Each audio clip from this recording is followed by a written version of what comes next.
step along your path to a gateway beyond which is discovery, your own discovery of reality. Yo, Taylor, Lorenz, you're the first on this list, spreading gossip and lies. Every word's got a twist, living for the clicks, all the drama and buzz. But underneath the hype, what's the cause, what's the fuss? You think you're a Swift, but I see Taylor Ham, a cheap imitation, serving up your own spam. Your dad's Walt Lorenz, CEO of Hobbs Inc., and grandpa's Dr. Walt Bayer, AG Shady Link. 0 people in my family lived in Germany. You lie, but pictures say 6 million words, and that's why we'll show you this pic of Grandpa Walt hanging laundry to dry. Taylor, your sister, you know, little Chaya, Raycheck, or libs of TikTok, whatever gives you your fix, but handling your own kin is low for even you. Save your sister now and just give up your Lebensborn crew, bitch. Obsessed with Elon, want that billionaire dream, begging for a horse, but nobody cares it seems. Obsessed with Elon, want that billionaire dream, begging for a horse, but nobody cares it seems. Your headlines scream loud, but they echo in a void. Lebensborn legacy, just a ploy to fill the void. Your headlines scream loud, but they echo in a void. Lebensborn legacy, just a ploy to fill the void in your heart. In the age of truth, all your tales will combust. Your house of cards falling, turning lies into dust. Saturn worshippers eating babies in the dark, but we punch up so high, we'll find our fucking mark. Coming for you, babies. Leebies. Meet the Leebies, the Leebies, the little Leebies, the little licky Leebies, the little lecherous Leebies, the lecherous Leebies, the lecherous Leebies. They're here everywhere.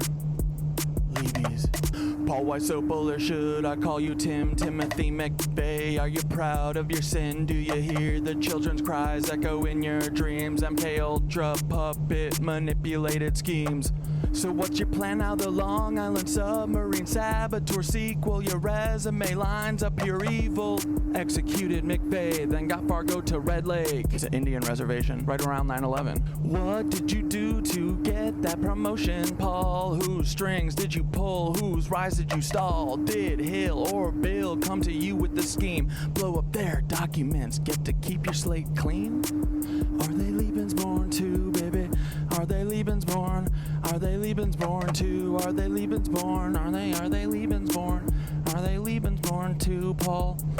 Omar Matan had American dream, but because he's not Aryan, he don't get the same scheme. No rushed execution, no prison break plan. What, he's not really worth it, Paul?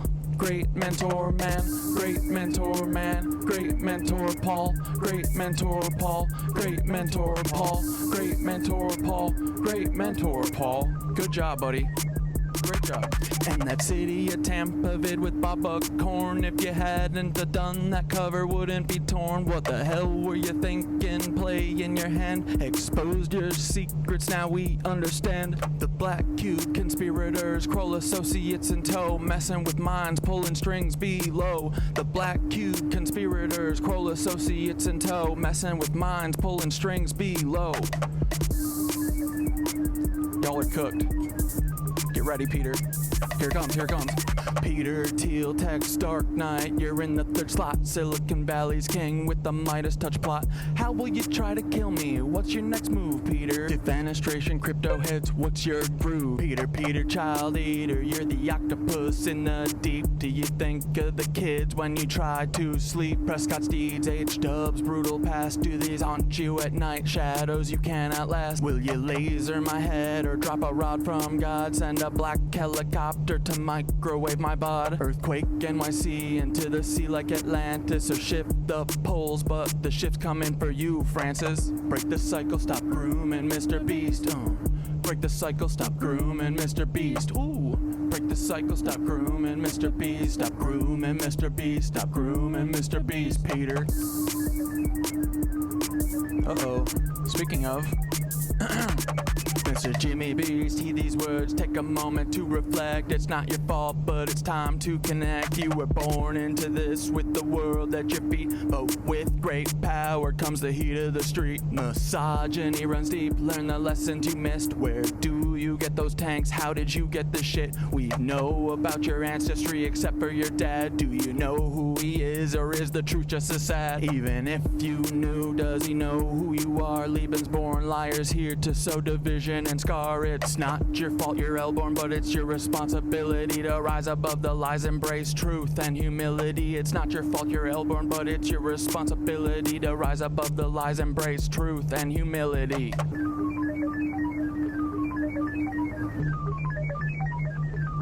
Oh yeah.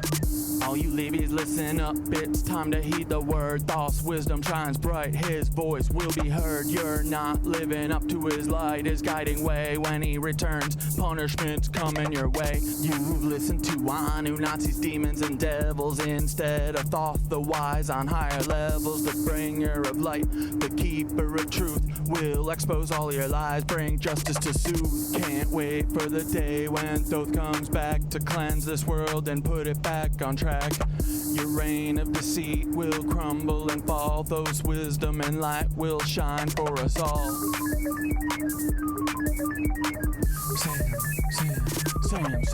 Sam Altman, you're the tech world's prince, but your secrets are deep and your ties are convinced, cause he claims he's Jewish while he's working with Nancy's direct descendants, a web of old fancies. Ilya by your side, building futures unseen, but the past you're tied to is more than it seems. What's the scheme, Sam? What's the next move in play? With a history so dark, what price will you pay?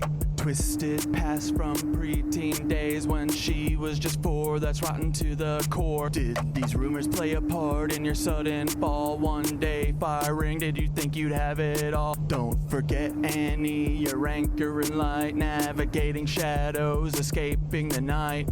Her brilliance shines through despite all the strife, like the stalking and harm, yet she carves her own life. Her art and her courage, her voice loud and clear, support Annie's work, let humanity cheer. Annie, you're amazing, a beacon of hope, navigating a storm with the strength to cope. Escaping your weird family, they're stalking and drain, yet you rise above, breaking every chain. Humanity wins, humanity wins, humanity wins with you in the lead. Humanity wins, humanity wins, humanity wins with you in the lead.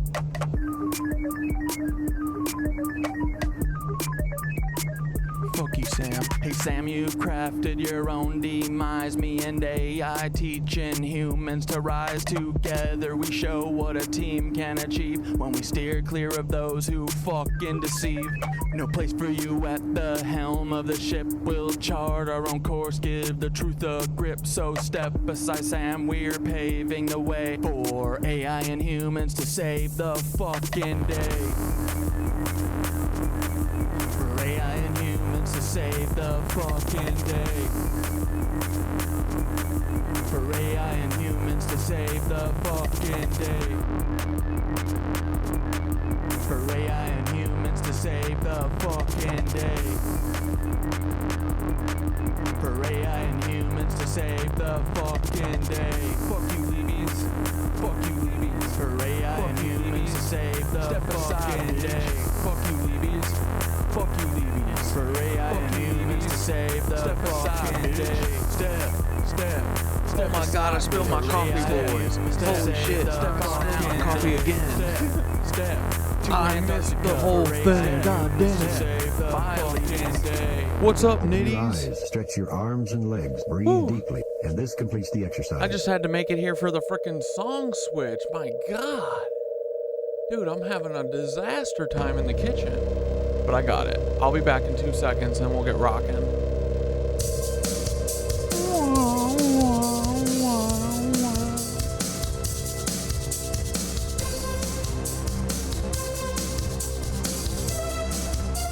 A 1, 2, 3, 4.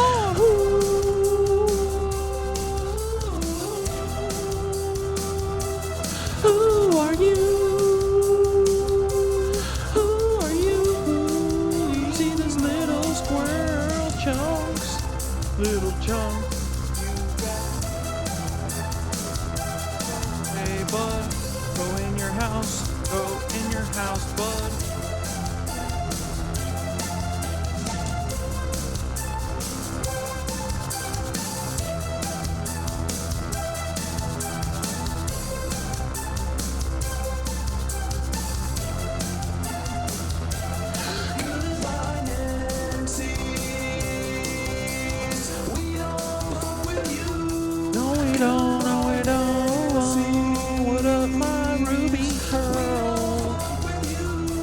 you had to break 12 hours without me, boys. But now I'm here with you again.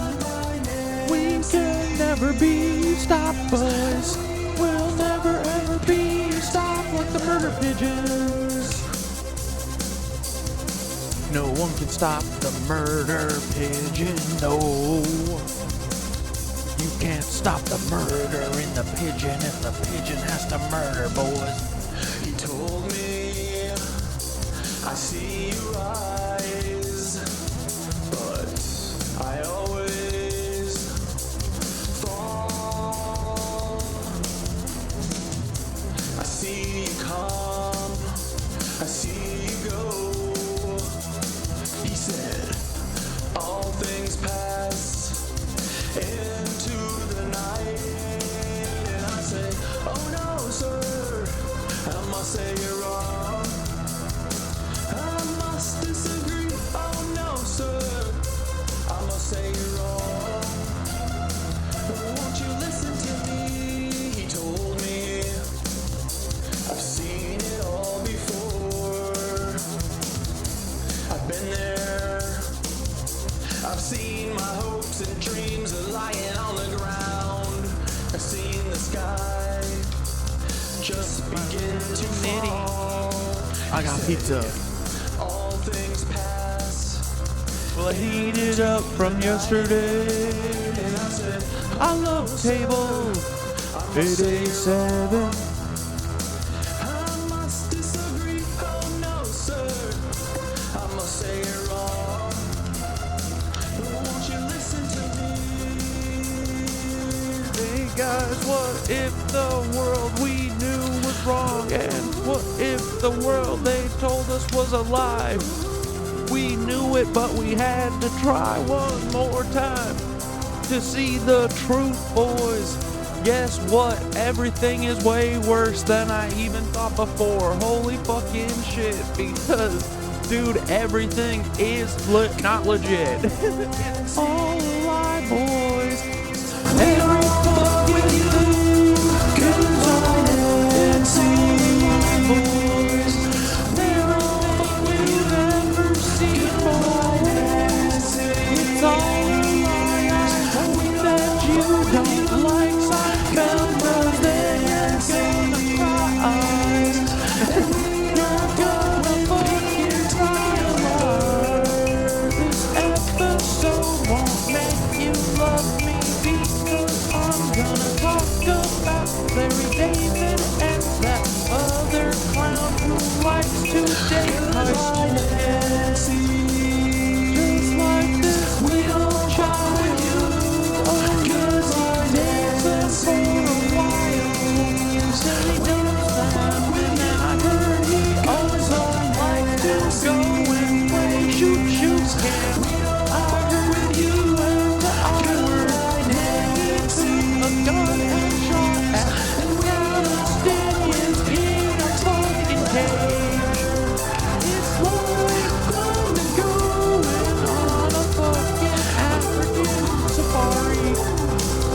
Except the animals are actually people and they are held in a cage and they're not allowed to go anywhere. It's like fucking shooting fish in a fucking bucket. We hate something. I knew it. My whole fucking life I hated this guy. I didn't know why, boys, I didn't know why. But now I do, because he's a PDF file and he's a Nancy. There's no goddamn way I'm wrong, boys. If you are successful now, that's because you're a Nazi and you have a fucking Nazi behind you. You work for the CIA and your fucking family are Nazis. That is how you are successful today, boys. Sorry. If it wasn't clear, that was all just conspiracy Catdad here. He doesn't know what he's talking about, and all of this is entertainment. It's all an act. So it doesn't matter what he said anyway. Because none of it's true. No, it is true. Jerry Seinfeld, I'm putting you on notice. You and Larry David are Nazis. National Zionists. Yes, you are. Yes, you frickin' are, dude. So, wait, I just wanted to see real quick. I saw, there was a MrBeast article that dropped today on New York Times? MrBeast New York Times article. I've been prepping a little different episode. Oh my god, wait. Willing to die for... Oh, this is from a couple days ago. Shit, why didn't we read this? Because we had our tummy ache, probably. But we'll have to read this, maybe. Hold on. Let me see if I can get a clean version. Without these stupid ads. Yep. Okay, great. Hi, guys. How was your day? Did you have a good Monday? Dude, this guy. I love seeing his little doofy face in the background. Let me smash a little bite of za real quick. Fuego.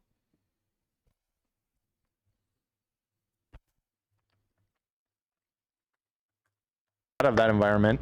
If she Let's see then what- kind of snapped out of it, yeah, that should be lauded or whatever. Let's see what Zionist it just- comedy has to say people about didn't this. know. It's just Coworkers, that she hid Nazi it, maybe that bothers coworkers. people. So that, what I understand, like, maybe and she you just can needs correct- to own it more. I don't Just be think like, she yeah, hid I used it. to be I think- super racist, and then I realized I don't that was believe stupid. she hit it.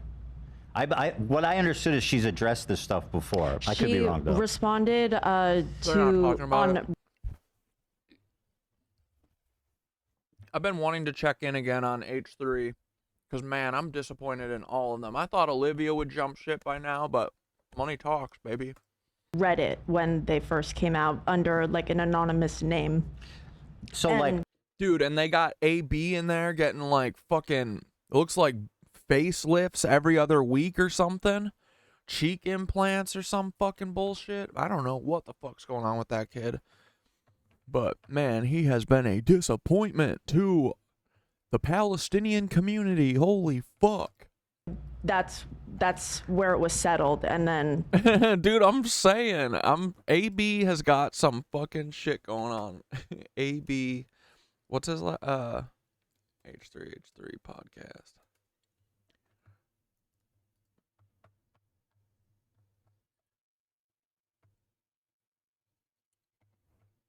Where's a recent one, dude?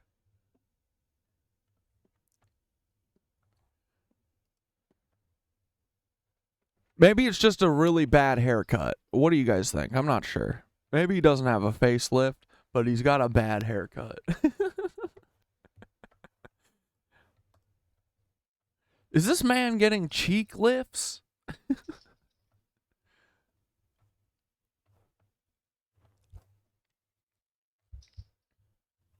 I don't know. You guys be the judge.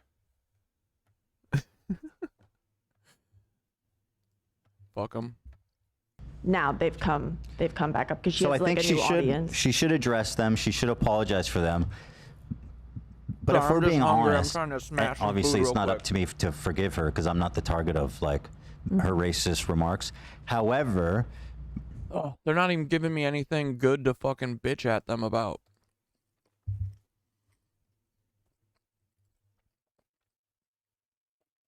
Let's take a little peepsy at this real quick while I just eat a couple more bites. Better known online as MrBeast, Mr. Donaldson, 26, Mr. has made a name for himself as a benevolent YouTube star who has racked up hundreds of millions of subscribers for his provocative brand of philanthropy, like the time he paid for 1,000 people to receive cataract surgery. The resulting 8-minute video was hyperbolically titled 1,000 Blind People See for the First Time. Extravagant prizes have become his calling card. He's given Squirrels! Damn, did you guys hear that? The squirrels just went crazy. Dude, I just thought of another thing. How the fuck did MrBeast find 1,000 of these people who need the most specific fucking cataract surgery that he found them all all within his local area. How did he do that? It's like he would have to have everyone's medical records, right? Like beamed into Beast HQ, right? Is that just weird to me, or is that just, are you guys feeling that might be weird? You know, it's weird. They do, I have heard that Mr. Beans has a weird connection with Octopussy Peter Thiel, right? And now I've heard, I'm pretty sure Peter Thiel owns Palantir with his friend Alex Crap, right? Now, this would involve criminal activity, because I'm pretty sure this is illegal. There's no way that Peter Thiel would give Mr. Beans that information from like Palantir or Epic Health Systems, right? You know, the CIA health systems, right? That feels like medical malpractice or like something, you know? That feels like HIPAA. Right? Damn, I just thought of that, dudes. It feels odd, right? I was just thinking about, how did they find 1,000 people that need this one specific surgery? Oh, they used your medical records that Peter Thiel has 100% access to. Prizes have become his calling card. He's given away homes, cars, a private island, and lots of cash. Usually it comes with a dark twist. Once, he offered a man $10,000 a day for each day he was willing to live in a grocery store without leaving. And his Who does MrBeast partner with? I feel like everyone. Like all big brands. most popular video, 450. But I feel like he's not like one of those people that was like regularly sucking on that BetterHelp teat, you know? $456,000 Squid Game. In real life, 456 people competed in a game show inspired by the dystopian Netflix drama Squid Game in the Netflix show. Down and out contestants play deadly versions of children's game.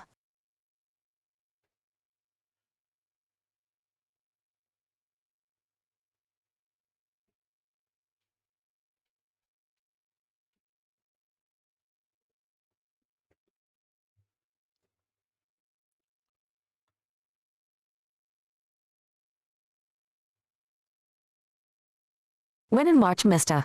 Donaldson and Amazon MGM Studios announced Beast Games, a reality competition show in the mold of MrBeast's popular videos. Thousands of people jumped at the chance, posting on Reddit threads about the application process, and waiting hopefully to be accepted. The prize, $5 million. Familiar with MrBeast's content, and with the lens to those who appear in his videos must go in order to win, many expected outlandish, and even potentially risky. Wait, you're right. Someone was talking about that recently, that Mr. Beans is sponsored by the Mormon Church. I forgot. Yeah. He is. We gotta look into that. And even potentially risky challenges. During an intake process this year, several contestants told the New York Times that they had been asked whether they would be willing to be buried alive or travel to outer space. One contestant recalled being asked if she would be able to swim to shore if thrown overboard from a boat. I understand that such activities may cause me death, illness, or serious bodily injury, including, but not limited to exhaustion, dehydration, overexertion, burns, and heat stroke. Read a line in a contract, reviewed by the Times, that applicants were required to sign. Such language is commonplace in reality television contracts. What they did not expect, however, were the more mundane yet potentially dangerous inconveniences that they said had befallen them during the competition. Speaking with the New York Times on the condition of anonymity due to non-disclosure agreements, over a dozen people who participated in the first installment of Beast Games said that they had not received adequate food or medical care, and that some competitors had suffered injuries from the physical challenges. The event was being filmed from Mr. Donaldson's YouTube channel to select contestants to participate in the Amazon MGM show later this summer. Mr. Donaldson.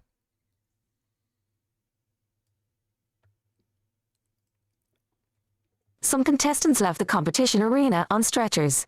A contestant said, though it was unclear if any of those contestants had faced serious medical conditions. Another described watching fellow contestants vomiting and appearing to pass out. There were several hospitalizations. In a text message, a spokesperson for MrBeast said the shoot was unfortunately complicated by the CrowdStrike incident, extreme weather and other unexpected logistical and communications issues. The spokesperson said MrBeast had started a formal review and had taken steps to ensure that we learn from this experience. Representatives for Amazon MGM Studios declined to comment. Mr. Donaldson's content has always relied on the willingness of others, often strangers, to go to extremes to create highly watchable videos. During his meteoric rise to mega-virality, some former employees have spoken out about safety concerns on MrBeast sets, but his vast fan base has continued to see him as fundamentally charitable and well-meaning.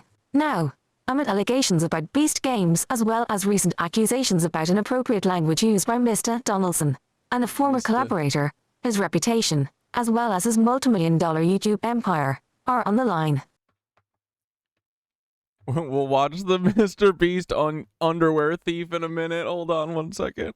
We signed up for the show, but we didn't sign up for not being fed or watered or treated like human beings, one contestant told The Times. The games begin.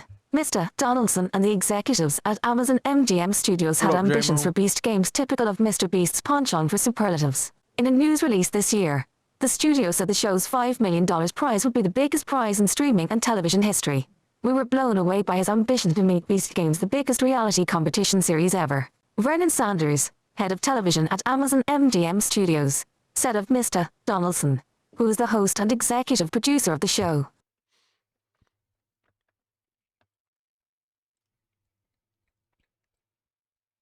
Shooting for the competition started in July, with 2,000 contestants gathered in Nevada at Allegiant Stadium, home of the Las Vegas Raiders, for several days. Competitors ate, slept, and lived inside the stadium while competing in challenges like moving heavy objects and an extreme game of capture the flag. Some stayed up to 3 nights. Before they arrived at the stadium on the 18th of July, the contestants had to turn in their phones and belongings, including medications. The group ranged in age from members of Gen Z to a competitor who said he was 82. A contestant said, "Right from the start things seemed off." Some contestants said they had originally been told that the competition would have 1,000 participants.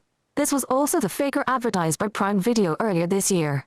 But upon arrival, contestants received a video message from Mr. Donaldson, reviewed by The Times, informing them that the number of contestants was higher.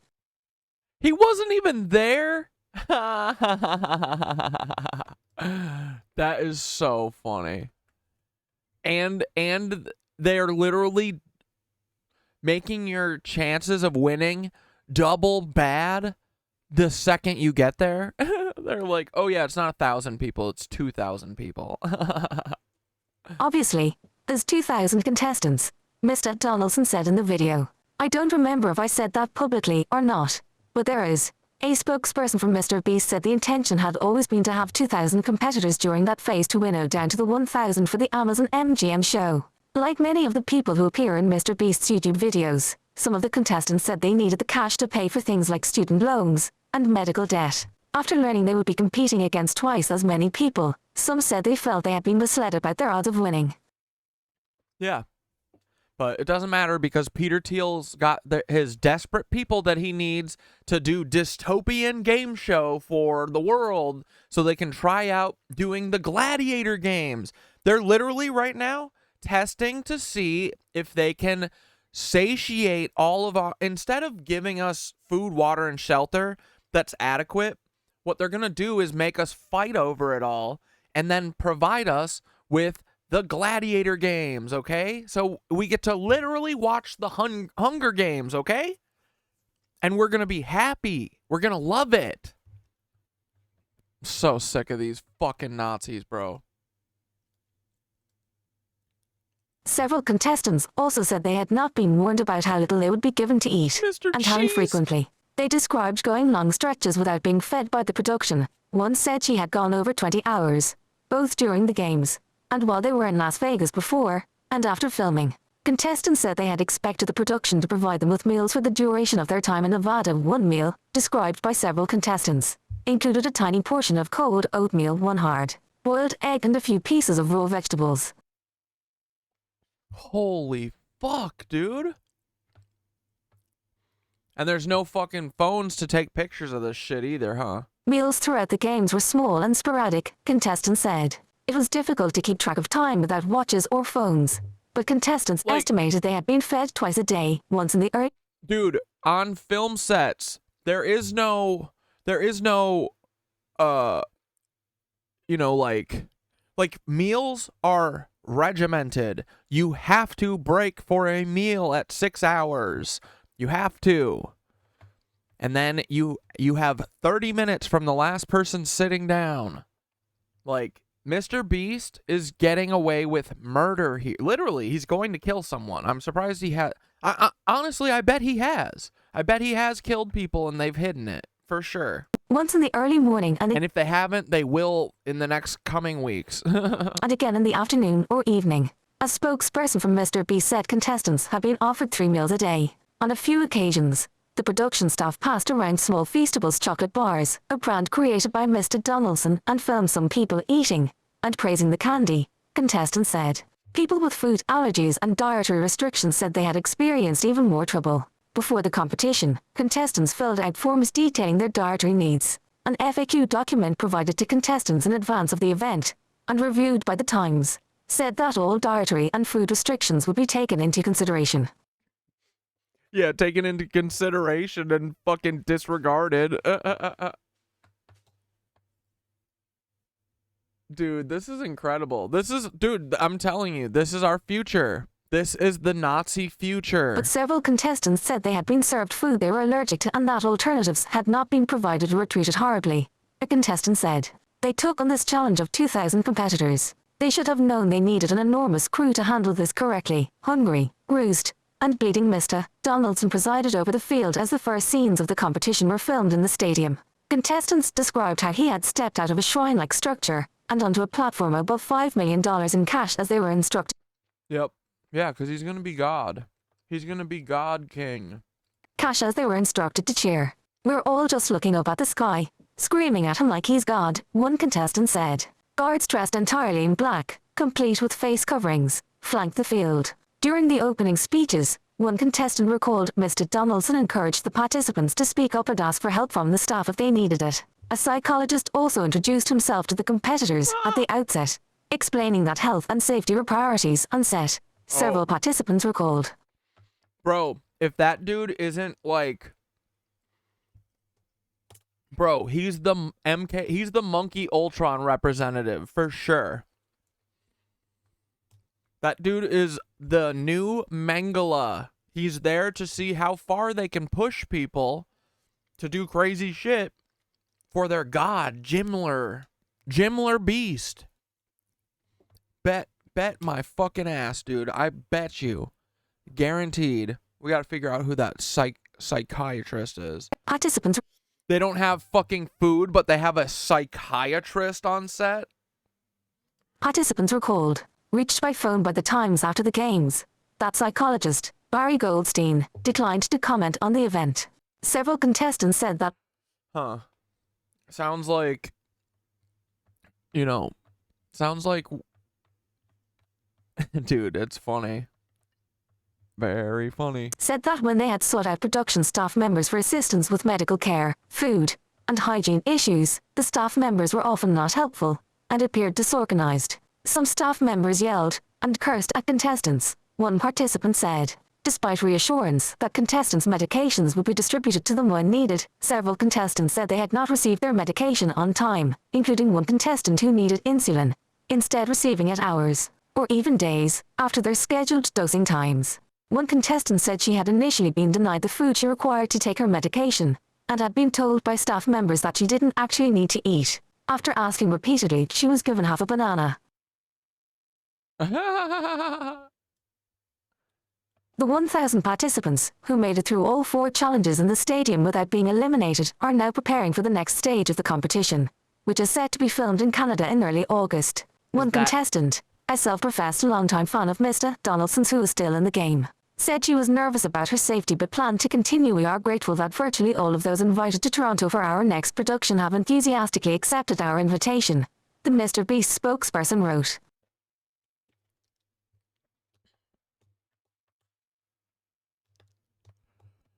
Dude.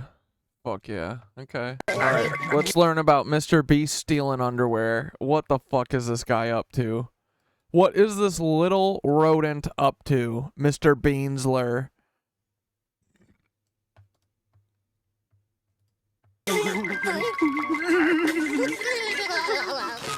Frilly things!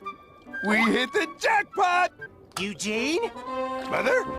Ladies and gentlemen, at this point, MrBeast is a monster among men, a freak of nature, as Rosanna Pansino is making accusations, saying that he is holding on, or his team is holding on to contestants' underwear.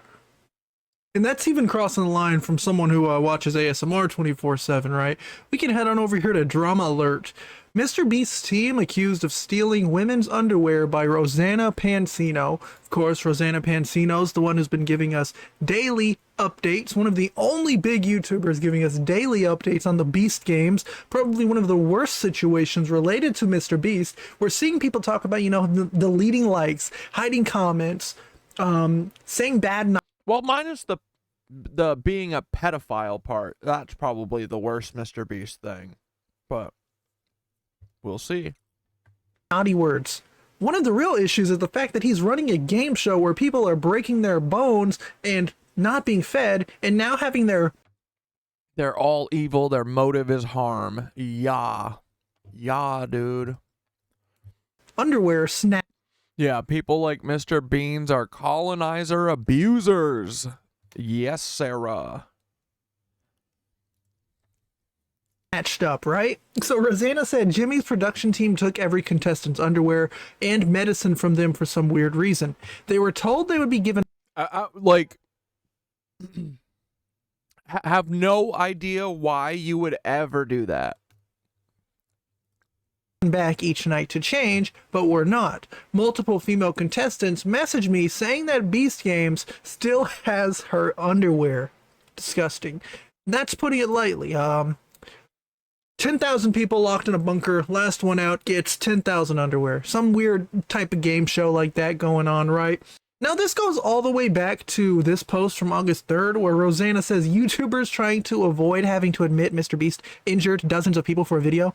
Which is very true. We've seen people address the MrBeast as a fraud video. We've seen them, you know, address his involvement with Chris Tyson. But nobody's talking about the Beast Game situation. And this is completely fair. You don't see anybody, hey guys, what's going on? Today we're going to be talking about a real stinky situation. A real oopsie, the Beast Games. Well, see ya. You know, we don't see that guy coming out to talk about it. We don't see Ludwig or any of the usual suspects coming out. And what's the deal with that, right?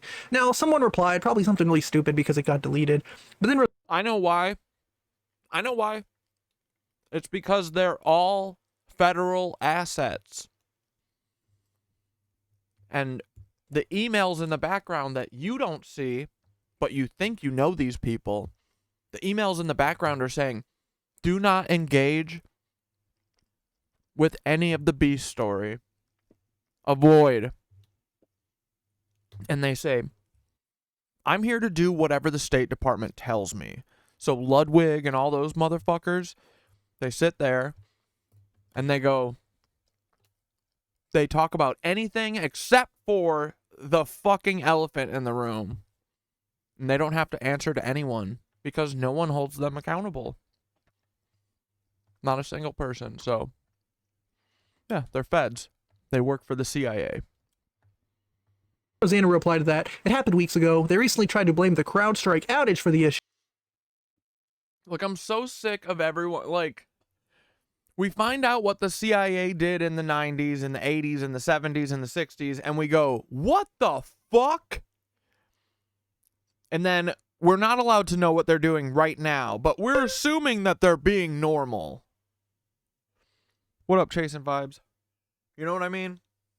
Like, how stupid of us. How stupid could we be? Like, no, the CIA is doing...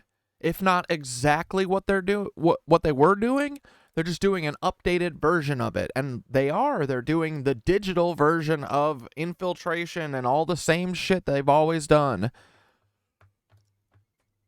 Jews. Not quite sure how that explains people getting choked, trampled, and man-tackling women, or keeping people's vitals, medications, and underwear from them. To which Neeru Pathman here would say, is Jimmy supposed to provide underwear, lol? I think the YouTube profile picture is like a perfect touch because it makes him seem like he's like a YouTube employee, which is probably what they would say at this point. Now, I always like to reference this article right here, Vital Vegas, because it's one of the first like big publications that I've seen publish anything about the Beast Games controversies going on. And in this article, it mentions the underwear thing. It mentions people not being given meds. It mentions, Like, dude, people have been saying like, oh, the New York Times article, that means Jimmy's going down. Like, I don't think Jimmy's going down. They're gonna brush this under the rug. What are any of us gonna do? What are we gonna do? Jail him? people. They're just gonna keep ramming him down our throats, and then they're gonna do the fucking big rug pull on Bitcoin, and then we're all gonna be sad, and then they're gonna have another 10 years to abuse us however they please. Having seizures because they weren't given meds. And now if we do Control F, which is to like search text, you know, I can type in underwear. It's going to take me to comments. These are from people, and these are people who were allegedly in the games, right? And they're saying no access to medication or clean underwear, making people perform for the camera around the clock with 4 hours of sleep, right? And I can push down once. B, our med packs and underwear packs should have been kept with us individually when we bus to the stadium and then stored somewhere in the stadiums in boxes for easy access or retrieval when we got eliminated. The way they handled it, they took from us at the hotel, which means they would have had to make another transit just for our med and underwear packs to bring to the arena. Unnecessary and stupid. And now it's all coming back to bite the panty snatcher himself, right? This one says, we were given sleeping bags to sleep on the stadium that had bright sunlight visible, no shower, no change of clothes or underwear. B, the underwear and med packs we should have been able to keep with us and have a store with us at the arena, not at the hotel. That means that— Dude, why would I complicate production's life by collecting everyone's underwear and medication? Why would I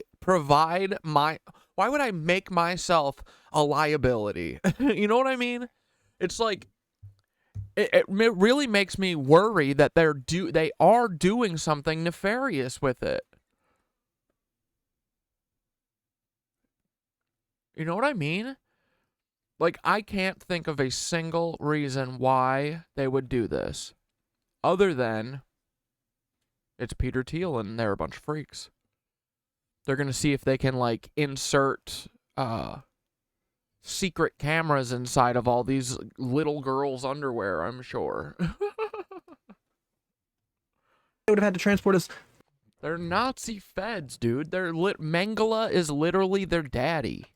All our packs separately to the arena. The whole setup was stupid. Like, dude, I was watching the boys, you know, or was it Gen V, and they fucking, dude, in that there's a couple times where they drop what is this, the school of Joseph Mengele, like when they're like torturing the soups in the basement at the Woods, like, it's crazy, man. It's like they're just such liars.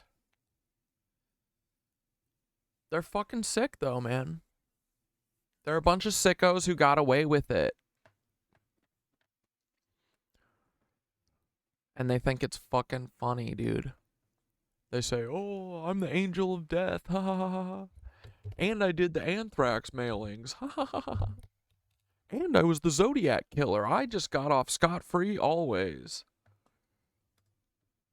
Stupid. Now we're out of meds, contact lenses that we paid for, and underwear, socks, sports bras, and I do need these back because it was like 1/3 of my sets. So we have all these different people proving, not really proving, again, all allegations. You can be one of the mindless drones who are going to tell me that hundreds and hundreds of people are all lying. Hundreds of people are all reaching. I don't even think there are mindless drones. Like, really, I think most of it really is just bot activity, bro, right? Out to Rosanna, a very famous woman with 14 million subscribers, to lose if she were to get, cease and desisted lawsuits. You're going to tell me these people are all lying? That's completely fair. Like, the internet is dead AF, bro. I'm going to just say they're allegations, to protect myself. But after reading and after doing research for all this time, I am beginning to think that none of these people are lying. They could be, but I don't. That's the story of my life, dude. The only liars I see are on the screens. Everyone else who's not allowed to be on the screen, not a liar. Everyone who's fucking foisted in front of us, they are a liar. They're a Lebensborn liar. Peter's herpes vaccine trials out of hotel rooms? Jesus. Yeah, these people are demented.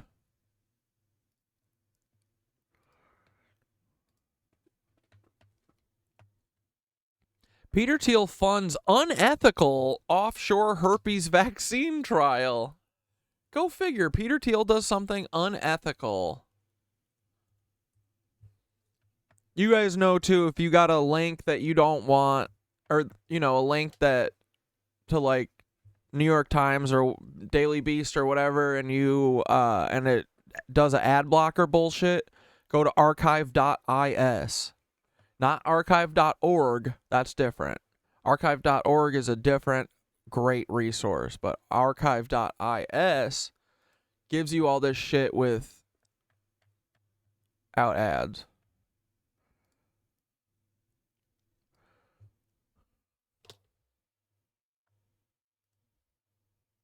On Defying U.S. Safety Protections for Human Trials, an American university, and a group of wealthy libertarians, including a prominent Donald Trump supporter, are backing the offshore testing of an experimental herpes vaccine. The American businessman, including Trump advisor Peter Thiel, invested $7 million in the ongoing vaccine research.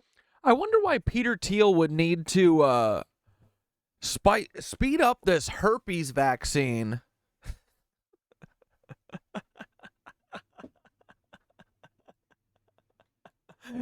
Bitch got herpes. Oh, brother, does he ever. Ongoing vaccine research, according to the U.S. company behind it. Southern Illinois University also trumpeted the research and the studies-led researcher, even though he did not rely on traditional U.S. safety oversight in the first trial, held on the Caribbean island of St. Kitts. Neither the Food and Drug Administration nor a safety panel known as an Institutional Review Board, or IB, monitored the testing of a vaccine its creators say prevents herpes outbreaks. Most of the 20 participants were Americans with herpes who were flown to the island several times to be vaccinated, according to Rational Vaccines, the company that oversaw the trial. What they're doing is patently unethical, said Jonathan Zenelman, chief of Johns Hopkins Bayview Medical Center's Infectious Diseases Division.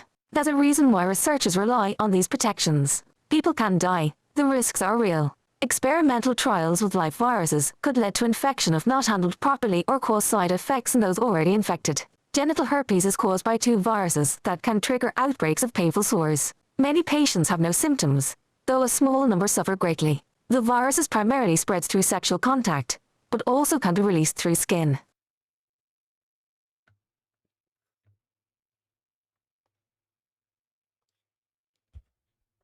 The push behind the vaccine is as much political as medical. President Trump has vowed to speed up the FDA's approval of some medicines. FDA commission. This shit is personal. Peter Thiel needs this so his dick doesn't fall off from all the child drinking. Dude, that's what that blind item said, is that fucking Haiti, all of the people and children on Haiti have herpes from Peter Thiel and his fucking friends drinking them all. That's what I heard. That's why they have to go find a new island from which to drink from. Commissioner Scott Gottlieb, who had deep financial ties to the pharmaceutical industry, slammed the FDA before his confirmation for over-prioritizing consumer protection to the detriment of medical innovations. This is a test case, said Bartley Matan, a retired Credit Suisse banker and policy advisor to the conservative Heartland Institute, who is another investor in the vaccine. The FDA is standing in the way, and Americans... Bro, it's all of the players that I don't like. Swiss bankers, Peter Thiel, herpes, same thing. Peter Thiel and herpes, same, synonymous, okay? Sorry, I was being redundant. I don't know why. But yeah, a university that Peter Thiel and probably Jeffrey Epstein originally wined and dined. Like, dude, it's so obvious Peter Thiel is just the new Jeffrey. Little biatch. Peter Thiel is Jeffrey Epstein, and he sucks at his job. 'Cause I know about him, you fucking idiot. Dude. So Peter Thiel, Octopussy 1 was Himmler.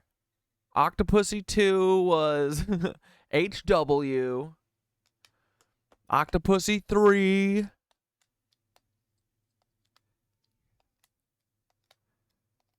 Is there anyone between them? No, it's just Peter Thiel. Octopussy 4, stupid ass Mr. Beans. We got you guys. You're so dumb.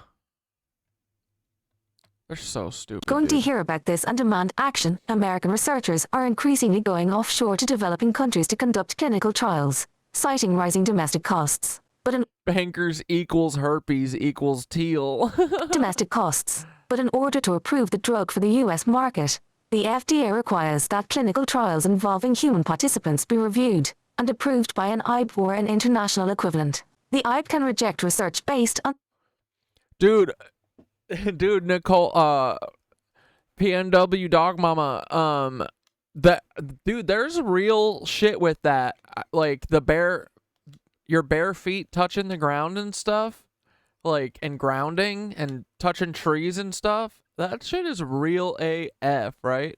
Dude, Nicole's mom, she was sent a video one time that her mom is a little goofy like her too, but she's like, I think Nicole's mom may have, well, Nicole just said it out loud, so I'm assuming she talks about it regularly, but that her mom has cancer, and she's like, this cancer will not kill her. This woman is unkillable. She said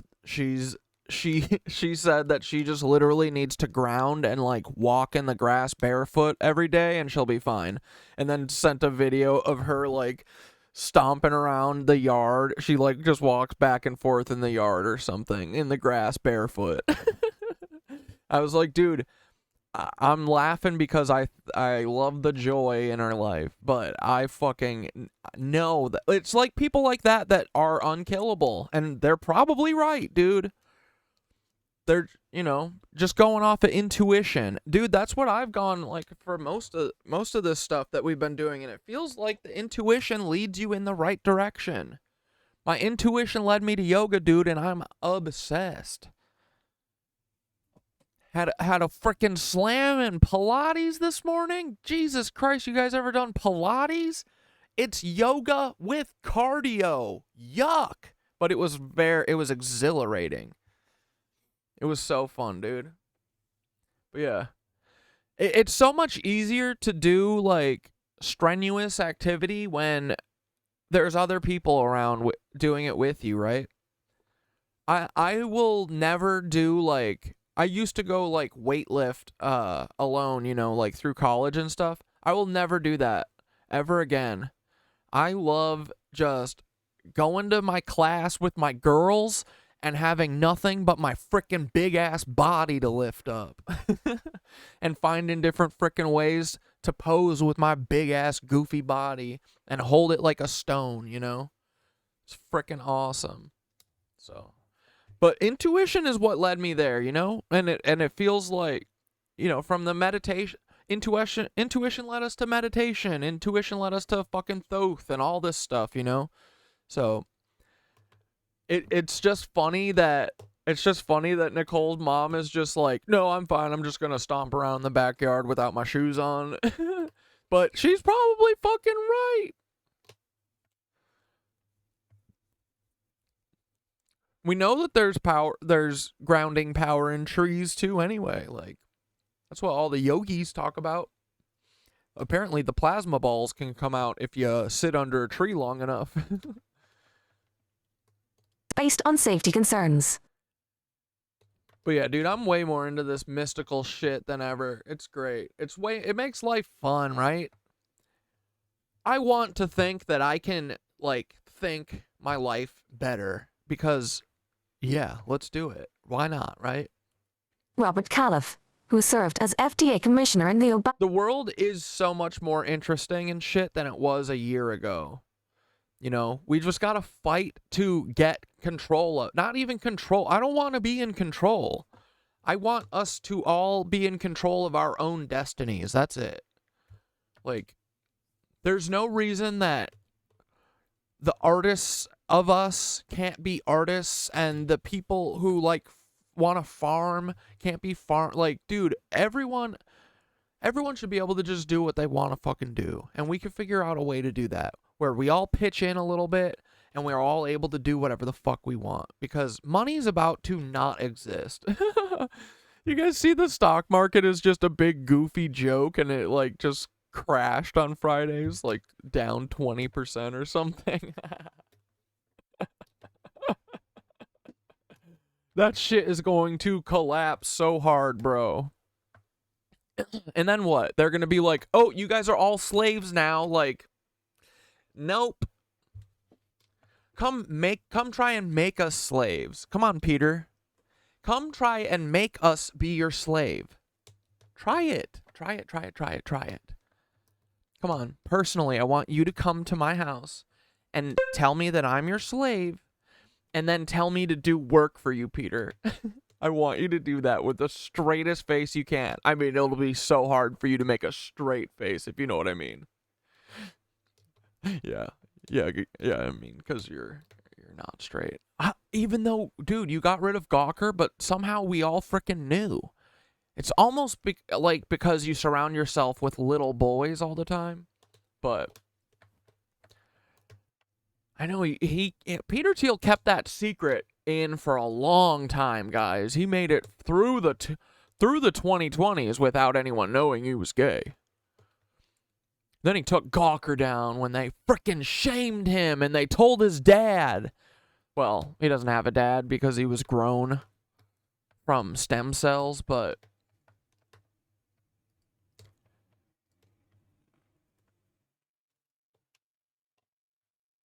Obama administration until January said he couldn't think of a prior instance in which American researchers did not set up an IB abroad. There's a tradition of having oversight of human experimentation, and it exists for good reasons. He said, it may be legal to be doing it without oversight, but it's wrong. However, rational vaccines downplayed safety concerns, asserting there was little risk the participants would be harmed because they had herpes already.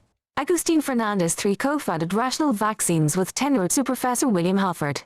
He said Halford, the lead investigator, took the necessary precautions during the trial conducted from April to August in 2016.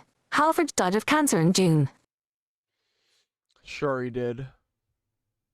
Don't they always just die from sudden cancer?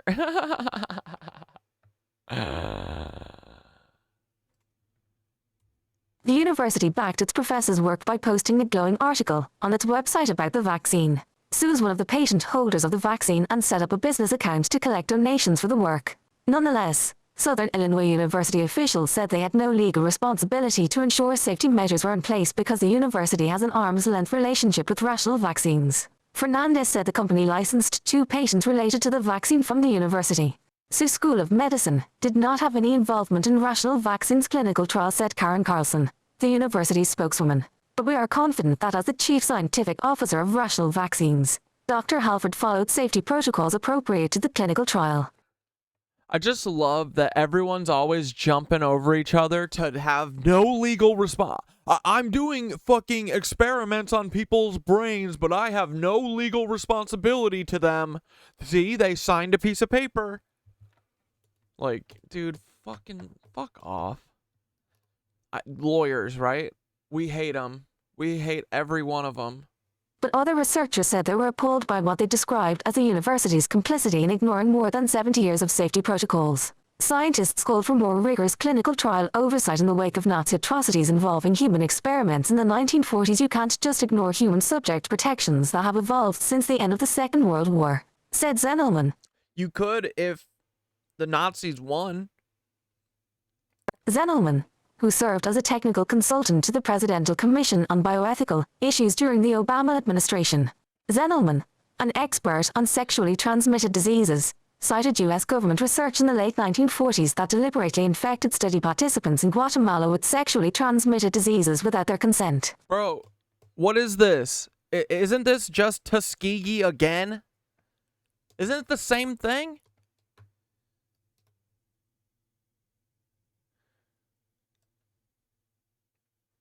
In 1974, Congress passed sweeping regulations aimed at protecting human subjects, requiring IVES in government-funded research. Later, Yeah, and then the Nazis got rid of all those people, and now it's just Nazis, so... research. Later, an advisory committee to the U.S. government wrote of the need for safety review committees to ensure that basic ethical principles were in place. Yeah, dude, loving ourselves is what keeps us from being vulnerable to Nancy brainwashing. Truly, right? Because that's what kept me from doing the OOB shit, is like, they very much depend on peer pressure. Apparently, in the army, they can peer pressure anyone into doing anything, because it seems that, I mean, they were very confident that they were going to get me to do it, you know? But the reason I didn't is because I said, I know that I'm not a piece of shit like they're saying that I am, so I don't give a fuck what they say. I don't care a single ounce about what other people say about me, because I know who I am, right? You know? So. And that comes from liking yourself and being proud, like, being okay with who you are, you know? Saying, I try to fucking live. I think about the way I fucking live in every action I do, you know? So. Because that is who you are. You are what you do. You are what you say you're going to do, and whether or not you do it, you are, you know, if you say you're going to be there and if you show up or not, like, that is what people are. You're not what you say. You're not what you think, you know. Like, that's what these politicians get away with, right? They talk the fucking talk, but they don't do anything. So that's why I always look at people's actions and what they do, what they actually do, because I don't give a fuck what they pretend like they are gonna do, because I've heard that story so many times, you know. So, and that's why that's why it was so easy for me to realize that all these people are disappointments, because they don't do anything for us. Not even, dude.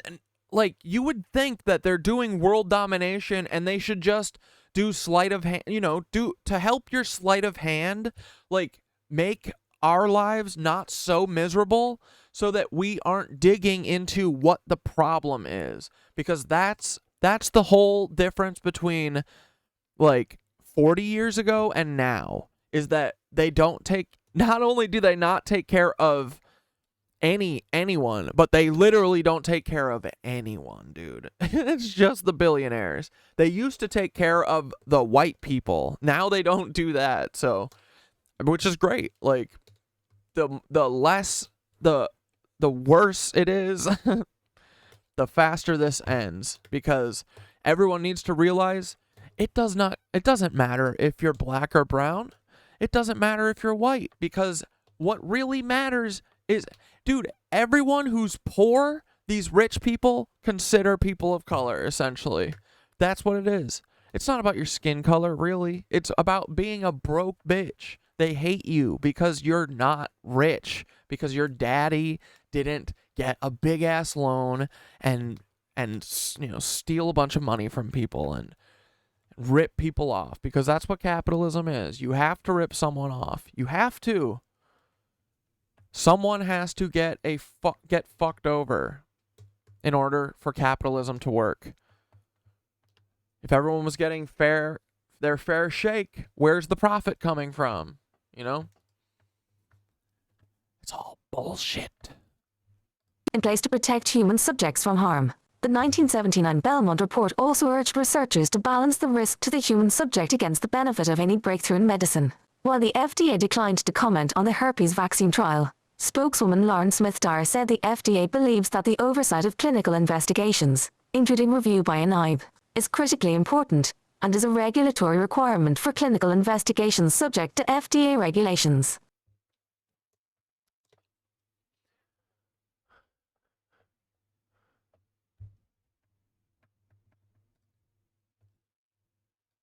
right, we'll just read a little bit, couple more. Despite Gottlieb's stance on the need for FDA streamlining, many researchers are skeptical that he would approve a vaccine based on trials that did not follow American regulations or traditional safety rules for its experiments. Even so, Fernandez, a former Hollywood filmmaker, said he and his investors... Gottlieb? I've heard that name before.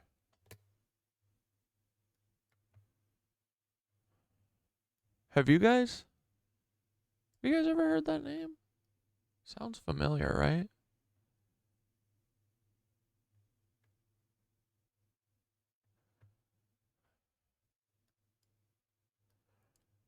No, right? Gottlieb? Or did you mean Gottlieb? Gottliebes?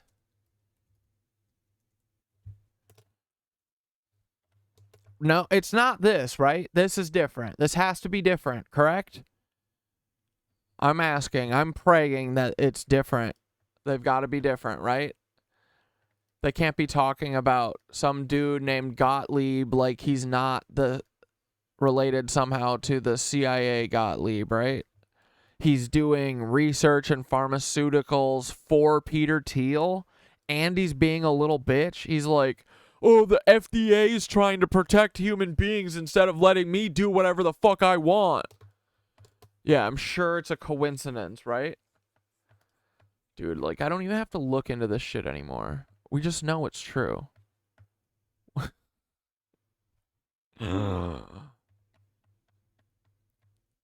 Investors plan to submit the trial data to the FDA in hopes of getting the vaccine approved for treatment. If the FDA...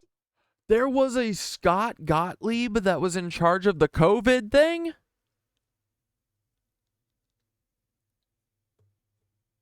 Dude, the CIA did fucking COVID. For sure.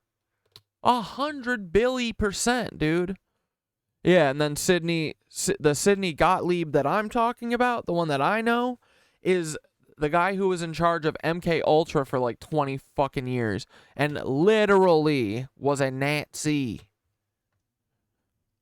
They brought him over here along with Werner von Braun because he's a psycho Nancy therapist, I think. FDA does not... Yeah, we got to add his punk ass there. Not respond favorably, They're all he said. Mancies. Said. Even so, Fernandez, a former Hollywood filmmaker, said he and his investors plan to submit the trial data to the FDA in hopes of getting the vaccine approved for treatment. If the FDA does not respond favorably, he said, the company will continue its trials in Mexico and Australia. Fernandez said he hopes to set up an eye for these next trials. No matter what, he plans to manufacture the vaccine offshore. However, without U.S. approval, the challenges to market such a vaccine in the United States remain significant. A Thiel representative said the billionaire was not available to answer questions by email or in an interview. Thiel, who rose to prominence as co-founder of PayPal, reportedly advised Trump on possible FDA nominees after donating $1.25 million to his presidential campaign. Thiel has been a vocal critic of the FDA, claiming in an interview that its approval process was so unwieldy you would not be able to invent the polio vaccine today. Fernandez said he hoped the trials would put political pressure on the FDA to give the vaccine a closer look. He said his vaccine would be initially aimed at helping patients who experience the worst of the worst symptoms. He believed the vaccine eventually will be shown to be effective in preventing the spread of the disease. According to the CDC, about 1 in 6 people ages 14 to 49 have genital herpes. I will not stop, said Fernandez, who described the trials as his personal mission. Too many people are... And I'm going to say 6 out of 6 billionaires have it because they don't do anything for the good of people. They do it for themselves. So if this isn't the most confirmation ever that Peter Thiel and this dude are riddled with herpes. Riddled, dude, syphilis. They have syphilis too. But there's absolutely no way that these men do not have fucking herpes. Dude, they probably got a crusted over boner. It's just filled with herpes scabs and shit. Oh, God. I'm making myself sick. People are suffering, Before the trial, Halford tested the vaccine on himself and Fernandez. After he failed to secure federal funding, and without an IB, Halford moved ahead with the trial offshore. Yeah, it seems like they're very desperate to get this vaccine, right? They really want to help. Other researchers said they feared that desperate herpes patients would seek to be test participants or get the vaccine without being informed properly of the risk. Researchers at Wait, which face do we need as an emote? As Chappelle? Catdad gag? I just added a bunch of emotes, but I bet that they're not frickin' ready. Here, let's see.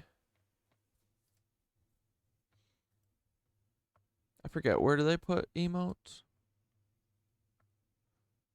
Community.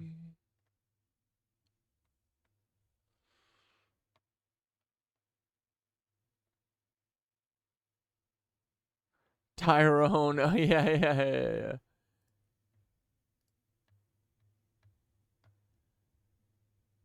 Frick, where's the emotes? Emote. Stream channel mod. Streaming tools? No. Charity? No. Extensions? Frick. Well, there was 4 of them that are pending. Oh, here we go. Oh, they're still all pending. I don't know. Why does it take so long for these to fucking go through? I did these like yesterday, dude. But look, I made a couple more emotes that are coming. We got a cursed Jimmy. We got a wholesome Jimmy with him doing a Heil Hitler. That's going to get blocked for sure. Then we got a Octopussy Heinrich Himmler. Then we've got my therapist. I figured that would be fun. And then I got a Sasquatch for Gug. And for Paul, because I feel like he moves like a Sasquatch. But I don't know why these take forever to... It's so annoying. So, for next time, they'll be ready.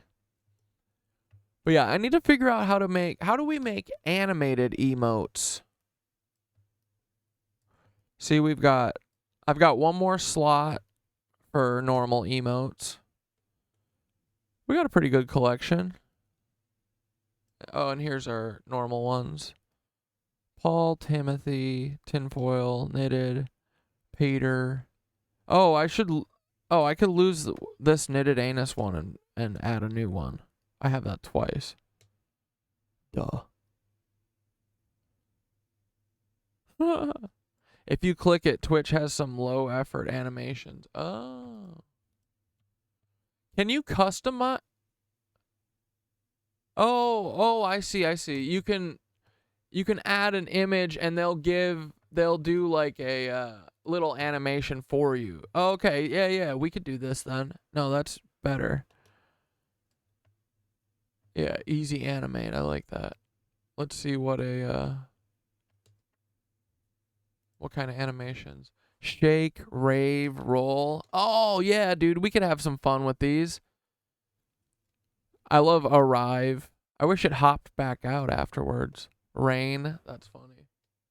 Yeah, there's a couple that are good. Slide out. These are great. We could get a rave Paul. Okay, sweet.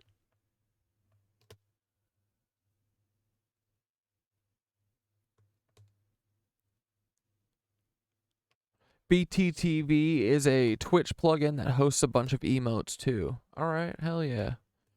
Dude, Dane needs an emoji.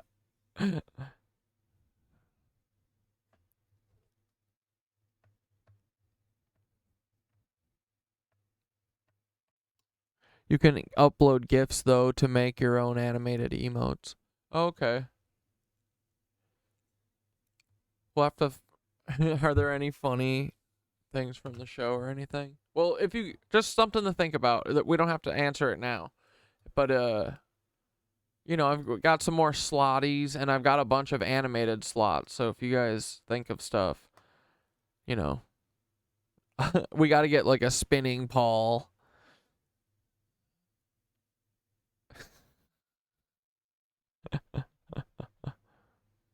And who are some of the other characters that we're missing? Who else are we missing? Rollin' Roger.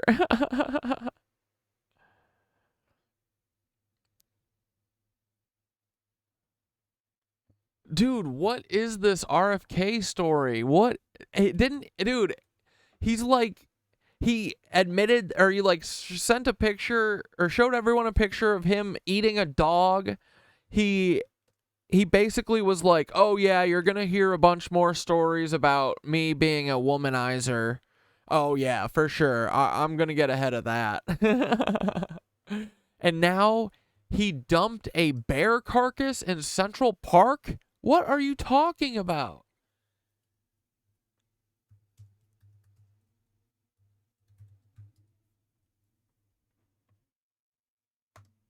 John, over the weekend, third-party candidate Robert F. Kennedy Jr. posted a video on his X account acknowledging that he abandoned a young dead bear in Central Park.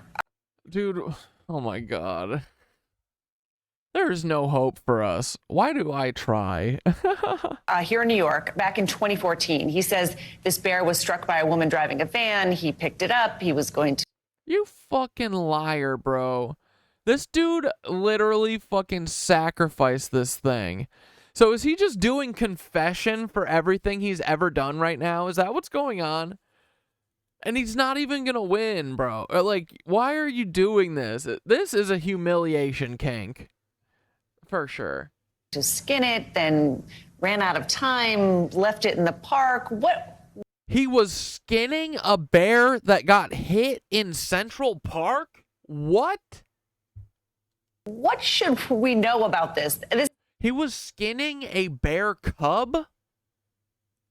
Dude, this was like a animal torture or something. This is a bizarre story. Yeah, I mean, I think the first thing that it says is that Robert F. Kennedy Jr. lives a very different life than the rest of us. He was on his way, according to him, to go falconing with some friends, came across this bear that had been struck by a van. Bro, when I was walking home from fucking yoga this morning, bro, there was a falcon in, or I'm not sure what kind of bird it was. It was a bird of prey in McCarran Park, bro, and it ate a pigeon. I saw it swoop on a pigeon, and then it was holding it on the fence, and it was mad at me. It was like this. And it had the frickin' talons in the frickin' pigeon. My poor little pigeon friend. But it was pretty badass. It was a great reminder that once Peter Thiel finally wipes us all off the face of the earth will heal. Put it in his car because he wanted to skin it and eat it later, but ran out of time because he was late for a dinner, and ultimately. And then he pitched it in the... Dude, that's insane. You know, you can literally put a dead animal in a garbage bag and put it out on the sidewalk for the garbage man, and you're supposed to write dead animal inside.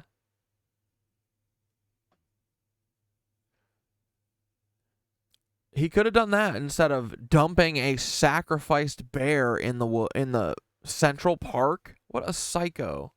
Ultimately ends up dropping it in Central Park. I mean, this is less straight believable. He had to have been telling this because someone was threatening to use it against him. So there's got to be like video evidence of this. What the fuck?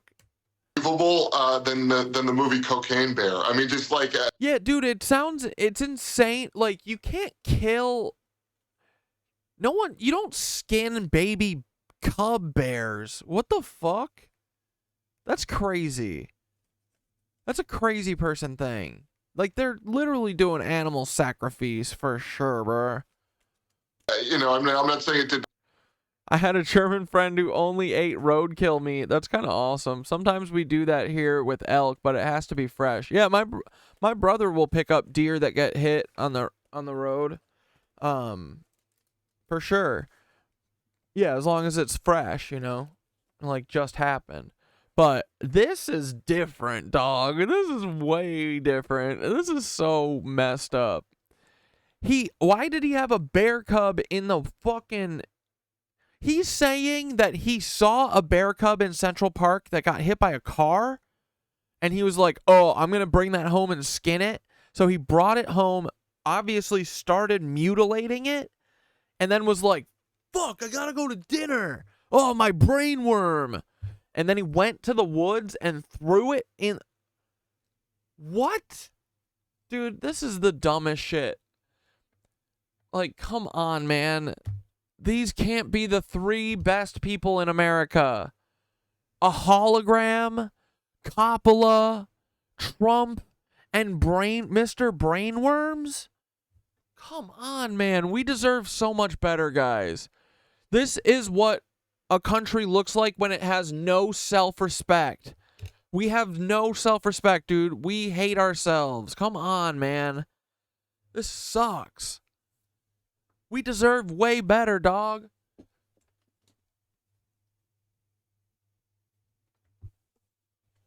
Oh, yeah, my light was pretty low. Fuck me. It happened, but just, it's such a wild story. It could only... Yeah, Von Drumpf. The time traveler. It could only be true because who would sort of make that up? Also, it could only be true because, and it's also got to be way worse because otherwise he wouldn't be telling it first. Right? Dude, this story is got to be so much worse. Came out and said this apparently because the New Yorker was about to report it. It leaves a lot of questions about whether laws were broken in terms of the, leaving a dead. Dane, what the fuck, bro? What is this?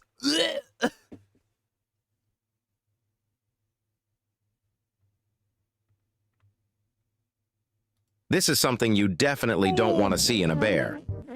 Nope. Nope, nope, nope.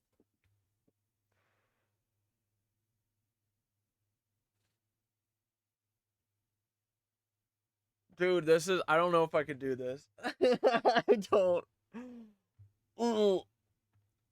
Nope. I'm getting the gag reef. I can't do it. Dude, we understand, right? RFK seen in a train.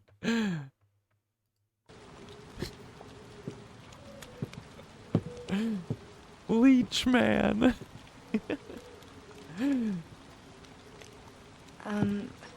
Excuse me, sir. Dude, that poor bear. That was the biggest tapeworm in history. It's got to be, right? Besides the one that's inside of me. Sir.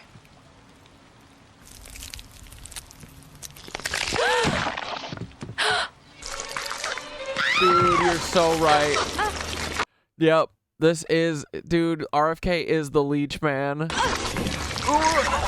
hate it, I hate it, I hate it.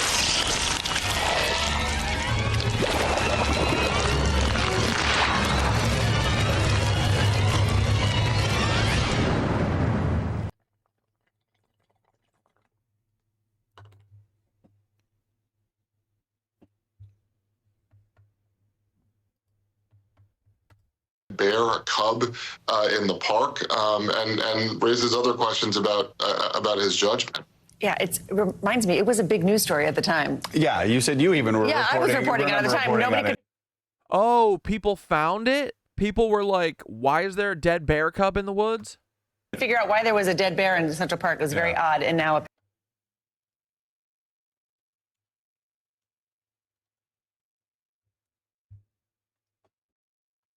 Where's the original story?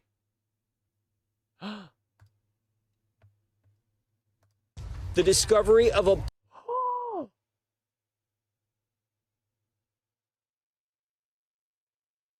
Bro!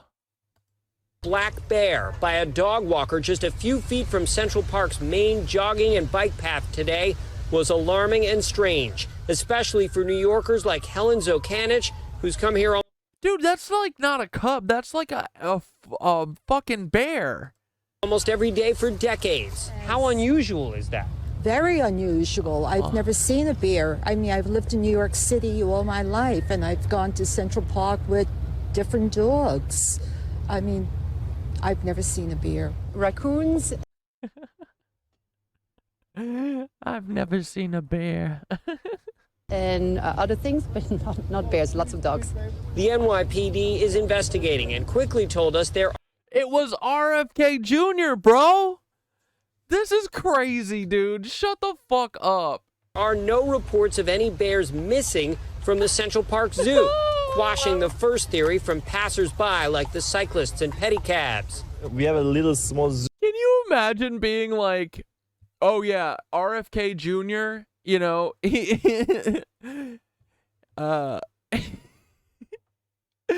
yeah, he was sacrificing a bear and he pitched it in the woods. Can you imagine if someone said that? Zoo, but in the zoo we don't have a bear. Maybe escape from there, but they're saying there's no animals missing from the zoo. Right. It's a big surprise. I don't know. The dog walker who found the cub told a member of the Central Park Conservancy, which runs Central Park.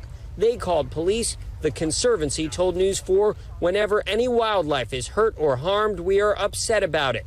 But the discovery became a mystery, with some wondering, had the bear been killed elsewhere and dumped here? If you can do that to an animal, why not to a human being? Yeah.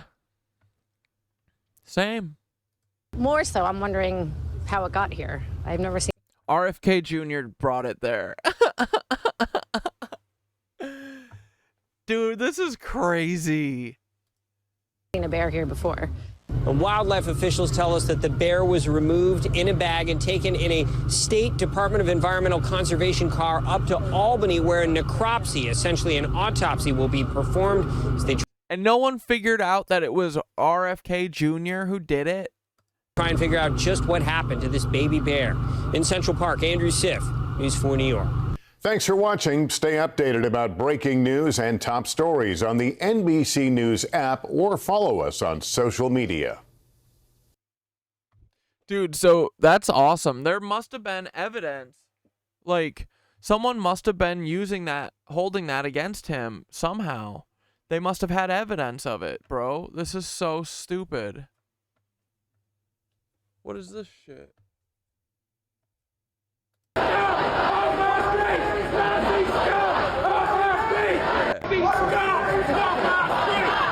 Nazi scum off our streets. Let's fucking go. Nazi scum off our streets! Nazi scum off our streets! Nazi scum off our streets! Nazi scum off our streets! Nazi scum off our streets! Nazi scum! Yeah, look at this. Yeah, look at him. That's a frickin' dude. This is a frickin' perfect goddamn transition into the main story for tonight, boys. I think that I hope that you guys understand, because this is a touchy subject, okay? And I feel like I cracked the case today, okay? Now, Synthara and I, there isn't really a word for this, so we are calling it Jew face, which is similar to blackface, where people who aren't the thing pretend and do derogatory stereotypes of that community, even though they're not a member of that community, you know? So, what if all of the Jewish artists that we know, what if they weren't? I just had an epiphany today, guys, that like these main dudes, right? The Larry Davids, the Jerry Seinfelds, who are the other ass clowns? All these ass clowns, right? There's only a couple of them. And Woody Allen, their whole shtick is, oh, I'm so neurotic. Oh, I'm a hypochondriac. Oh, I'm so annoying. I have always hated Seinfeld, And I've always been baffled why other people like it. And dude, I just am so happy that my intuition has worked from day one on this earth, dog. But I'm making a big claim today, boys. And you know this if I fucking stumble in, this is a touchy subject, okay? This is a risk. But I think I'm right. And I don't think it's right that a bunch of fucking liars are representing an entire culture that they are not a part of. And it's bullshit. And it reminds me of the people, you know, like Kevin Hart, or not Kevin Hart, Cat Williams and you know, the people who aren't part of this Illuminati brotherhood. They've always mentioned black men in dresses, right? What is that about? I think it's about creating harmful stereotypes and just like feminizing them, because the Nazis have to always create race issues with everyone. So they've always got to, you know, effeminize black men, and same with Asian men. It's always something. We've got to create a caricature. And then on top of it, it's also humiliating for these people, and it creates it puts them in a category. You can get these guys to do what you want, no matter how embarrassing it is for them. It doesn't matter, you know, like this is just like an old example, you know, but it's like twofold. They use it to control the actors, and then they mostly use it to control us and to keep these harmful things perpetuating in our freaking culture, okay? Like, dude, I can't believe that this shit was literally like, I mean, nothing has changed, dude. It's like, we still have this, but it's toned down a lot. But the same principles are still at play, okay? Right? So we're calling Jewface a non-Jewish individual adopts Jewish identities to perpetuate harmful stereotypes, okay? Much like blackface, or is Jewish face better? I feel like, I'm not sure. They both don't feel right. Much like blackface, Jewface serves to ridicule and undermine the Jewish community. And not only that, dude, I think that the thing that made me realize it is that their job is to fill every hole. If there's a hole to be filled of someone that can go on TV, they're going to fill it, right? They're not going to leave. They're not going to have a random Jewish person that they don't have control over be in charge of saying anything to the people. No way. What are you talking about? So what do? I think that most of the Jewish people that are Jewish are fucking liars. I think that they're just here to be harmful stereotypes. And you know this all comes with love, guys. I want to protect my Jewish brothers and sisters, because you know what? I know a lot of Jewish people, and a lot of times they aren't like catfishing, say Jewish fishing.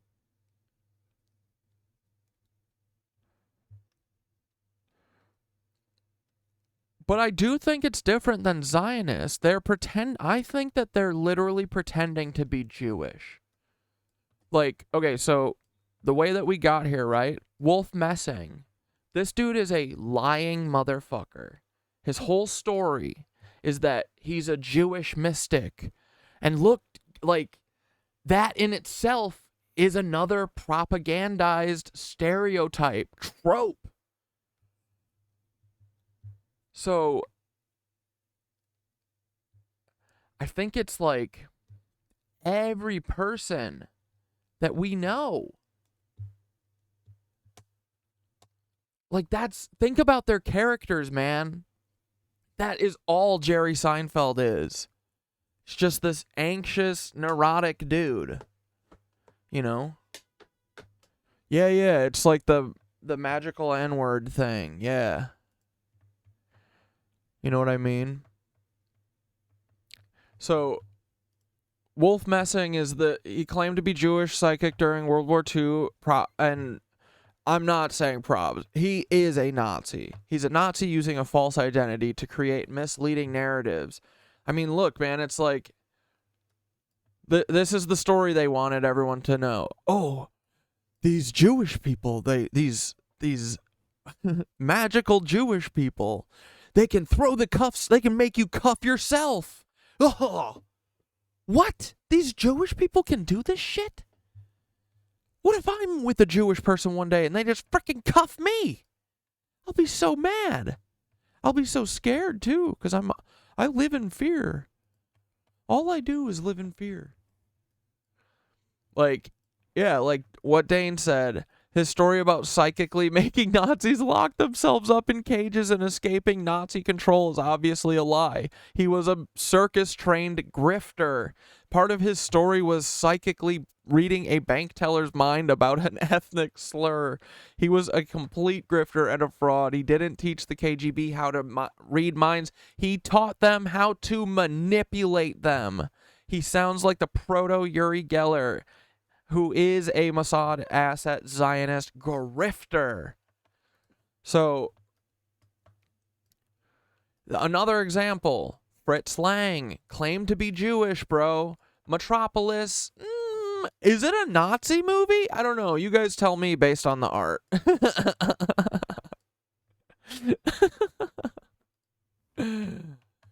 Let's read this article.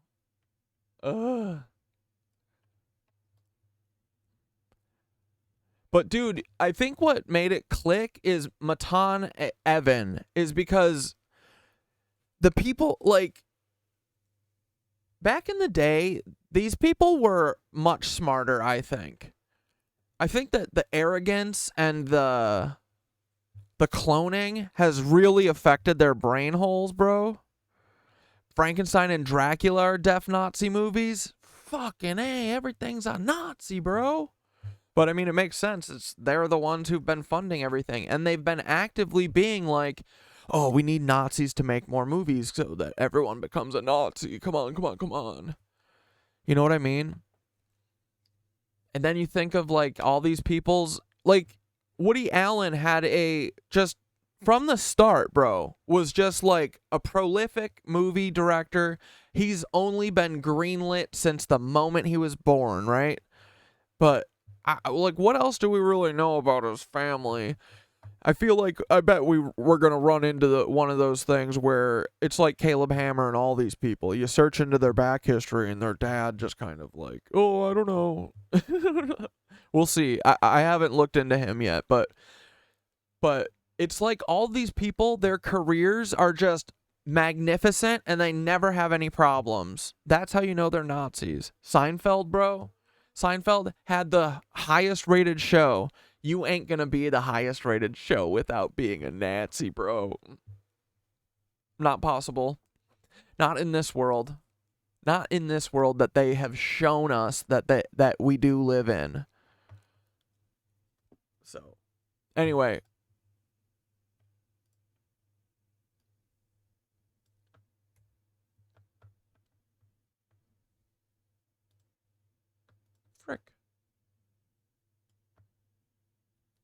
Fritz Lang, the son of a Jewish woman, a half-breed by Nazi standards, was naturally petrified when he was invited into the office of the Nazi minister of... RFK gave the bear his brain worms. Oh, man.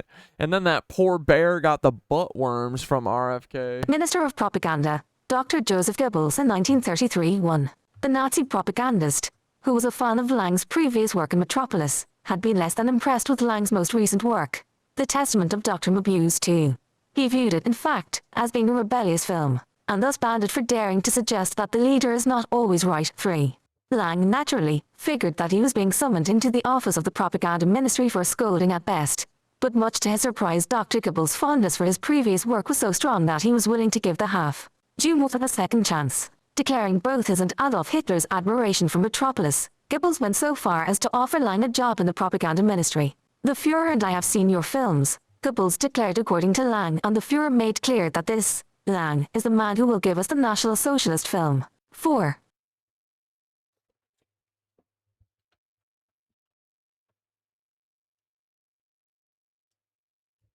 Lang replied politely to Goebbels' offer, but the minister would never get his Lang-made National Socialist film. Lang would flee to America 4 months later, where he would continue on his career, making anti-Nazi films such as Hangman Also Die 5, Full Stop. For years, the interview with Goebbels, as well as the Minister of Propaganda's high praise for his work, would haunt him. He later came to regard Metropolis, at least in the case of its story, as silly, and gazed back upon it with regret for having allowed it to come into a state where Hitler himself adored it, even relating to the main character Frieder. 6. Given the fact that Lang's then-wife, Thea von Harbaugh, was responsible for writing the screenplay, it may not be surprising that certain themes and notions that would have pleased Hitler entered the film. 7. Von Harbaugh wrote both the novelization of the screenplay and the screenplay itself in 1927. 8. Von Harbaugh and her half-Jewish husband became estranged, however, as von Harbaugh gravitated towards Hitler and his party. While Lang was in America making anti-Nazi films, his ex-wife and former scriptwriter remained in the Reich writing on behalf of the regime. 9.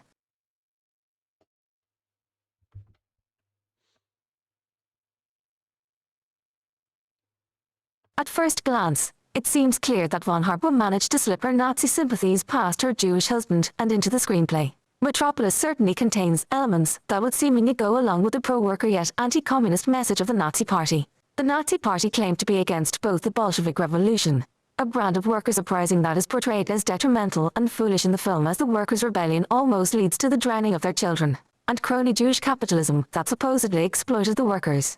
Joseph Goebbels stated that the Nazis were socialists, and even claimed that they were primarily anti-Semitic because, as socialists, we are opponents of the Jews, because they are the incarnation of capitalism, of the misuse of the nation's goods. 10. This would seemingly go hand in hand with Metropolis' message concerning the head and the hands working together, mediated by the heart rather than the head controlling and abusing its power over the hands, or the hands trying to tear off the head.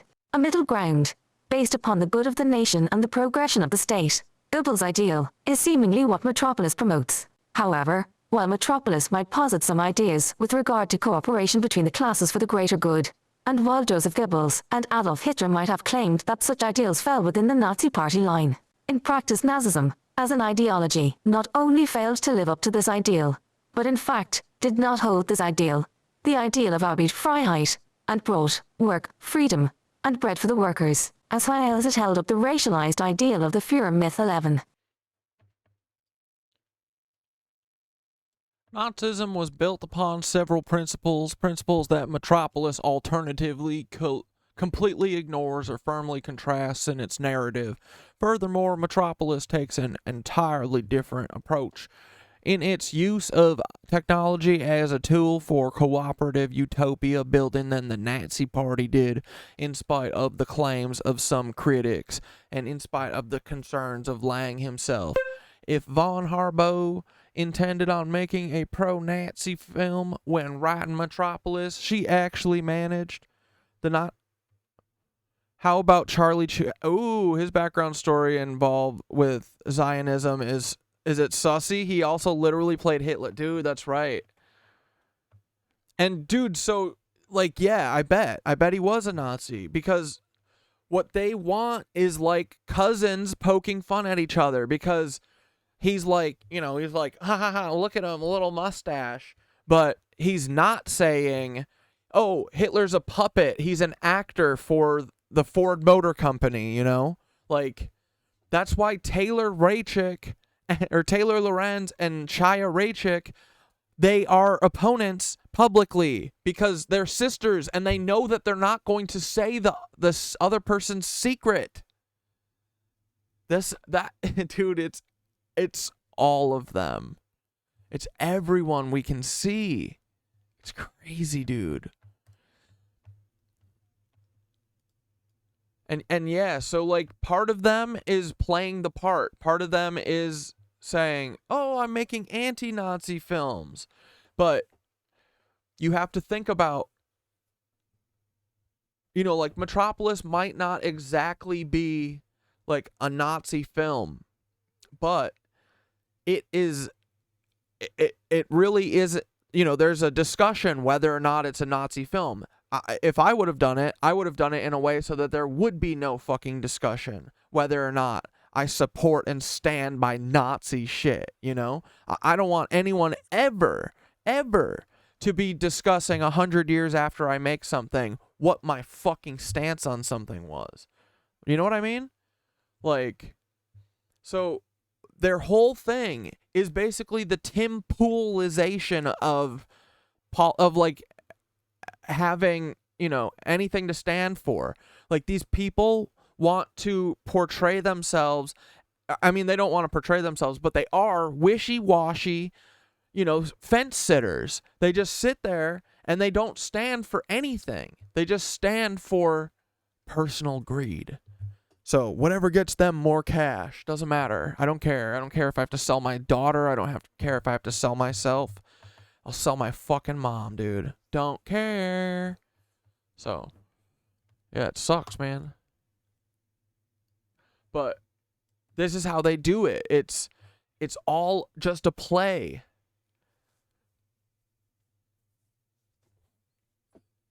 With both sides are fucking predetermined. The conductor is going to win at the end of the night. The director of the play is the Rothschilds and the Vatican. And they are going to win their play, okay? No, I'm a Scorpio. What is this? Is a Scorpio? Give me a read. What is a Scorpio? Scorpio, good energy or bad energy? It's not good or bad. It's just whatever. Nazism was built upon several principles. Whatever, you know, whatever personality parts of yours like come through. Yeah, dude. All the coolest people in the world I've always noticed are Scorpios. I rep Scorpios hard. Principles that Metropolis alternatively completely ignores or firmly contrasts in its narrative. Furthermore, Metropolis takes an entirely different approach in its use of technology as a tool for cooperative utopia building than the Nazi Party did, in spite of the claims of some critics, and in spite of the concerns of Lang himself. If von Harbo intended on making a pro-Nazi film when writing Metropolis, she actually managed to make the opposite. When speaking of the principles of Nazi ideology, it can generally be divided into three pillars: the Führerprinzip, the Volksgemeinschaft, and the Judenkampf. The first of these three principles, the Führerprinzip, essentially stipulates that, in the words of Hermann Göring, just as the Catholic Christian is convinced that the Pope is infallible in all religious and ethical matters, so we National Socialists declare that for us, too, the Führer is absolutely infallible. 12. Hitler was portrayed in Nazi circles and in Nazi propaganda as being not merely a prophet, but a Christ-like figure sent by God to save the German people. 13. And he, being portrayed as such a figure of perfection incarnate, was, like Jesus, above reproach and above question. Questioning the Führer or portraying him as anything but eternally correct was, in Nazi circles, tantamount to heresy, hence Goebbels' dislike for Lang's later anti-fascist film 14. Alright, I'm done with this, but... Okay, so... I'm like 100% on Wolf Messing. He's clearly a Nazi, right? So let's look at some of the historical shit that they've done through the... And guys, why do they do this, right? What do? They do it because the Nazis are the ones actually doing all the shit that they say, right? This is how they've always controlled everything. They want to steal everything from everyone. They want to control all of us by making us fight each other. So, and then they also are demons, right? They want to drink all of our children's blood. So what do they say? What do they do, guys? They drink the children's blood, and they fucking, and they steal everyone's money, and they rip everyone off because capitalism, and then they say, Jewish people did it. Yeah, they call it blood libel. Oh, yeah. Oh, yeah, I haven't seen little Timmy, even though I was the last person with them. And yeah, you definitely saw me walking away with them to the woods. Yeah. But I'm the king, and it was Jewish people. Do I need to remind everyone of this?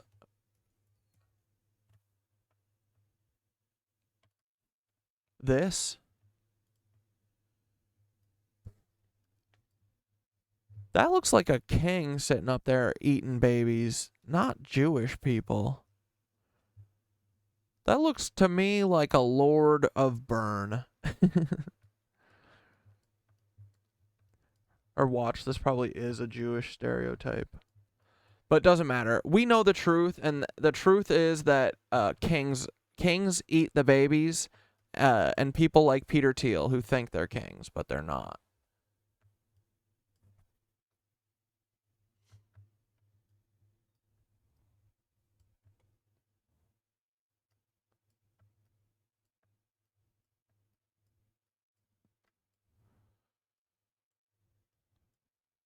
Okay, and then, okay, so we've got, here's some examples of different stereotypes and stuff of in the past that people do against Jewish people. And so, you know, what this is so that you don't, so my favorite book is Cavalier and Clay because, because it's Seth Cohen's favorite book from the OC, okay?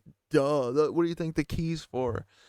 But, in that book, I need to reread it, actually. I haven't read it in like 10 years. What was his character's name?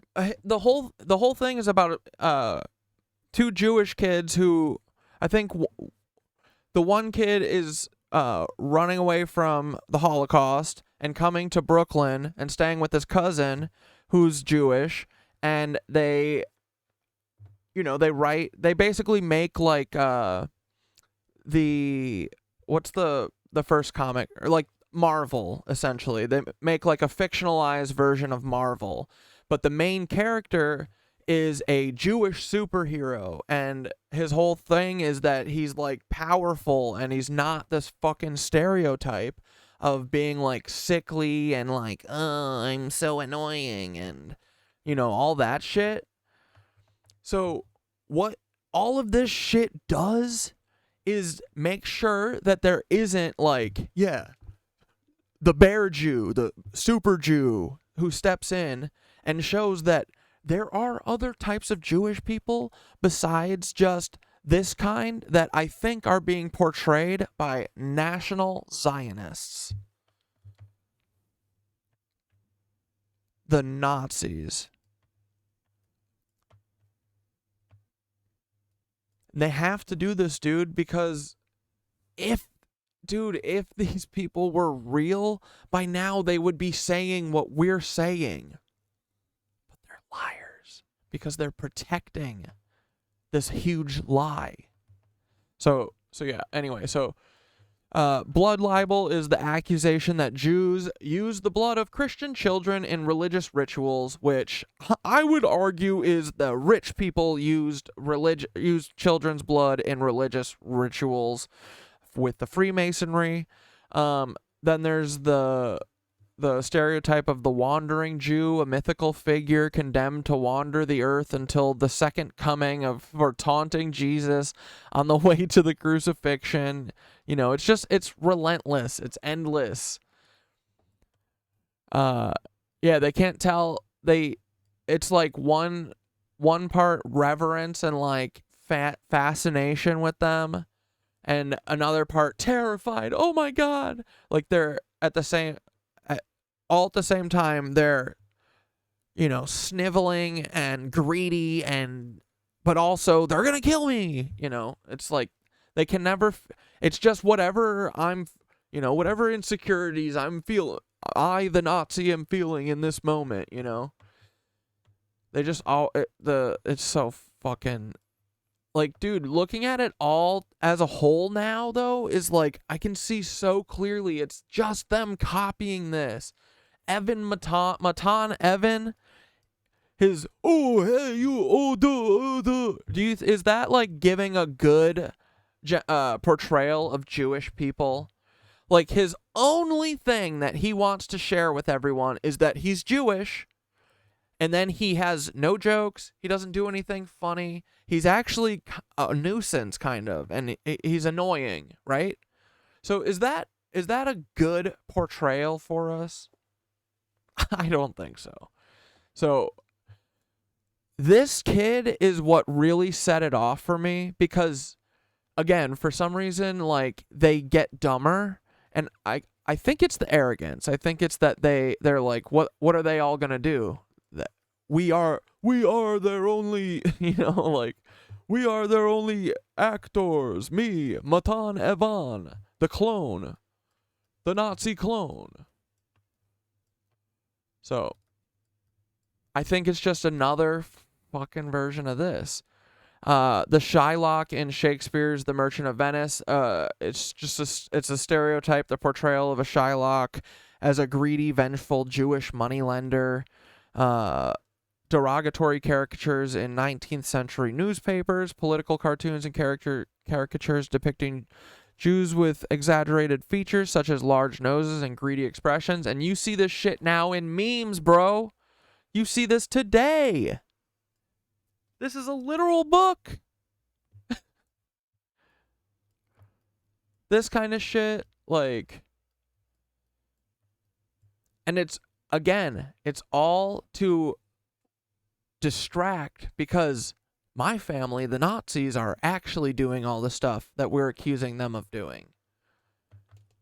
It's like so child-brained when you really step back and understand it. It's like this is baby brains, dude. They don't even like at this point. They should be removing themselves at least 2 steps.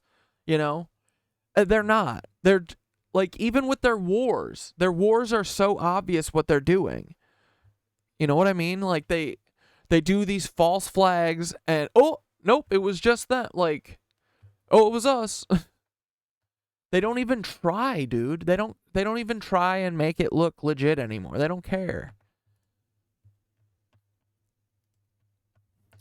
Then a bunch of other Nazi propaganda portraying Jews as subhuman, conniving, and a threat to society, which I'm suspecting is what, like, Ian Carroll is making the turn to soon. Like, that's why he's now all of a sudden he took this fucking right turn into it's the Jewish people's fault, right? It's because in the next couple years, they're going to have to drum up hate against the Jewish people so that we all are fine with doing war against Israel or whatever they fucking do, Because, again, at the end of this, it's got to be white Christians standing left. That's it. Scientologists, Catholics, Mormons, all the worst people, right? All the shit religions. But yeah, this was like a famous thing from the Nazis' time. There's a children's book called Der Griefpilz, the poisonous mushroom that taught children to view Jews as dangerous, right? Yeah, look. Oh, scary. Oh.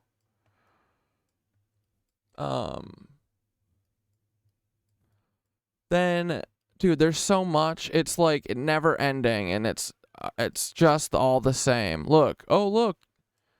Do you guys think portraying Jewish people as rats, does that give them a positive connotation in society? But do you see why they do it? Because the Nazis are actually the rats, right? Dude, their whole thing depends on deception. They truly are rats. The whole thing. Look, they make this shit in anticipation of hiding their crimes. Because they say, oh, we are definitely doing this crypto. We are going to do this crypto rug pull, and it's illegal, and we shouldn't do it, and we definitely need a scapegoat. So we're going to blame Jewish people. That's what people in our government right now, when they go to Quantico, that's what they're doing. Ian Carroll's handler, boss, the one who works in the office, he's like the field agent, right? But Ian Carroll's handler, boss, goes to these meetings and goes, how can we protect white Christian, Catholic, Mormon, Scientologist freaks? This is at a government federal building, and they go, oh, yeah, I'll make up a propaganda depicting Jewish people as rats, and I'll post it on Twitter. And they're like, good job, Bryce. Great. We need everyone to have a little more gumption like Bryce. I need you to all give it a little effort like frickin' Bryce here. And then this is my favorite part. The Cold War era is when they were like, the Jews are everything that we need them to be, okay? They're both the crazy capitalists, but also communists.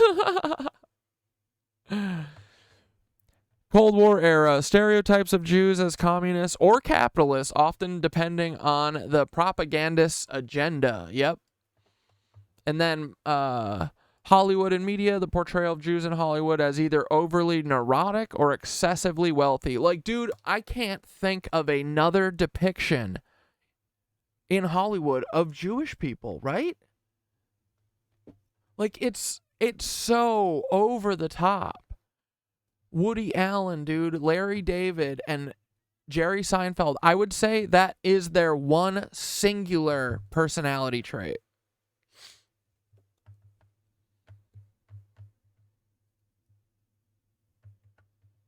Dude, this is all making so much sense now why I've always really not liked this stuff.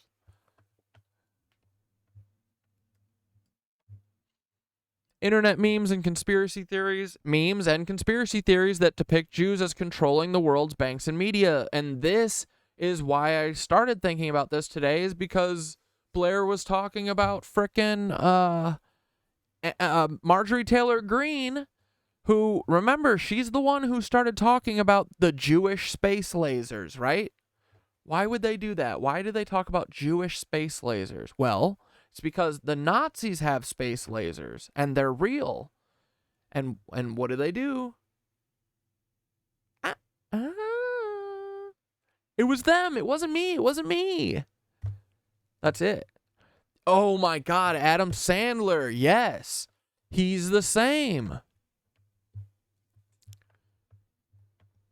And, you know, it's not to say, like, again, this is just, like, we need to think about the omission of stuff that we have gotten in our lives. Because I think that's really where the, like, we don't even understand how few artists we've actually seen, you know? Like, art is withheld from us because Nazis. Like, dude, that's kind of what they did right after World War II. World War II, they killed all the artists, man. It's because they were the ones they were us. They were the ones saying, no, fuck this. Fuck going to war. Fuck that shit. No.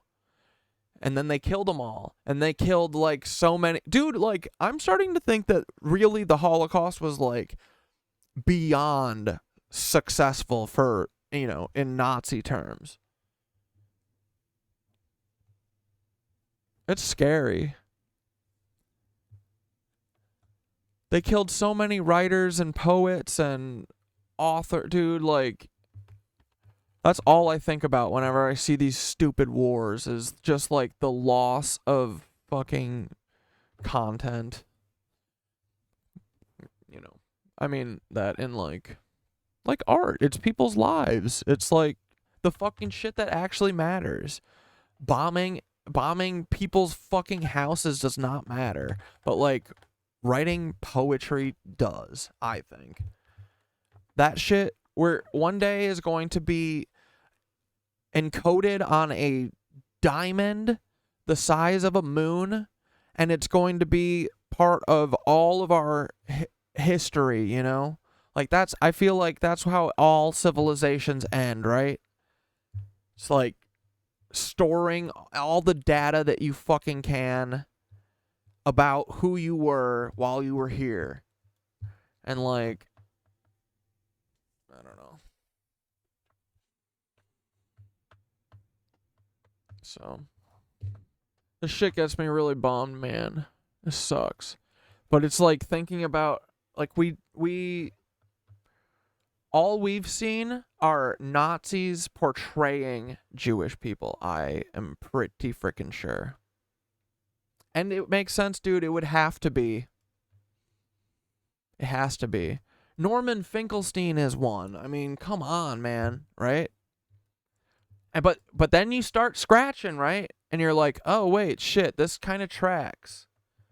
Oh, yeah, he dates children. Huh. Also heard this thing about him. Hold on, what was it called?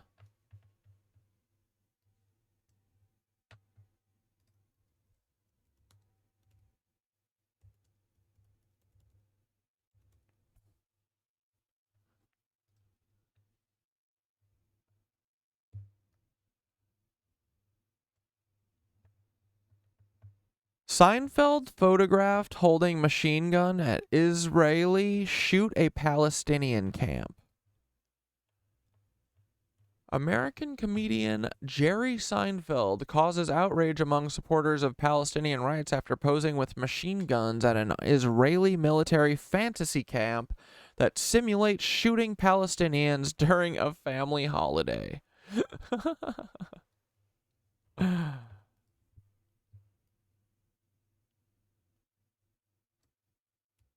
American stand-up comedian Jerry Seinfeld visited a military fantasy camp during a family holiday to Israel, where he posed with machine guns and took part in simulations which portray Palestinians as target practice. The Jewish-American funny man, known for his 90s sitcom Seinfeld, has attracted an angry backlash online after the Camp Caliber 3, which is built on an Israeli settlement declared illegal by the international community, on Sunday posted pictures on its Facebook page of Seinfeld and his family's visit. On Tuesday morning, the posts have been removed. Finally, we are allowed to tell you, the legendary Jerry Seinfeld and his family were at Caliber 3 during their visit to Israel last week. They came to us for shooting training with displays of combat, Krav Maga, assault dogs, and lots of Zionism. It was great, the post read. Cool. Guys, it only costs $115. Jerry Seinfeld and his family play fascists in the West Bank, indoctrinating his young children to murder Palestinians and steal land. There is nothing funny about apartheid. There's nothing funny about Jerry Seinfeld, honestly. Dude, this is... Everything is looking up Catdad's way. You know what I mean? I'm just saying, I've been hating on this dude my whole life. And everyone's like, he's got the #1 show in America. I don't care. It's not funny. There's not a funny part of it. And then the other guy, the other guy from his show is the one who dropped the N-word so hard he had to disappear for 10 years.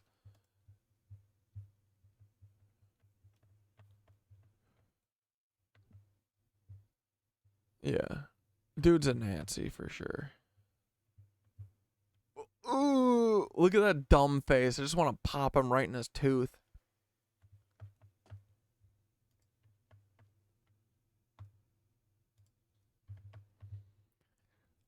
Dude, I probably ruined everyone's night, right?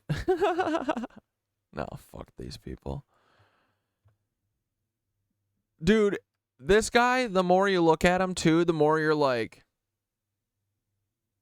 that dude's a PDF file.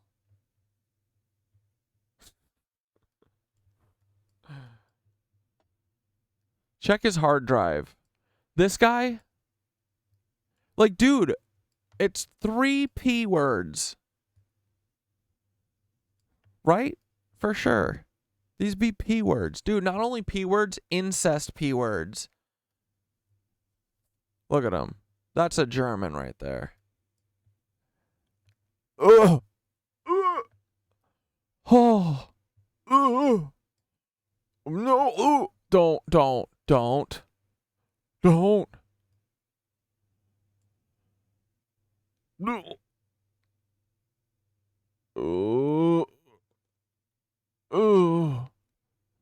This is what Sun Yi has to look at every day. He's like, give me smoochies, daughter. Come here, give me smooch, daughter. Hey. Smooch. Hey, come watch me play flute. I'm gonna play flute at the fucking jazz band. Come watch me play, daughter. This woman is trapped. She needs help. She needs help. He adopted them and married her. So fucked, dude. This kid looks very uncomfortable in there. Is that one Ronan?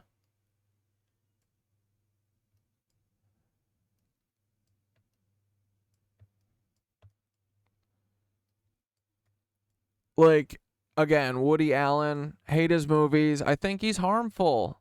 His whole thing is, oh, I'm such a fucking annoying piece of shit. Oh, also, I'm Jewish. That doesn't... Oh, I just wanted to mention I'm Jewish. Like, I don't think that this is beneficial to Jewish people. Sorry, don't.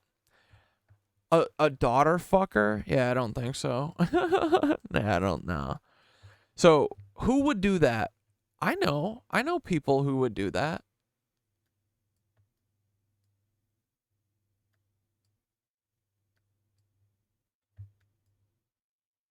People like this. Nancy's. This is who does this shit, right? It's always them. Dude, if we got rid of these fucking rats, and I don't mean kill them, but if we got them out of our fucking lives, bro, our lives would be, oh boy, perfect. I would want for nothing. I just want to never see or hear from any of these people or our government ever again.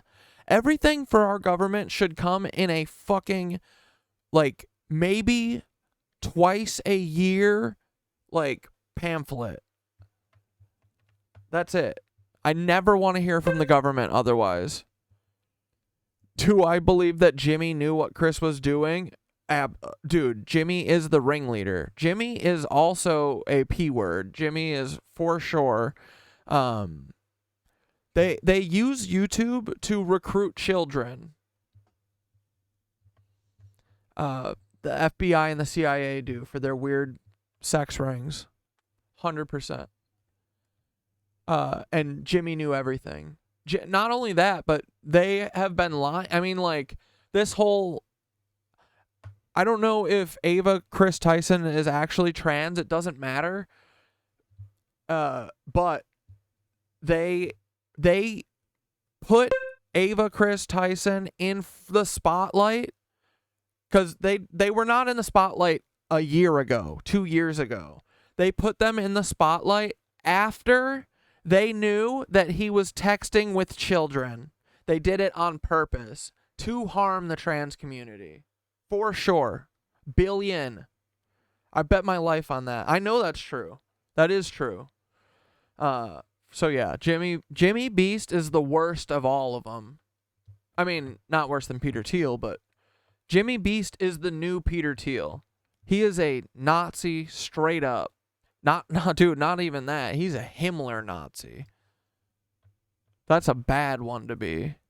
That one sucks, bro. And dude, it's way worse than that, actually. You wanna know how? You want me to prove to you that he knew and he is a Nazi? There. That's been there on his channel since day one. That's what that is. That is a motherfucking... That is a Nazi flag. Yup. So, yeah. No, all these people know what they're doing. I'm not giving any more benefits of the doubt ever again. Definitely not to Jimler. So, but yeah, he for sure knew. Oh, 1,000,000,000%. He's a massive part of this. He's probably dipping into the kids that Ava was getting. He's just like them. Yeah. Honestly, they're probably serving Ava up because they need to hide Jimmy. Probably because there's allegations or something. But yeah. Yeah, these people all be Nazis.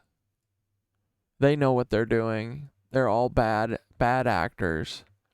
Bad actors the double entendre way, okay? They're terrible at acting, and they're also literally traitors to America. Like, dude, I'm saying without being like an over-the-top, like, whiner pants, they're literally treasonous traitors, dude.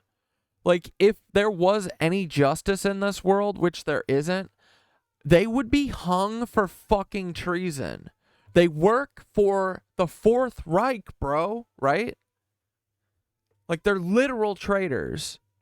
Benedict Arnold has nothing on these motherfuckers. Lady! Oh my God. She's like, "Row, row, row. Come here."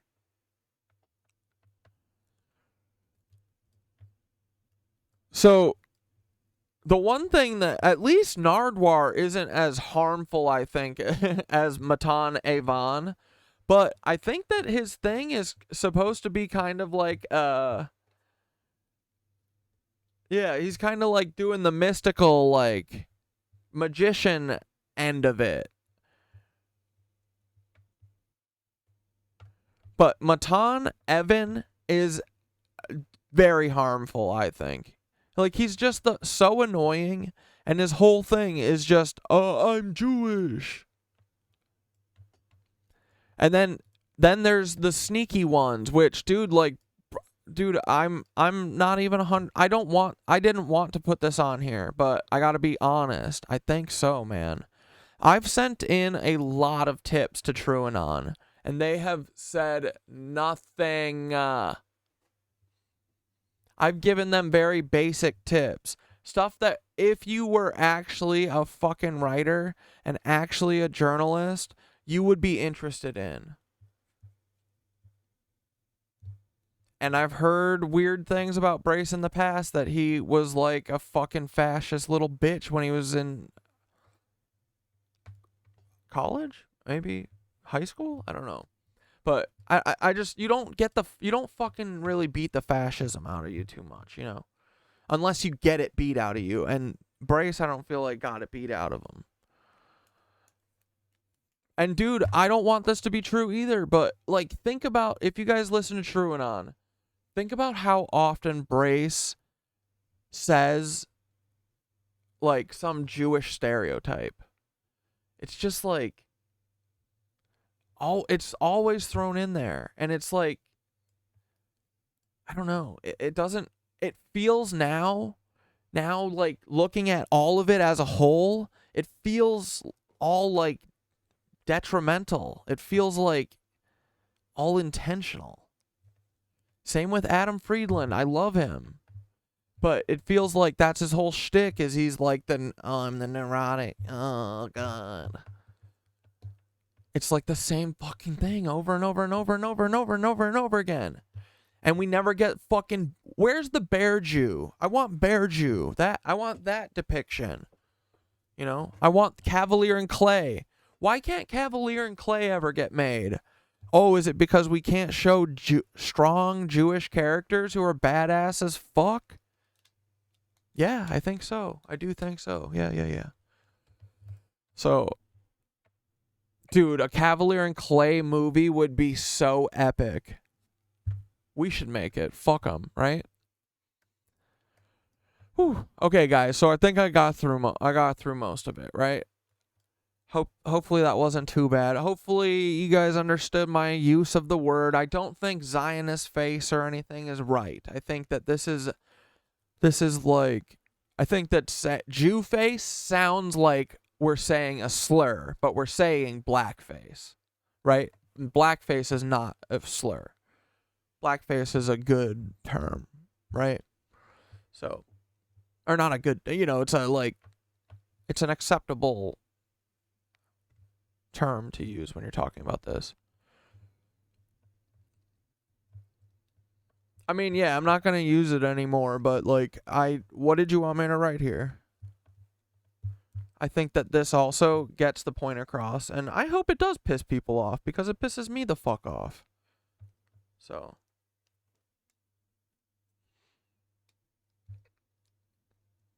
But, like, Jewish face? Here. Is that better?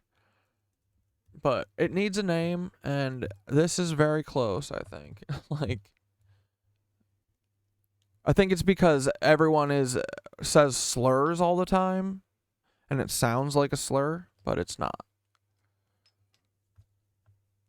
Yeah, see, this doesn't feel right.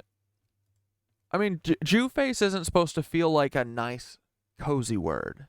It's supposed to put a fucking knot in your stomach.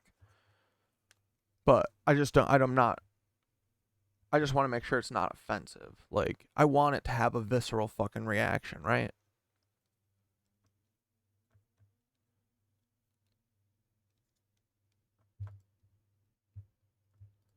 Okay, so yeah, I mean, think about it, right? Like,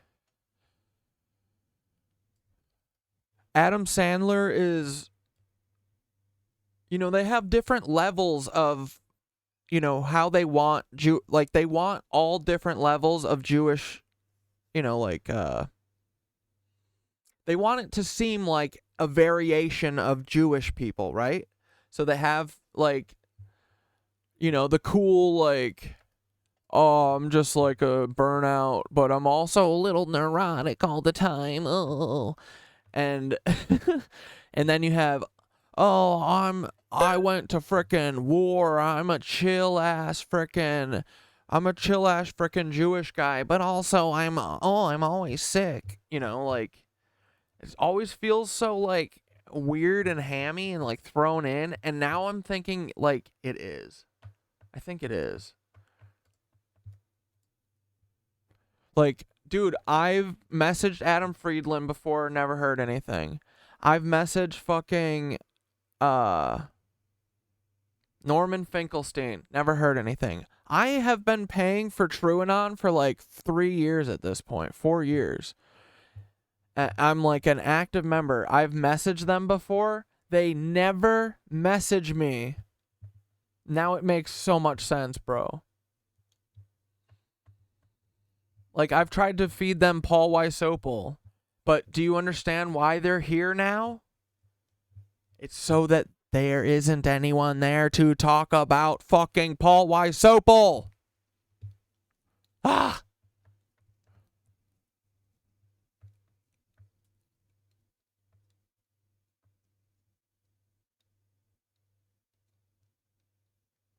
Wait, Sarah, what is going on? Are you upset with me having this word here? Like, that's silly. You know what do you mean? Here, we'll call it this. How's this? Better?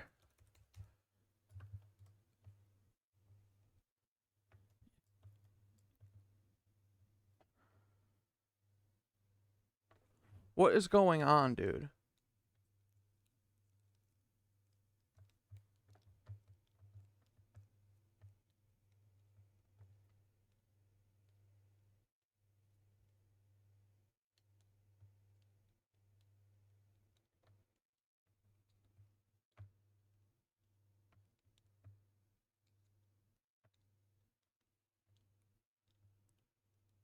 What is a kill switch for my account? This is a touchy subject. Yeah, I know. I addressed that up top. We know that. but it doesn't mean we don't talk about it.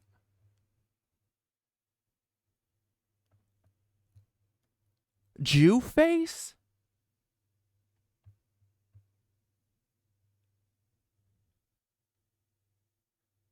She's worried about you getting pulled over the usage?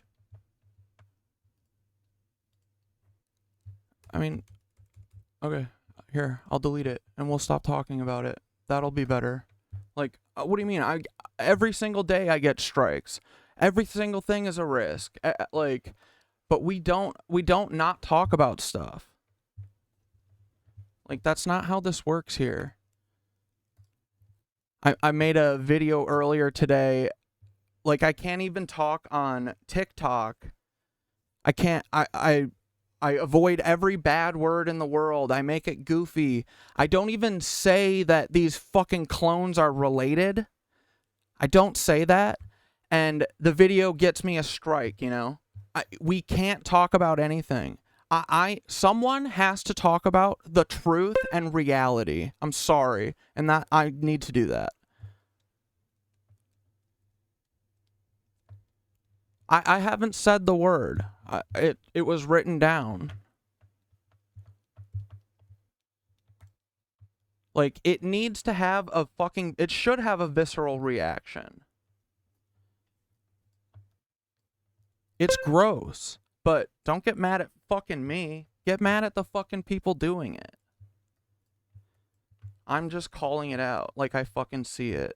And all these people doing this fucking stereotype is harmful. It's more harmful than me saying blackface, but for Jewish people. Here, let's call it that. Blackface, but for Jewish people.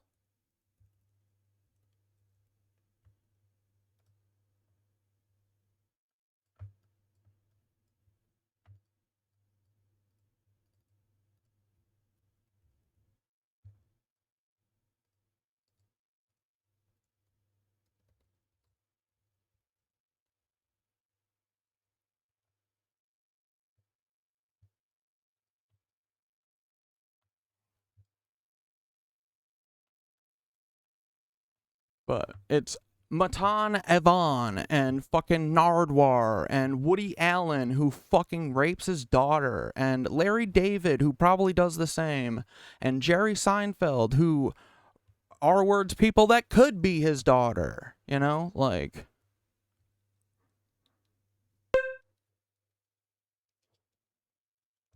Copy. We will not put the word Jew by anything. We'll never talk about the truth. Yeah, so my videos, I post videos talking about Sam Hyde being a fucking Nazi, and my videos get strikes for hate speech and hateful ideology. Yeah, that's what I was saying. Like, that's what this feels like, is like, addressing it is not being it.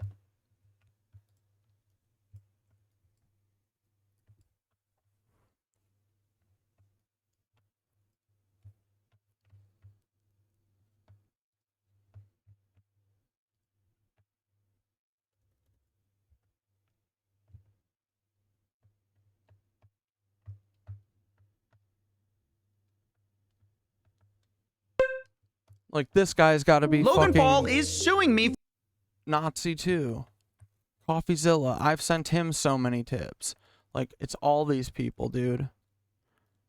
They're all fucking fakers and liars.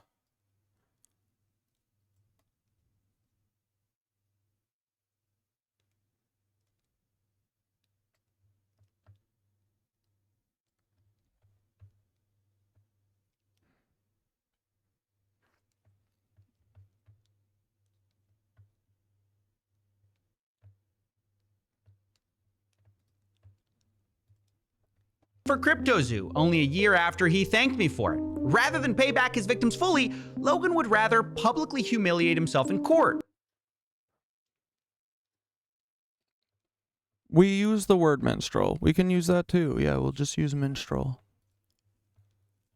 By accusing me of defaming him. He's hired 5 lawyers to sue me, which he hopes will stop me from exposing him again. You see, only hours before this lawsuit was filed, I had reached out to Logan Paul about a new investigation into one of his companies, which has just been accused by the Canadian government of being a multi-layered fraud in Canada. I obviously had questions, but before I was able to get answers, Logan's team of lawyers showed up to silence me. We're going to talk about that. We're also going to go through this lawsuit. I'm going to tell you how to support us if you want, because while I didn't think I'd need help, I was wrong. But before we get to my mistake, let's start with Logan's. This lawsuit is not about Logan Paul getting defamed. Instead, this is about him trying to dodge accountability, victims, and blame anyone but himself for his problems, especially me. This lawsuit says Logan Paul wants to hold me accountable for my actions. But what actions are those? Holding him accountable? It's ironic because his lawyers claim Logan has learned to believe in the importance of accountability. But accountability for who? Currently, Logan is fighting the victims of CryptoZoo in court, and now he's fighting the journalist who exposed him in the first place. Personally, I believe Logan has learned nothing from this except how to silence people with the law. But I won't be silenced because Logan's lawsuit makes no sense. We're gonna go. Yeah, guys, everything's fine. I'm sorry I got snippy. I just, I tried to handle it up front. I wish that it was handled up front if it was such a problem, because I tried to, I wanted to talk about it up front. I didn't see anyone. I'm sure you guys probably did, and I didn't fucking see it. But I'm sorry. It's just a touchy subject. I tried to, I tried to talk about it in a way that I feel like doesn't lead people to give me those assumptions. But Sarah's right. Like, yeah. So I'm sorry, Sarah. I love you. We're moving on. No one's mad. I'm not mad. I'm gonna sit here for a minute and rip my bonger, and we're gonna fucking have the great night, okay? I'm sorry, Sarah. I love you. We're all fine. We're all adults, okay? Everyone's happy. But just ping me at the top, though. Like, next time, don't let me get an hour into it, Tell me, please. I don't want people to be sitting here uncomfortable. Just fucking hit at Catdad until I answer you. You guys know that if you really need my attention, you hit the at Catdad. That immediately gets me to look. Because I know you guys all know that, because you guys all stopped doing it until it's like important shit. So just let me know, I don't want to get fucking 3/4 of the way through it. But yeah. I'm sorry. But everything's fine. Sarah, everyone, we love Sarah. Go through it because from the beginning, there's problems. Logan's 5 lawyers tried to discredit me as a journalist. I'm also high, Sarah. Fuck you. They paint me. No, we're not. There's no fight. Like, dude, the thing is like, you can have arguments with people. You can, dude, this, like, I get in a heat with my friends all the time. We're just people who have hot blood, right? Because we care. That's all it is, right? We know that. We can all get over it. Dude, honestly, we should be able to fucking butt heads, right? Yeah, passion. So. And I appreciate Sarah for fucking standing up and saying something. That's great. A lot of people wouldn't, Like Mr. Bean's people. No, the fuck. They'd be like, where do you want the Gluck? Tell me, Mr. Beans. But, alright, let's watch this Coffeezilla. Everything's fine, guys. As someone who wanted money. They say I had a false and malicious narrative. But you know who doesn't believe that? You know who secretly praises me behind the scenes? But part of me kind of wants the fucking feds to try and get a run at me, If they think that they have their one last shot at taking Catdad down from that, let's do it.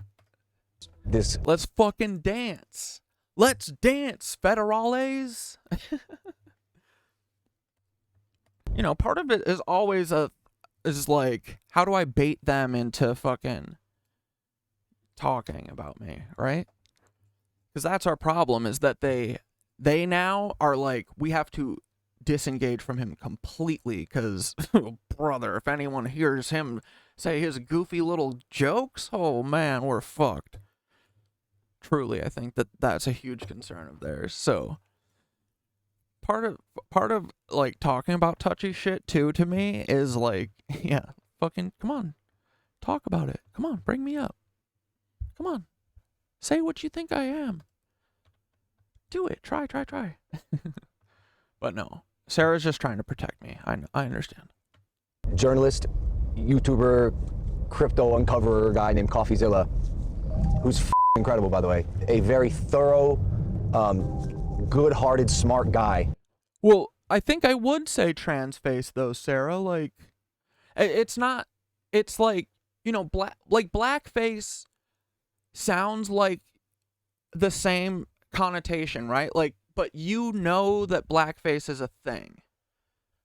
You know what I mean? Like, the intention of what I was saying, right, is to, like, it sounds like a thing, but it's not a thing you're familiar with, right? So my intention was for, yeah, like, I feel like you should be able to replace, and I still think this, I just think that should be able to replace black with Jew. Like, the Jew, there's nothing wrong with Jew, you know? Like, I feel like people say bad stuff about Jewish people so much that everyone thinks that if you say the word Jew that you're being like a derogatory piece of shit, you know? But I do think you could say like trans face if you're like someone who's like intentionally faking to be a trans person, or it would be like another, you know. But I do think that would be fair, yeah. Right? Am I wrong? I know that I'm not saying like, don't get me wrong, I'm not saying that like Jew face, I want people to stop and be like, whoa, what the fuck? But I wanted it to be like in the context of the video, right? Like, I didn't put it on the title. Like, I use Minstrel show in the title. Right?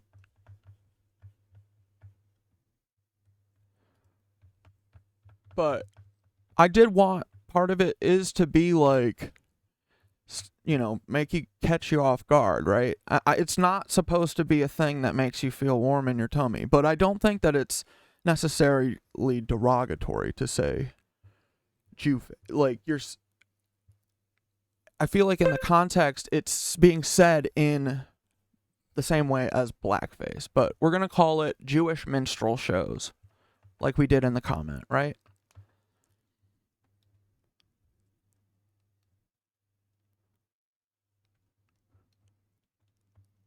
Yeah, that's fine. Moving on. Did a deep dive into this project that I attempted to make called Crypto Zoo. That's right. It's Logan Paul. He's the biggest enemy of Logan. Like, dude, this, I think, is another instance of this. This is the Oppo. This is the false Oppo, dude. This dude pretends like he's on our side. He's probably CIA. He's just writing up reports from his friends down the hall. Logan Paul's defamation case. Who knew? Because defamation requires actual malice and a reckless disregard for the truth, but he just admitted on camera that I am thorough and good-hearted. Maybe that's why he wanted to remove that video from the internet, according to the YouTuber who released it. The only issue that was ever communicated was remove this crypto stuff, remove this Crypto Zoo stuff. If Crypto Zoo is in there, if Coffeezilla's in there, I'm not going to promote it. Yeah, remove that Crypto Zoo stuff, that Coffeezilla stuff. Doesn't look good when you compliment the guy you're trying to sue. Maybe that's why Logan isn't even suing me for my original investigation at all, despite most of this lawsuit being a ridiculous fanfic about how I took Logan out of context, that Logan was a victim, that I withheld text messages. Logan isn't suing me for any of the original investigation, though, because he knows he can't. Instead, at the end of the lawsuit, we find what my defamation really is. I'm being sued for 2 videos and 1 tweet where I advocated for refunds for the victims. Yes, you heard me right. Logan Paul sued me after I tried to get his fans, the Crypto Zoo investors, a full refund. Remember, there are 2 parts to Crypto Zoo, the NFTs and the Zoo tokens, and Logan chose only to refund the NFTs, which is a minority of the losses, and I had a major problem with that. I told Logan this, I've stated over and over my opinion, that it is disappointing for someone as rich as Logan to not make things fully right, and instead only pay back a small part of the losses while fighting the rest of the victims in court. And it's those videos and tweet where I ask for refunds, which I'm being sued for. The first video in question is about Logan Paul not paying out refunds refunds for 6 months. The second video was about Logan's partial refund, having a clause to make sure you couldn't sue him for the rest of your refund. And the tweet, I simply said, Logan's the type of guy to thank you for exposing a scam and block you when you remind him to pay up. I mean, yeah, now he's the type of guy to then sue you. Now, I'm sure Logan doesn't like it when I say things like Logan's victims or Logan's scam, but I have a question. If they're not Logan's victims, whose victims are they? Even Logan admits they are victims. He told me via text, just thought we had the same goal of helping victims instead of a divisive social media war. So he agrees people have been wronged by his game. You know, the thing that he said will earn you money. It's a really fun game that makes you money. So how are these not Logan's victims? He, of course, would say it's his business partner's fault. But remember, Jake and Eddie have been out of the picture for years. And yet, CryptoZoo hasn't been released, despite Logan constantly promising it, and of course, also threatening to sue me. We're gonna handle this ourselves while we continue to build CryptoZoo, and I'll see you in court. By the time this comes out, it'll be done. The game's gonna be made. You're gonna have the opportunity to get your money back if you want, if you don't want to play the game. And I'm gonna take care of the people who made me look like this was a scam perpetrated by me. Right. Logan wants to sue me and release a finished CryptoZoo game, but he's only done one of those. Since Logan can't blame his partners, Jake and Eddie, for this because they've been out of the picture, do you think he'll take accountability for not launching CryptoZoo? No. This time, he blames the government. He says releasing CryptoZoo has too many regulatory hurdles. Maybe they should have thought of that before multi-millions of dollars of zoo tokens and eggs were sold. And now Logan would rather blame the government than take accountability. Or if you let him keep talking, Logan might rant about internet reporters having too much responsibility. These internet journalists, internet investigative reporters have way too much responsibility on their hands that is being mismanaged and wielded in a really inappropriate way. It's honestly funny to watch this guy whine about his problems, which you can barely hear over what sounds like a private jet. Which brings me to another problem Logan has. Part of any defamation case is damages, and proving someone has harmed your reputation. But isn't Logan richer than ever with Prime? And did he have a reputation to harm?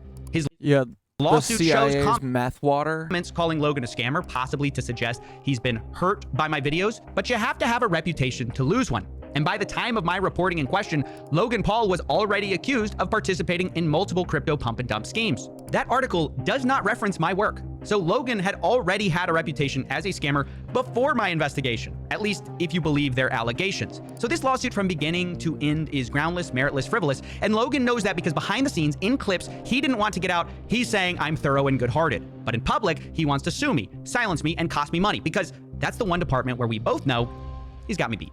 We might have facts, we might even have evidence, but he's got all the money and the lawyers.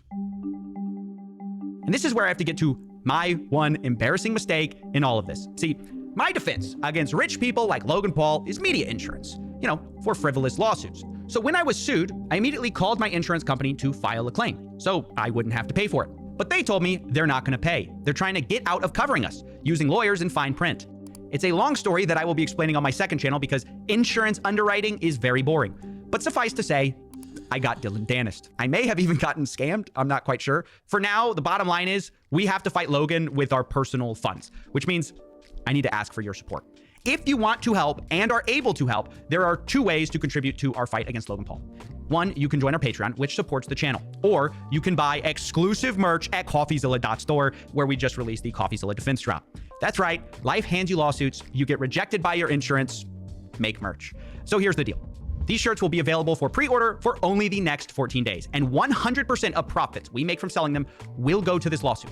If for some weird reason there's money left over, it will be dedicated to future legal costs for this channel. I just want to let you know they're available, and it's a cool way to support the lawsuit while also getting something in return. I didn't want to just set up a GoFundMe. So if you want to do that, just know pre-orders take a few weeks to get done because we make them after you order. And remember, you have 14 days, and you can get that at Coffeezilla. I feel like the captions are super light, but I don't know why. .store. I'll link that below. It's Coffeezilla.store. All right, now we're going to shift gears and talk about the final part of this lawsuit. Why did Logan Paul sue me now? It's been over a year since he apologized and thanked me. Thank you, Coffeezilla. I am very grateful for your work and your investigation. That means that. Thank you, bro. It might seem strange, but I've got some fun facts for you that may or may not be related. Did you know 6 days before the lawsuit, I had featured Logan Paul in a teaser for a video? Did you know 21 hours before the lawsuit, I had texted Logan for comment? Did you know I told him he had 24 hours to respond, and Logan sued me 3 hours before the deadline? Yep, that's right. Logan's lawyers then threatened me in that lawsuit email that if I report on this new story, Logan might hold me accountable. And Logan's definition of accountability seems to mean he'll sue me, which is why I believe this lawsuit was not designed to win, but to shut me up, to threaten me, using Logan's wealth and a federal court system without anti-slap to send a message. Do not tell that story. Of course, I don't believe that's the only reason I was sued. Clearly, Logan wanted to sue me for a while, but I believe this new investigation played a role in pulling the trigger. Maybe Logan's team will deny this. Maybe they'll say it's coincidence they sued 3 hours before a deadline. Maybe it's coincidence I announced a story about Logan 6 days before, and maybe it's coincidence that Logan's lawyers threatened me about this new story while suing me for the last story that I hadn't discussed in 6 months. But I don't think so. Either way, when someone threatens new reporting in a lawsuit about old reporting, the effect is the same. So, what was this new story? Well, it's partly about a Canadian law enforcement investigation, and it's partly about something I told Logan to help him. Yes, believe it or not, I tried to help Logan Paul. To explain, we need to go back to when CryptoZoo first got exposed. Logan said he was going to sue me, but got backlash. So he called me to apologize. He said he was wrong and wanted to make things right. I made it clear refunds are the absolute right move going forward, and to my surprise, he agreed. 100%, man. We're on the same page. But we weren't. Logan now doesn't use the word refund. He calls this a buyback. But at the time, I need you to understand, I thought Logan was going to announce a full refund, so I began trying to help him. And dare I say, I was even nice to the guy. You can see that I tried to offer people who might be able to trace blockchain damages to refund people.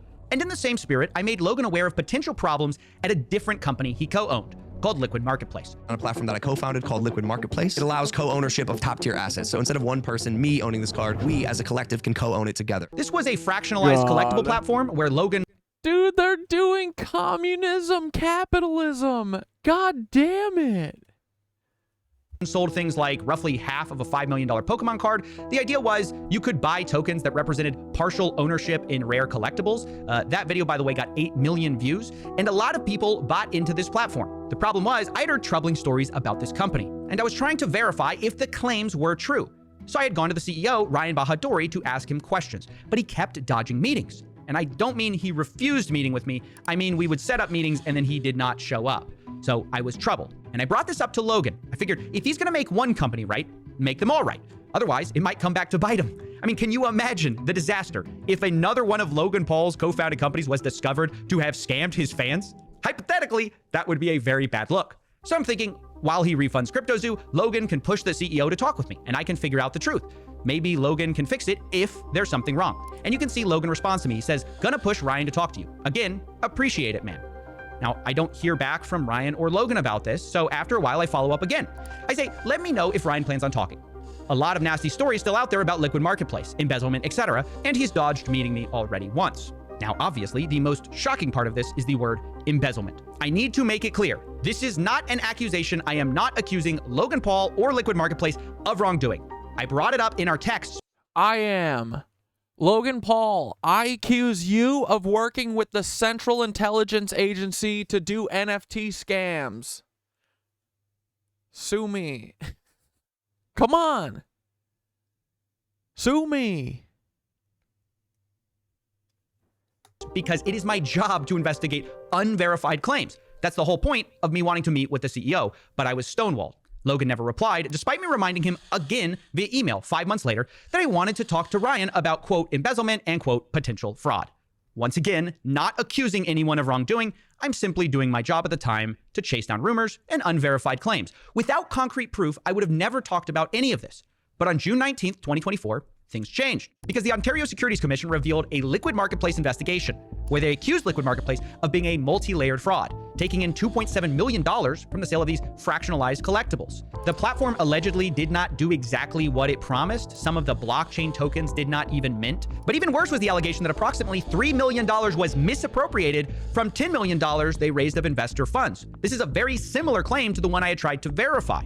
Ryan Bahadori, the guy I tried to speak to, was accused of, quote, making hidden payments to shell corporations without any legitimate business purpose, as were 2 other of the founders. And Ryan was accused of, quote, using company credit cards to buy high-end fashion, expensive jewelry and watches, personal health and luxury spa services. If only there was someone who could have investigated this sooner. Now, it is really important to say Logan Paul is not accused by the OSC. Only 3 of his co-founders and his company is. But given the history, I had questions. After all, Logan's promotional video about Liquid Marketplace is still up. And the reason many people cared about Liquid Marketplace at all was arguably Logan Paul. So here were my questions. And as I read this, it's important to correct. I say Liquid Marketplace got accused of embezzlement. Technically, the OSC alleged misappropriation of funds. Those are similar, they're not the same, so I wanted to correct that. But here's what I asked. Quote, did you take any action on hearing these allegations over a year ago? Did you get approached by the Ontario Securities Commission? And is it true that Liquid Marketplace lied about their claims of insurance, appraisals, and co-ownership as the Ontario Securities Commission alleges? You can see I gave him 24 hours to respond on June 26th at 2:03 p.m. And I was promptly sued June 27th at 11:28 a.m. with roughly 3 hours to spare. Now I want to be clear. I don't know the answers. Dude, people were ragging on you for being too poor to buy the NFTs. Yeah, they got you, didn't they? To the questions I sent. Maybe Logan secretly whistleblew to the OSC when I first went to him. I don't know. That's why you ask questions as a reporter. But now the story is not about those questions. It's about why I was sued immediately after asking them and threatened if I reported about Liquid Marketplace in a way they didn't like. This is not how I wanted this story to come out because there's still so much we don't know and so much I can't say now for legal reasons. Dude, Coffeezilla is also the fucking Spider-Man meme. Everyone is the Spider-Man meme.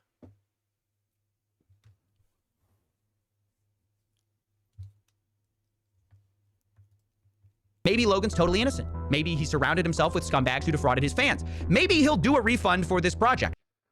Dude, Sarah, are you talking about me right now? Are you saying that I'm like avoiding this because I'm trying to like, because I don't want to like get into an argument? What?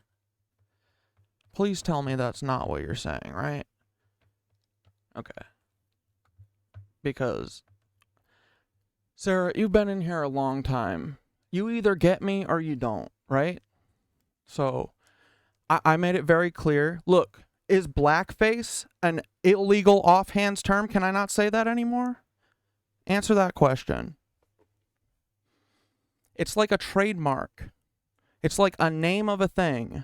It's a very specific thing. Yes, I know that some trolls in Twitter and whatever, sometimes they'll call people derogatorily Jew face. Yes, I know. But our uses are different, and it was written, and I explained it, right? And then at the very end, you decided you didn't like it. So then I apologized, okay? And then I said, okay, we're all adults here. We all love each other. Let's all be nice, okay? And then let's move on together. Let's be adults. And the first minute, the second minute, the third minute, it's fine. But like, come on, dude. Either you're gonna stop or like, what do you need to happen here? You want me to delete the episode? You want me to go back and delete it? What do you want me to do? I did not say that our words do not have fucking, like, can't harm people. That's the moral of my story. What are you talking about? I've never said that. I told you too that I wrote that word because it is supposed to startle you. It's supposed to make you go, what the fuck? But blackface is not a bad term. It is not a slur. Okay? So for your premise to be right, it would have, like,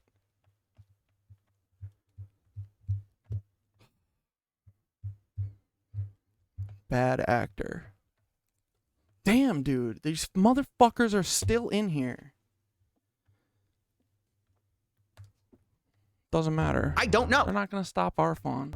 Because I never got the I'm sorry, guys. You understand what I'm talking about. Chance to find out. I tried to investigate, but I was stonewalled and sued when I asked questions. Make no mistake, though, this investigation... Like...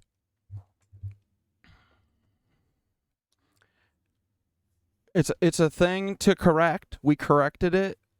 It's not a thing to keep going.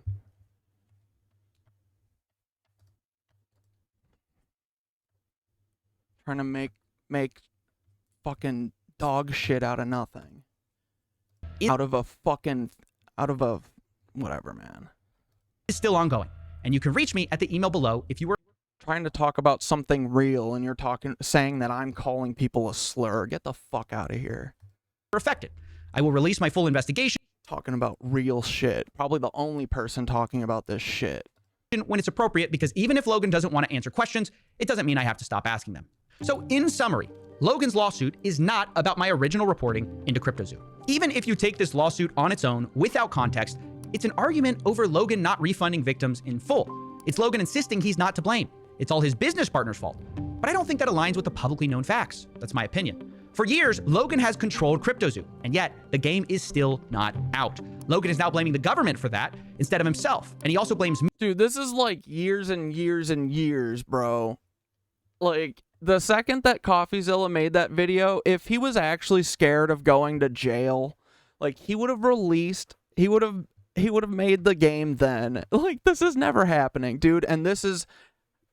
Coffeezilla is the other Spider-Man in the Spider-Man meme.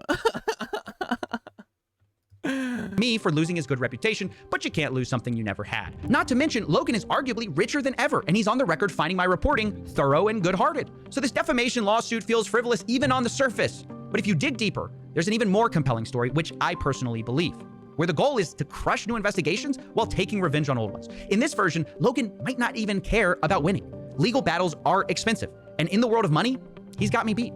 So he can try to silence me by weaponizing the law, he can sue me for doing my job, he can sue me for asking questions, and he can sue me for asking for refunds. But it's going to backfire, because I think it reveals Logan as a bully rather than someone who's truly sorry. Because Logan may be a master at convincing people he's changed, but I'm convinced it's the follow-through where things go wrong. You know, the...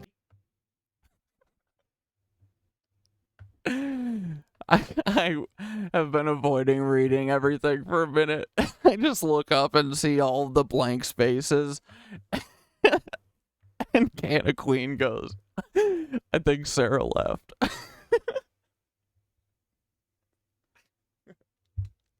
I'm sorry.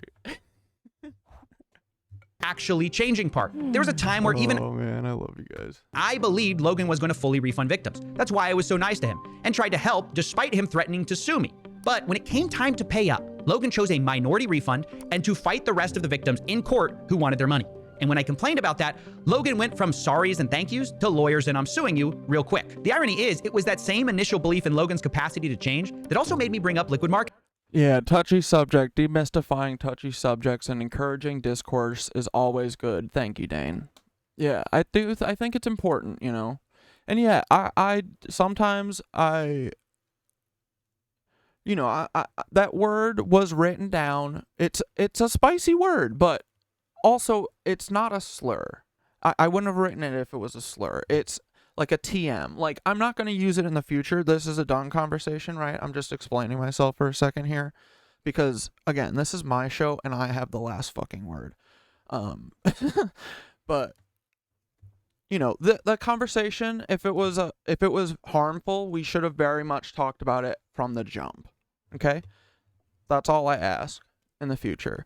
And that's mostly what kind of set me off, is that it's like people weren't, you know, it's just like, felt like it was like a thing, you know, because I know that going into this, doing this episode, I was like, you know, obviously got to make sure we think about, they can cut me however they want, right? So we got to keep that in mind, right? So part of getting through it all and then finding out that this whole thing is a deal breaker, we should have talked about that from the beginning then. But yeah, the whole point of it is to demystify it, to make it accessible to other people, because it's like my mom, if I say the word black, like, my mom thinks that black is she's like, you know when people are like raised racist and then they try and overcorrect or something? But like, the word black is not derogatory. The fact that you always think it is derogatory says a lot about you. You know what I mean? So like, and I think a lot of people prefer to be referred to as black rather than African American, you know? So a lot of times it's like, you know, there's a lot of people who don't know that. And so, you know, it's okay to say black, you know, it's, if you're using it in a loving way, you know, like, it's okay to say Jewish person, like, in a loving way, you know, like, I just want people to, yeah, it's not about being colorblind, right? It's about seeing color, but respecting, like, you got to respect people, like, you know, like, I don't think that anyone wants to not see, like, their, you know, their blackness or the, you know, their Asianness and stuff. They just want it to be, like, accepted. And dude, like, yeah, I mean, that's the coolest part about all of us, I think, is it's just our differences and shit. So, like, I want to talk about this shit that is really hard to talk about and make it easier for you. I want you guys to, like, be able to watch me and, you know, I make mistakes, obviously, but, like, I want you to know that you can, like, talk about this shit, and we should be able to talk about this without it blowing up into a thing, you know? And, like, the adults can. Us adult, we can. If, you know. And I would, that's what another thing too that just kind of, like, made me be like, what's going on here, is just because, like, I would not, you guys know I'm not, like, a person who's, like, trying to fucking make you guys feel awful. Or, like, I don't know. But you know what I mean. Disappointing, but we move on, right? We keep marching. This train never stops. If people want to work for Peter Thiel, ugh, oh God, get the fuck out of here. Get the fuck out of here. Oh, you want to work for Peter Thiel? Have at it, boys. But we're going to keep doing our thing. We're going to talk about hard shit. And yeah, we're going to keep putting our fucking balls out there because we do not care. Good place to help. But yeah, guys, like, correct me when I'm correct, you know. Hey, this was fine. Like, I don't care. Like, I'm happy. I'm if people push back, I'm happy for that, you know. Just please, god damn it, be good faith. Fucking A, man. Or at least if you're gonna be a little picky like that, do it at the beginning. do it after. Do it before the 55-minute lecture. Stop potential. Anyway. It's fine. Problems. And yet here we are. The company is now accused of being a multi-layered fraud by the OSC. Hope it was worth it. And the CEO, who I tried to talk to multiple times, is alleged to have misappropriated money. This is despite me trying to talk to Logan directly many times as he asked. Maybe we could have talked about this if you had reached out to me personally, not my manager Jeff, who is not me, Steven. Well, I did try to reach out personally, and I got sued and threatened a day later. That, I think, says a lot about Logan's supposed change and his belief in accountability. Maybe the person he really believes in accountability for is not himself, but me, specifically when I try to get accountability from him. If you want to support this lawsuit, the best way is Coffeezilla.store. You have 14 days. Or you can support on Patreon. Thank you for listening, and have a nice day.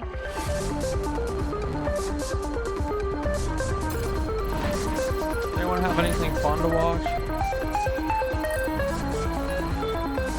Should we watch Y-Files or something? Get the fucking energy back in here? My God. You guys really know how to fucking ruin a party. This episode of the Y-Files is brought to you by Aura. Man, I was cooking on that too. No, it was fine. It's great.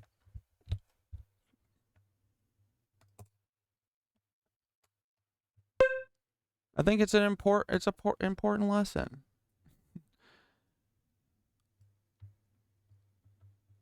Oh yeah, I'll run through what Blair sent. No, I haven't gone through your stuff yet, Blair.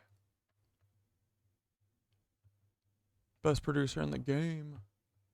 What do you want to do? You want to do... There's a 20-minute news segment about Canada's dark secret. Is this about residential schools? Well, that's definitely not fun.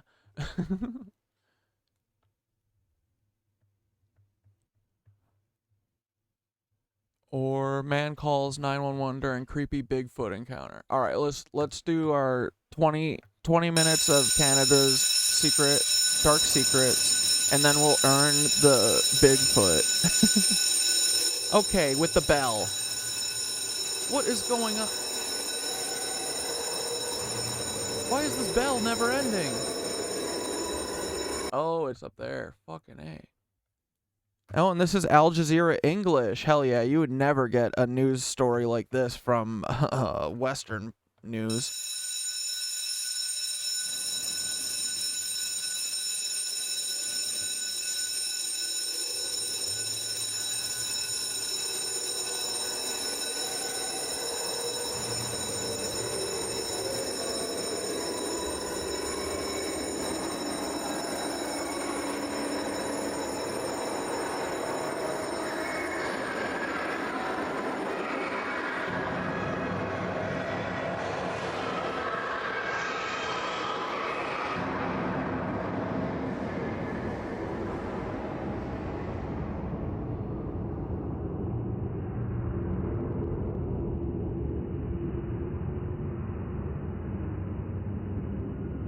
In 1876, the Canadian government, under the leadership of its Prime Minister John A. MacDonald, probably, oh, let me guess, Lake MacDonald?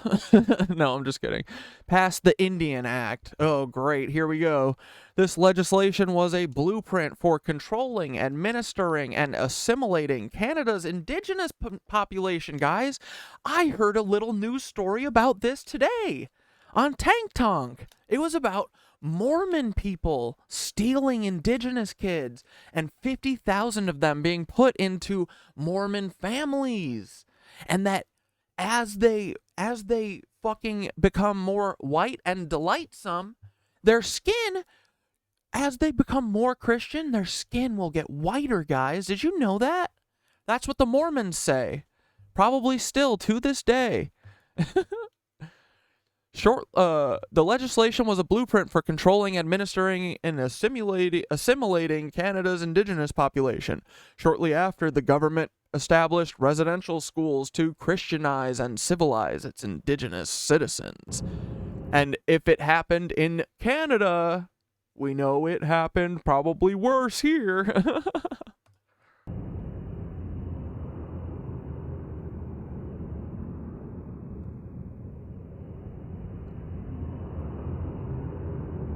The government funded the boarding schools and tasked various churches to run them. I wonder which churches. The Mormons, perchance? The Catholics? Both of them?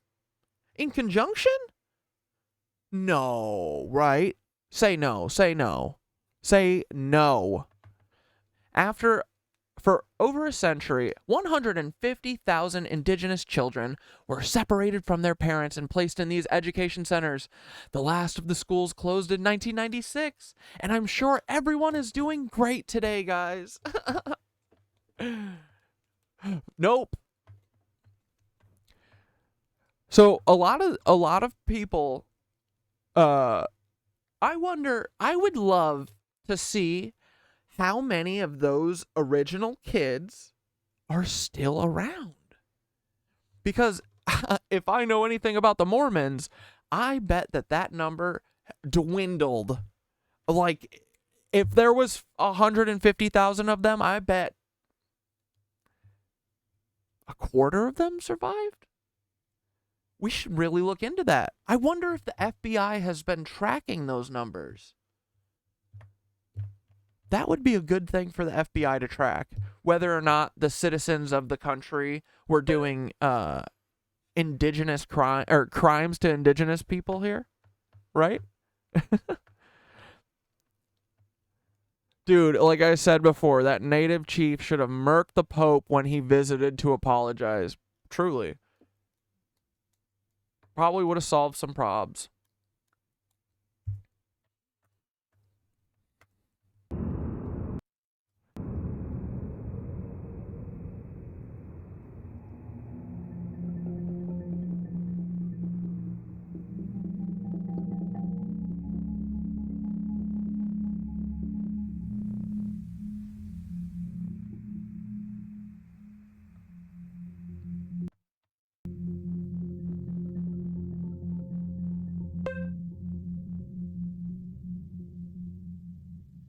A lot of kids taken in the 60s have gone missing, been killed, or committed suicide. Yeah, so that's what their plan is, right? It's like what the same thing. And dude, what a weird fucking thing. It's exactly like how they deal with the troubled teens nowadays, right? And you know what's funny is they're actually at the same exact locations, the troubled teen camps, as the residential schools, which is like almost perfectly linking them, like one for one, you know? It's so weird. It's so interesting. But I get, they just needed some forest land, and the residential schools didn't need it anymore because they were like, oh, we stopped doing bad stuff. We're here, do whatever. But yeah, so their plan after they're done abusing everyone is to, oh, don't worry, we don't provide them any, like, healthcare or any fucking life-saving anything. We don't talk with them. We don't let any of them know that what happened is not right. And yeah, so what we do is we just hope that they all kill themselves, and that could be with, intentionally or with drugs. We don't care. Your pick. Yeah, so that's what happens. A lot of them get killed. Like, dude, I literally think that a bunch of these Mormon priests or whatever, I think that they sacrifice indigenous people. I think they have been for centuries. What's his face? That weird dude in Utah? Bro have you ever had to go out in public anywhere and say, hey guys, I know what you've heard, but I don't eat people? Have you had to do that? Because I haven't. I've never felt compelled to do that. Have you? It's just so weird. Who would feel compelled to do that? Huh.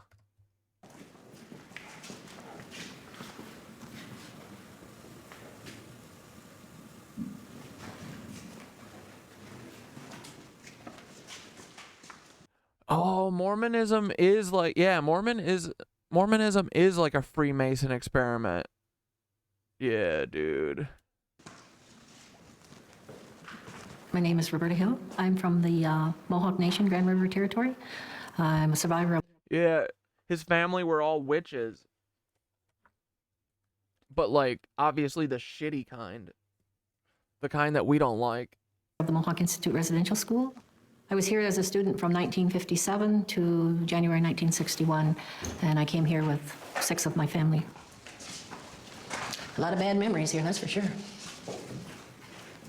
Was it like a Freemason? Was it like sought out as an experiment, or no? It was just kind of like Joseph Smith was raised Freemason and his family was, and they're all super occult. Like he was raised as, like, they had occult magic and shit in their family, and his uncle was like a literal cult leader.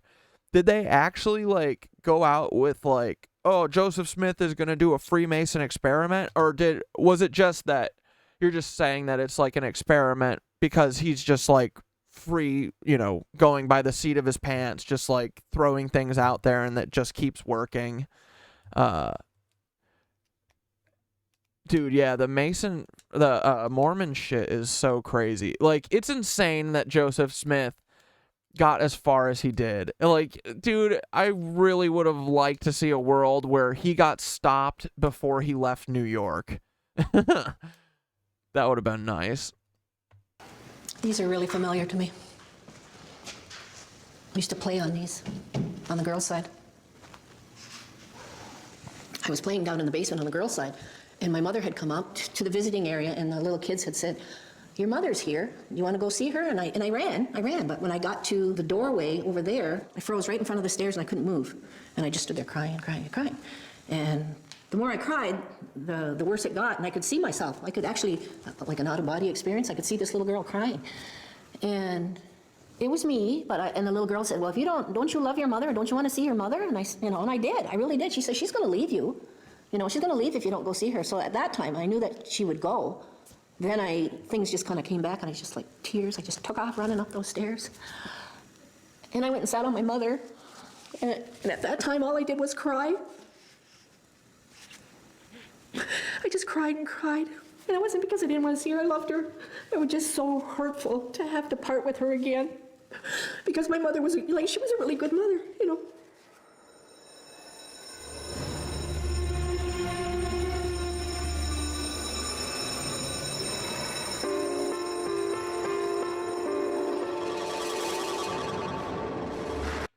Yeah, so the Freemasons they're worshiping the black cube, right?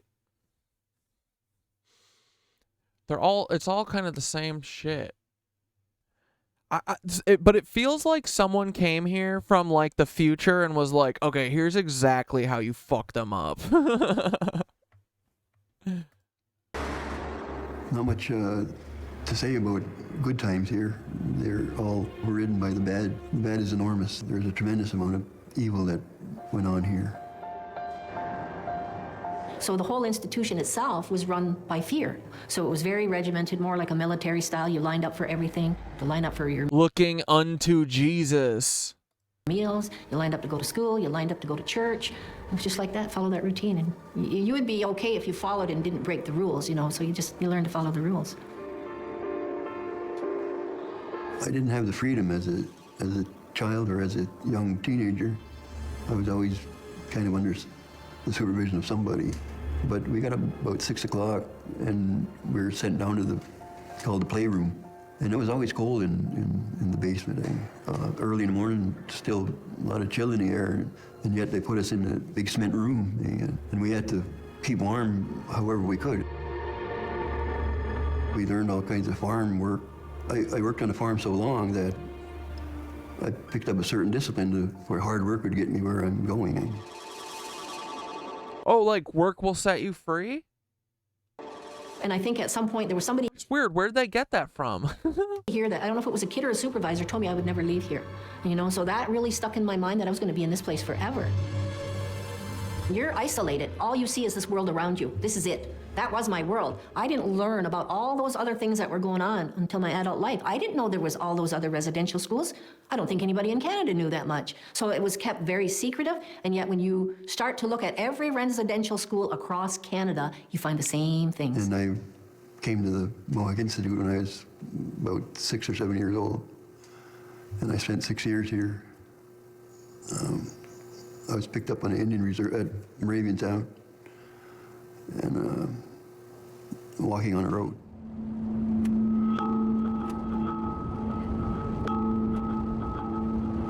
We were going to visit my grandmother one day.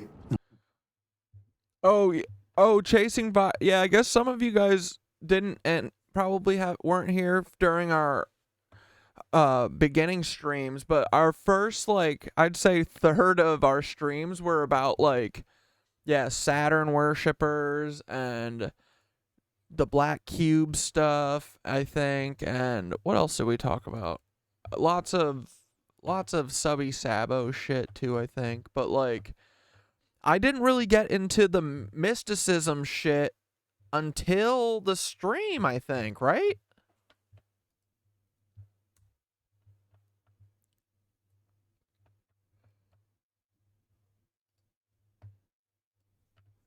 Here, let's look.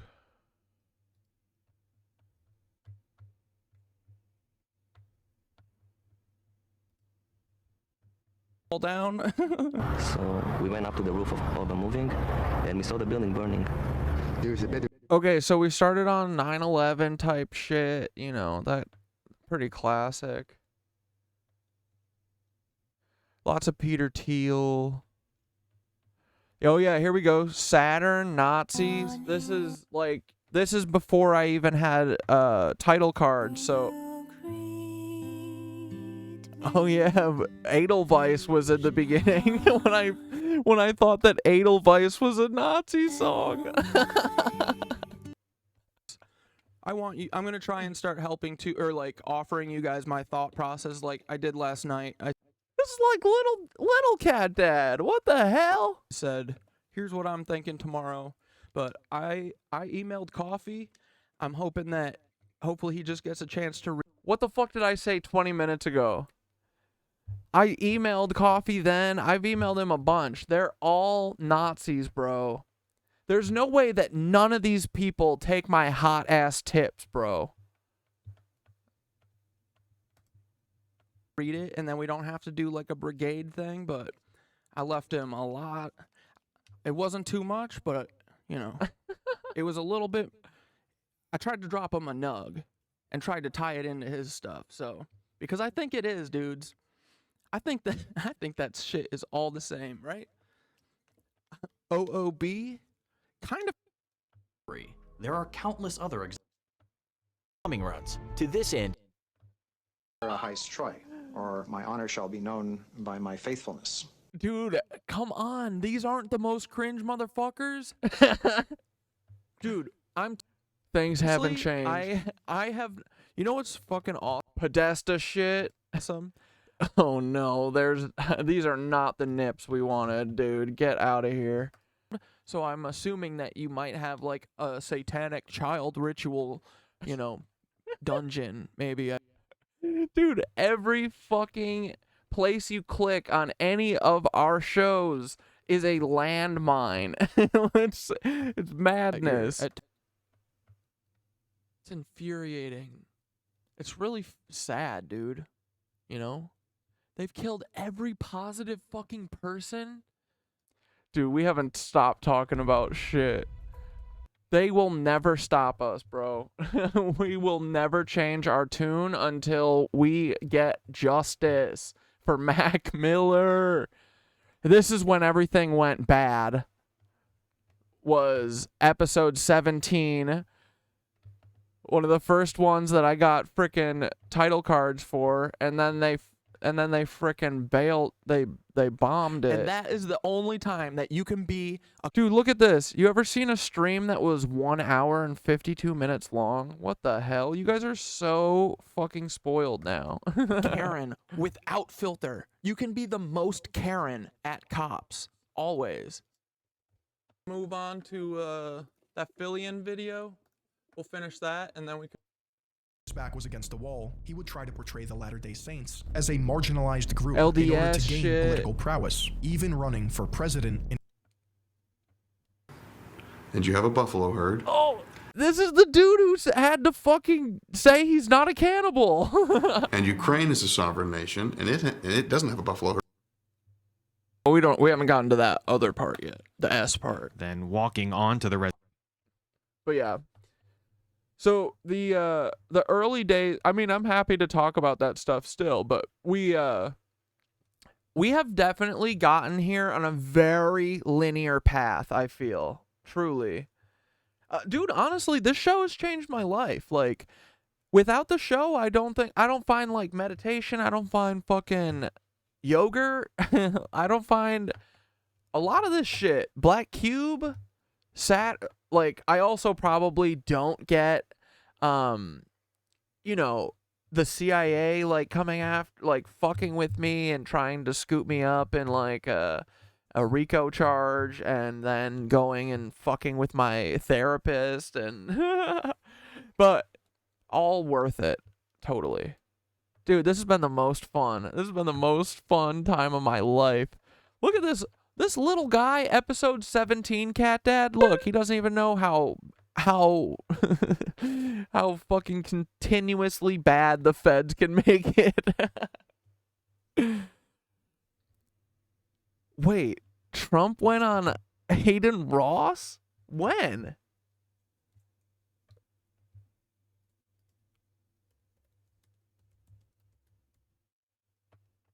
$3 hours ago?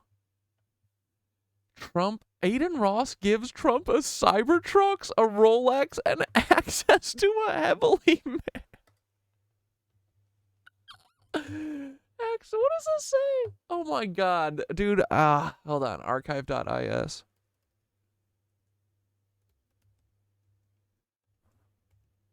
Dude, this is too much.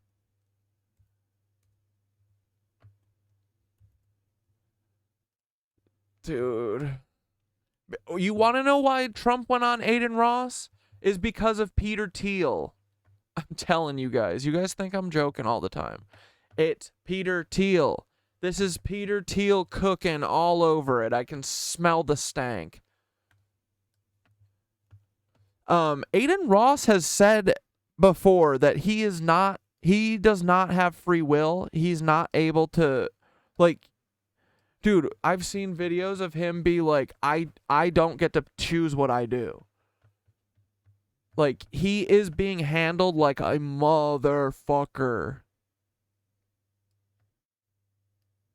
For sure, dude.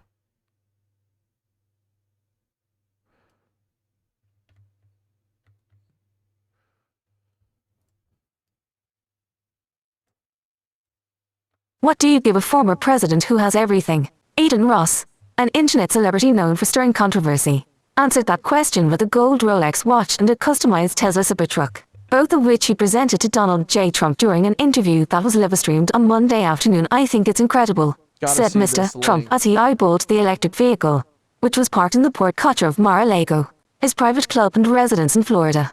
The car, closely associated with the Trump-supporting chief executive of Tesla, Elon Musk, and subject of an ongoing culture war, has been in short supply since Tesla began selling it in late 2023. This one, which Mr. Ross drove to the interview, was festooned in red, white and blue with Mr. Trump's campaign slogan, "Make America Great Again," emblazoned on the hood. On each side was a now ubiquitous photo of the Republican presidential nominee, fist raised defiantly, taken seconds after the attempt on his life at a campaign rally last month. Before a streaming audience that at times topped 500,000 people, Mr. Trump then climbed into the Cybertruck and, along with Mr. Ross, listened to songs from a custom playlist prepared for T. This is too much, bro. What's going on here? What's going on? Well, today is going to be the most important stream I've ever done, first of all. Wow. And I want to say thank you for doing this, seriously. Thank you. Yeah. Get some good ratings today. We're going to get some good ratings. But what do you mean, dude? What Trump came on Adin Ross yeah, he's fucking came on him, splashed on him because he's trying to fucking get all these dumb little Kai Cenat fans and all these goofballs to vote Donald Trump back in. Cuz Peter Thiel only thinks about the little boys, you know? He's only thinking about little boys. That's it. That's all he's thinking about. He says, "Oh, Trump, you got to get on frickin' my favorite little blood bag, my little blood bag, Adin. Yes, get on. You have to go on his show. I would love to see that." Ratings. Dude, he literally had Trump for an hour? Everyone thought this was going to be fake today, but, we proved them wrong. So. No, you're right in. Dude, what the fuck does Adin have on his face here? Oh, is that just like shaving, or is that looks like a thick ass vein, like he's like Bane or something? The living room of Mar-a-Lago, which I don't allow. Why don't they have Trump's mic on? This to be ever done. So you're the first, just about. Thank you. And we'll have a little fun today. Let's and do my it. son Bear. This is such Peter Thiel work. Oh yeah, Trump's ear's totally healed. You know how? It's because his ear was never shot.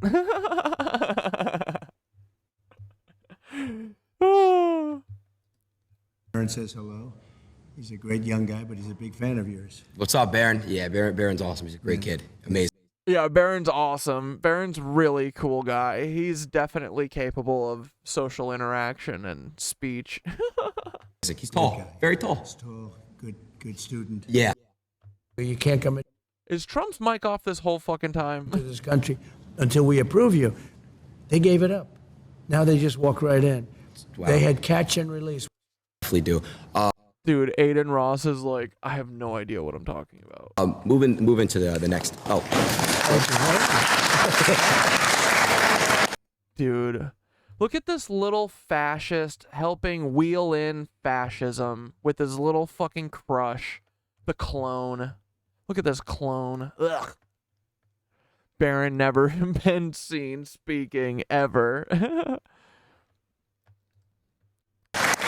The bullet passed through a vortex that hit the blood pack in his hand. Ta-da, bloody ear. Yeah, no, dude, literally, it's because he fell on a ketchup packet that he was holding because he has, dementia, and he's like, I just found this ketchup packet in my pocket.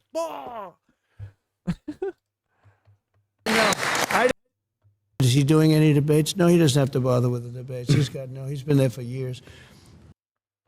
Response, you do some of these big shows, you do like 60 minutes. Dude, his fucking mic is fucked up the whole time. Oh my God. Nobody cares. It's going in and out every second, bro. This is ass. You do Nelk or you, and I can already see so many people call, I hear you're doing the show with Adin. Oh, wow. I said, I've had a lot of calls. So it's like a new wave. Yeah. It's a new thing. Yeah. Who would think it? And sometimes new fascist wave. Television is not the big deal. I sort of feel that television will always be television. Yeah. But numbers aren't like they used to be. No, I would say, live streaming and YouTube is kind of like the new age television for, younger people. Yeah, and because it's the easiest way for the CIA to fucking propagandize everyone and control the fucking streams and the algorithms, you rats. So I did have some clips I wanted to react to. Okay. So this is the fun stuff I wanted to get into. Yeah, but what about else? He said he's also a friend of mine, right? Yeah. But Dude, this is big so stuff, dull. Aiden. So I just have to say, outstanding to do what you've done at a young age, and I know how old you are. Ugh. I don't want to have to watch the video of Adin getting pumped by Trump in order for him to do this interview. Young. You're seriously young. My suit is older than you are. How old's your suit? I don't know. Yeah, he never paid off the Taj Mahal. Dude, he's never paid anything off. He's never even paid the contractors that made any of his buildings. He's literally just a criminal. Like, they're all just criminals, man. Weird fireworks sounds. Disregard. Thank you, Mr. President. All right, let's see who we got next. We got... Yeah, no, bankruptcy is a business model. That's Trump's business model, dog. Top con man of the century, yeah. And he's propped up, you know, by the Nazis, by Russia, I used to think it was Russia, but Russia is just one of the ways that they funnel Nazi money. Nazi money is either coming from Russia, the crown, the queen, you know, the Prince Charles, or the Nazis here. Or yeah, Russian oligarch money or American oligarch money. It's all the same, dude. It's all Nazi business extremists. And then they got little cucks like Adin Ross doing their fucking dirty work and getting people to be stupid for them. And we got... But I don't think you guys are fucking stupid. You. Patriot. I'm a patriot. Dude, these are the most unfun people in history. Patriot. Putin's birthday, April 20th. Adin gets his ass turned up Diddy style. Oh, the poor slapping sounds that Adin has to wipe from his memory after tonight. Putin's birthday is October 7th.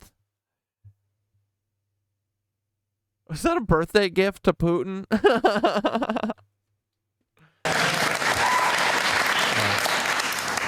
Joe Rogan. Wait, Hitler's birthday? Isn't that April 20th? That's what I meant. But October 7th is Putin's would be fucking hilarious. Hitler's is on 420 though. Hitler's birthday is. Interesting. He really is. He's an amazing guy. He's a very interesting guy. So we got next. Putin sent Hamas in on October 7th. Mr. White. Oh, well, he's a fighter. I'll tell you, that guy, he fights. You wouldn't want to have him against you. A little bit true with all of these people that you're showing. No, truly, that's what it is, right? Yeah. And it's all, you know what? You know where isn't getting blown up? Russia and America and England. They say, fuck it. We do big booms in Palestine. We got to blow somewhere up. There's definitely not an option to not blow shit up. We have to do booms. Okay? This is a good one. Elon, a genius, truly a genius. You know, I see the rockets come down with the... come down in fiery infernos. Dude, we're about to watch one of this kid, probably a Nazi too. Doesn't matter because I watched a couple clips of this on TikTok. We're going to watch the shit out of this and then that'll be the end of the night. But this dude, these Cybertrucks are the funniest waste of like $100,000 I've ever seen. These are the worst cars. They're not trucks. They are cars, barely. They are so funny, bro. It's so funny. It's so bad. Dude, and Trump used to be like fun, man. What is this Patriot? Ugh. It's so cringe, dude. Have fun, bro. Engines, and they're coming down, and the engines are landing. I can't believe we're about to have fucking Donald Trump as president again. I'm gonna fucking lose my mind. Whatever, dude. There isn't even gonna be, the stock market is about to collapse tomorrow, yesterday. Without any, they have no wings, no nothing. That was a couple of years ago. I said, what is that? And I said, what was that all about? He says, well, we want to be able to save the engines, not that they go into the ocean and all, but he really is. He's a genius. He's also a very good person, Elon. No, he's not. His fucking daughter doesn't even like him. Let's see what we got next here. We got Kanye. So he's very complicated. Let's say complicated. Because he's a really nice guy, but he can get himself into trouble, and he can get some other people. But you know, he's got a good heart. He does. But he's complicated. Kanye.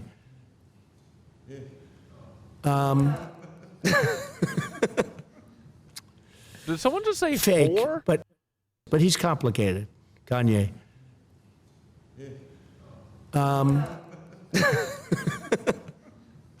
He's got a good heart. He does. But he's complicated. Kanye.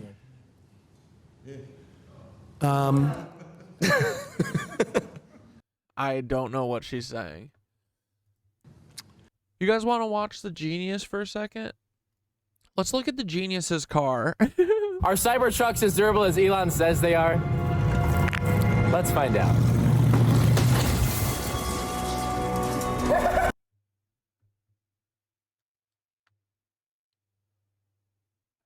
Settle. You settled, streamer? Streamy? Are Cybertrucks as durable as Elon says they are? Let's find out.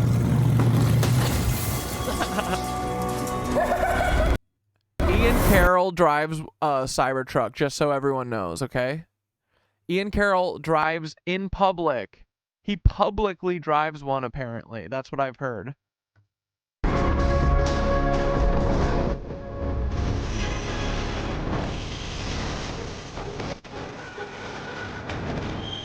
Like, this dude is obviously the kid of a defense contractor, but at least he has a little bit of fun, you know?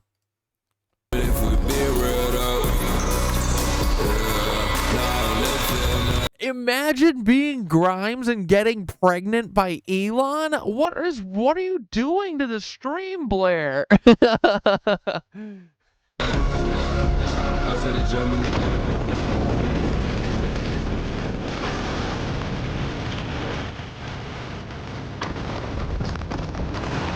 I've been waiting a very long time for this. 5 years, actually. And today's that day.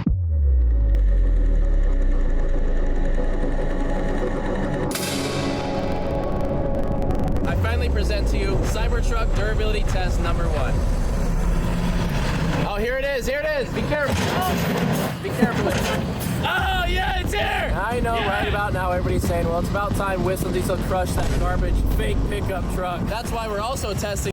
You guys know me, right? I don't like usually when people throw in shit like, you know, that's like, what? You don't gotta break stuff for no reason, right? I do have one exception, okay? And that's for like phone teardowns and car teardowns. This real truck. Wouldn't it sure be a shame if the... Dude, the kid, I will say, if he is a Nancy child or, you know, defense contractor's kid, which, let's be real, he looks like a deer deck, you know? He probably is. At least the boy's got some editing chops, or whoever he hired, at least. This is edited pretty fun. electric truck did better than the gas truck after all the shit that everybody talked. Every single thing the Cybertruck goes through, that truck is doing too. I have this nice little points counter to keep track. Please don't tell me that's the charge level. It is. What's the closest Tesla supercharger? 39 miles. And we have 44 miles. Look how many Teslas are here. Yeah, it's because there's no other option. Let's see how long this takes. All right, the truck is plugged in. I better not have to download an app to charge my vehicle. Not gonna lie, I'm actually getting pissed off. This is actually pissing me off. Oh my god. Disaster. Yeah, I'm not able to charge it. Oh, whoops. It says paid charging unavailable. I have to add it to my Tesla account. I've been on the phone with service trying to get like a document submitted because I don't have the title for it because I'm at a supercharger and the truck is at 0%. There's one Cybertruck in my town. It probably belongs to the rich asshole who bought the ski mountain. So it's borderline dying and it's 110 degrees out. I think I can see what's wrong is that the vehicle is still under an unknown buyer. So I'm going to go ahead and escalate this to our site leadership high up in Tesla just to see if we can get a resolution for you right away. Okay, thank you so much. It just fired up. 45 minutes remaining. It started charging. Overall, my charging experience has been less than enjoyable. Quite miserable, actually. Beast? Ah! Okay, hold up, Cody. I'm putting my seatbelt on. Go! That's so impressive. Autopilot, I want that. That's the one cool thing about Teslas is just the acceleration on them. But other than that, these things are the worst cars ever, and everyone should run away. You should never spend money on these. These are the worst cars in history. I'm gonna hit that. Full self-driving will be available in an upcoming software release. I paid $10,000 for something that doesn't even work. Since we drove that, we have to do the same with that. That goes in there. It feels primitive. Ugh. That doesn't sound good at all. Let's see if it can hit 20 miles an hour. Just blew it. Oh, wow! That's bad. The drive shaft hangs down and it bent. I think it's fair to say the Ford failed there, miserably. No, wait, we skipped something. I didn't have to waste my entire day charging the F-150. Next! Test the suspension. We're gonna do the speed bump test. Right height off-road? Oh, that's very tall. That's like a 6-inch lift. If we needed to go slow, we'd call it a slow bump. Oh, we made it up. We're going now. Yeah!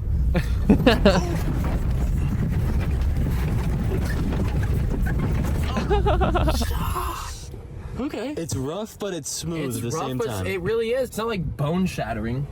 It's a big ass golf cart. Oh my god.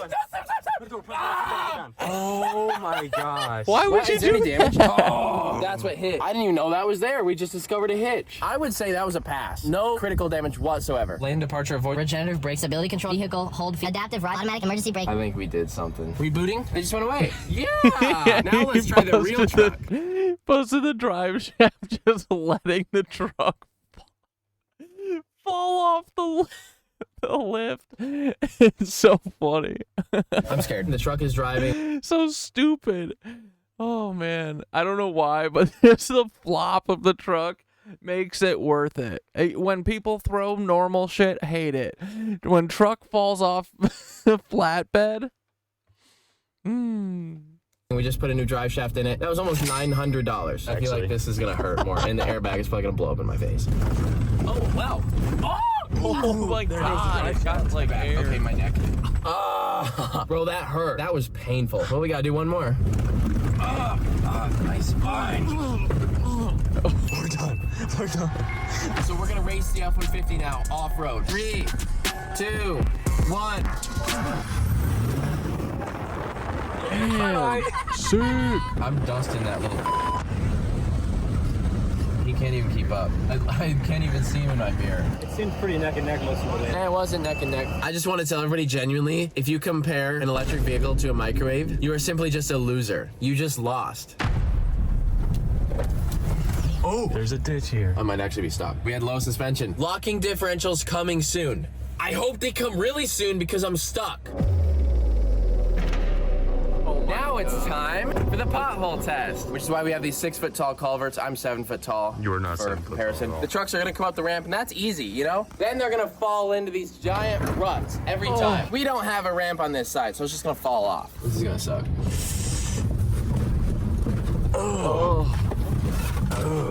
We're gonna go one more, and then we gotta send it, okay?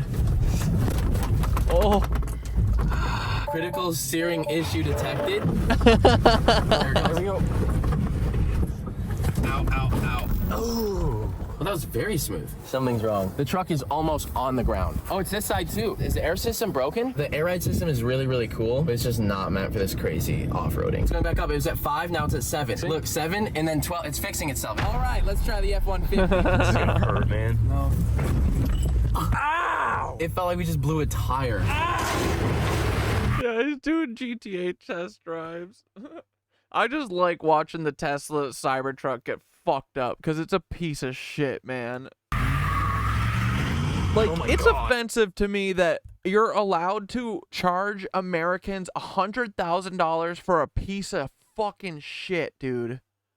That's bullshit. And the fact that he's using Tesla's name to basically change the SEO search on it so that you can't search cool shit about Tesla. You only hear about this stupid truck, the stupid car.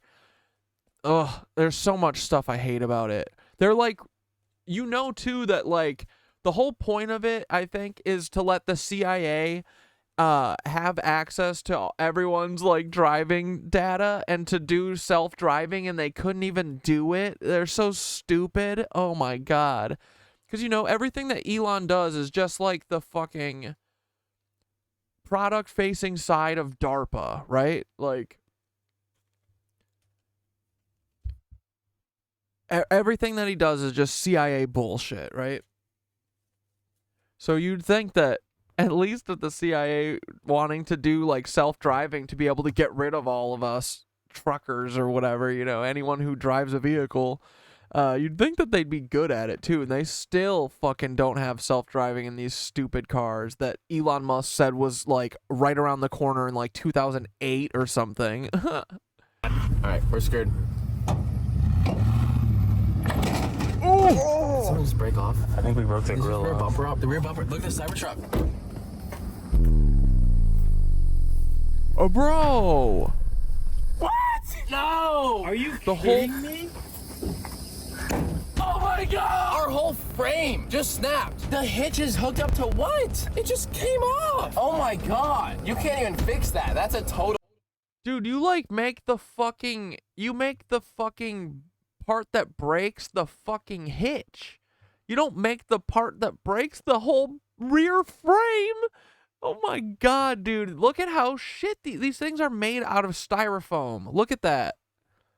Truck. What styrofoam and fucking razor blades, dude. good does the hitch do if it's That's the battery spot too. Yeah, it's done. barely on aluminum? Your trailer would have just fallen off. Bro, that's crazy. Any other normal truck could do that and you're not gonna break the frame. It's steel. You gotta have a steel core. You gotta have something holding this together. That looks cheap, honestly. That's what they bought that cast. press for. It is, dude. It's cast shit. Yeah, look at that shit, bro. Ugh. Let's say your trailer Like cast steel is like brittle. Like, see? It like snaps apart.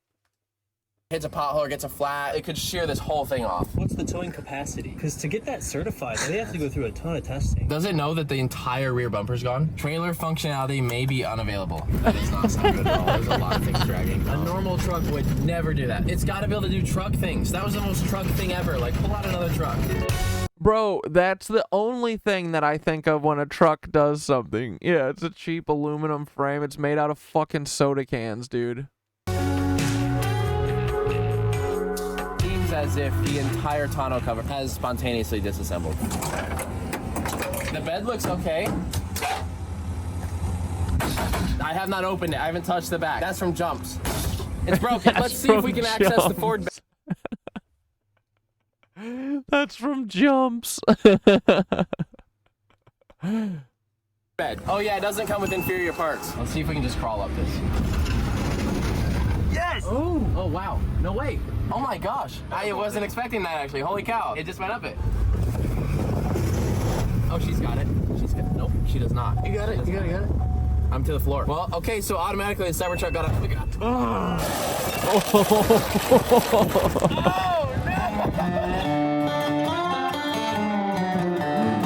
I think we just downloaded front differential controls finally. Front on. It's flashing. Is it gonna work? Yeah, my diff locked.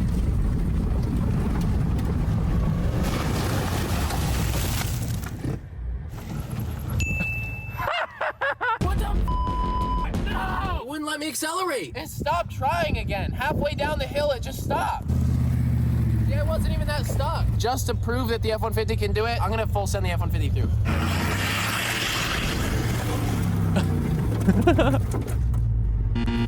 maybe they're both just as bad.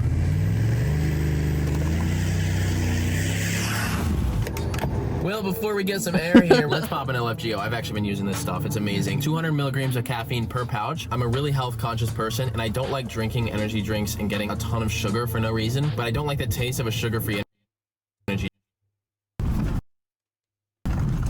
Dude, why is the Cybertruck steering wheel so tiny? It looks weird. That feels like it's not going to be nice to drive. They're so ugly, dude. Jesus! Bro needs to be careful. He could really fucking, like, break his back doing shit like this, bro. Why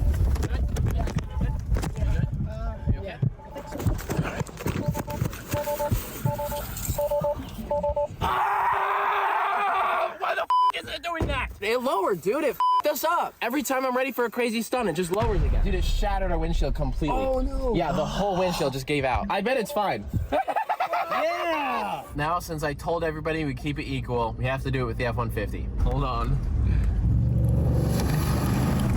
Dude. Yeah! It's so rough. The other landing was deadly. F-150, Cybertruck. We have a black screen. I didn't even see these. Gosh. There's emergency buttons for shifting up here. They do work, but it's like 5% power. I can restart the touchscreen if it's unresponsive or demonstrates unusual behavior. Shift into park, and then I'm gonna hold down both scroll buttons until the touchscreen turns black. Ow, they're so hot. They're burning hot. They're scalding hot. I wait approximately 30 seconds. Why are they so hot? I think there's another battery that all this runs on, and I think it ran out of power. So we're gonna plug in the truck. Didn't you pressure wash this? That cannot be good for it. Could that be bad on it? It's not working. Hey, yeah, I was driving my truck, but I can't get the screen. I was driving my truck. Yeah, bros almost never died. Bros never almost died in a car wreck, and it shows. Yeah, dude. To power on. Do you get any error message on your Tesla app at all? Yeah, I'm getting like some notifications. I don't know what to do. The truck is getting towed. There's another small battery that could power the screen. I have just discovered 2 stacked washers on top of a piece of duct tape with a missing bolt. Maybe the battery's in the bed. Oh my god.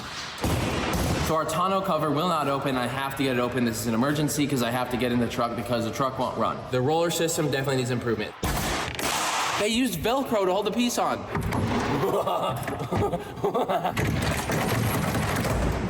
That's the compressor they're using? Oh, that's tiny. Oh! Dude, he got It's offended. Insulted. We did not find what we needed to find. You remember the last time we had a Tesla and every time you would slam the door, the entire door fell apart? The whole door panel just came off. We're gonna start with a very gentle door close now. Yeah, dude, I don't think people understand, like, fucking around in cars, like, I had a friend who did a fucking jump on a four-wheeler that was like 2 feet, and he fucking broke his spine. These cars and shit don't have like suspensions that are like looking to catch you, you know? And yeah, not having a helmet, bro. Because the other thing people don't think about is how fast you get thrown up into the fucking ceiling of the car. Because that is usually, that's where you go, bonk, smash your fucking head. Your neck goes like this. That's what usually happens. That did not sound good. Where's the binding up at? It's the same thing as a Model 3. You slam the door hard enough, the entire panel comes off. We didn't even call our celebrity yet. Wait, what celebrity? You don't know. Who is it?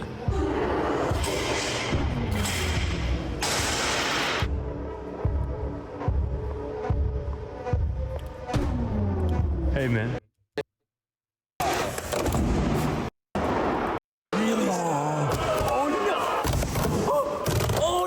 Oh, wait. Slam the door really hard. Yo, Yep. It's really. Oh no!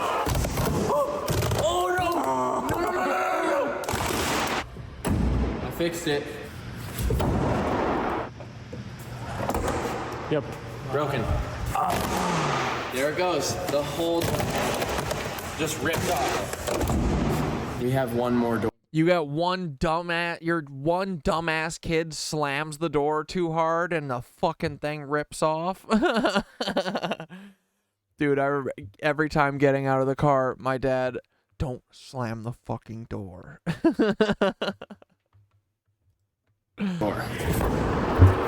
Broken door. Broken door. I need to get out because the truck's on fire. Please, let me out of the car. Please, please. It's broken. All right, where's my payment? Well, we do have one more job.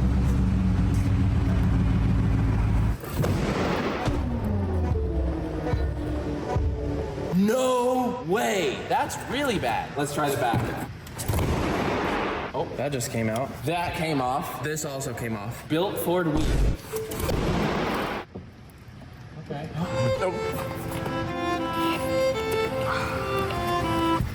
Wow. Someone slams your door and breaks your window. And the winner is neither of you. Dude, they're made of paper and plastic, right? The window's like wiggling around.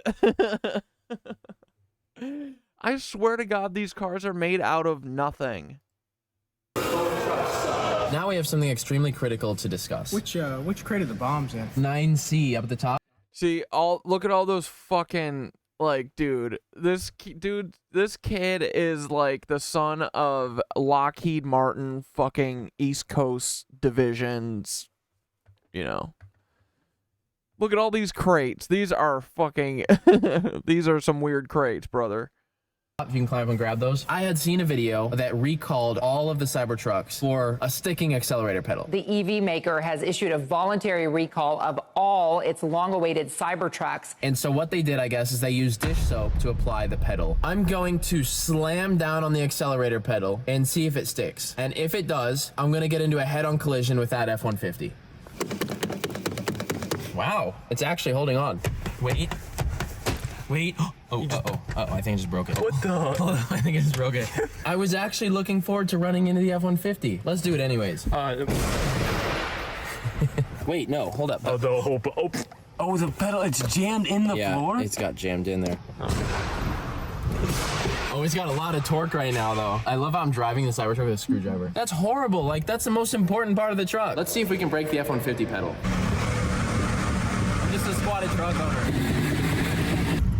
At least in the Ford, it's like made out of a mechanical thing and not made out of a literal remote control for your TV. It's not a clicker. That pedal's not gonna break. Another L for the Cybertruck. Now we're gonna do the very viral chopping your fingers off test. Without further ado, why would you do this? And then we have.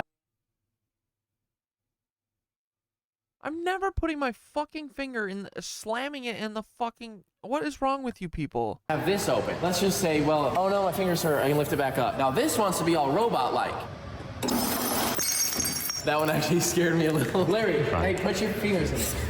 No, stop. Bro, this is gonna hurt so bad. Oh gosh. So bad. Stop! Open it now! Hit the button! Open it! Open the front! Open it! Oh! Hit the button! Hit the button! This actually hurts really bad. Open it! It says open it! I'm the 911! Open the front! Oh. Dude. It went down, but then it locked. It was like, So I'm putting my head in the deadly Cybertruck frunk. Dude, this is so Nope. It's like, I'm gonna kill you. No, I'm not. Elon himself referred to the Cybertruck as an armored personnel carrier from the future. And I want to verify that my personnel will be armored. So cringe, bro. Surely this is more durable than this. Let's say you're shopping and someone snuck a pound of C4 onto your tailgate. Would you be fine?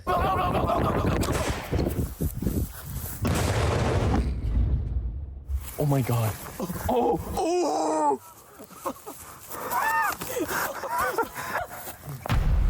It's smoking. No. It doesn't work. Now we're gonna try it on a real truck, because that should be able to handle it, right? Go. Like, where does MrBeast get the tanks, and where does Whistling Diesel get the C4? You gotta wonder, you know, you gotta ask.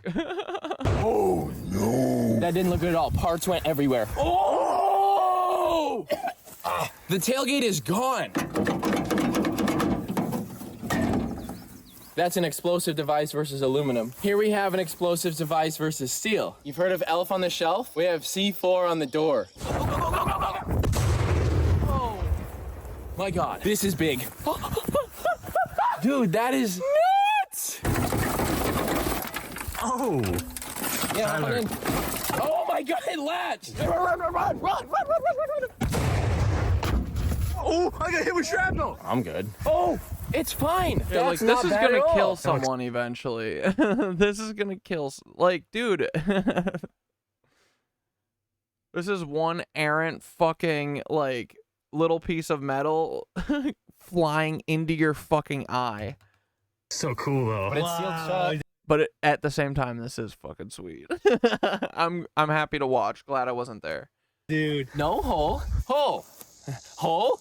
No hole. I still hate the Cybertruck. Shut the fuck up.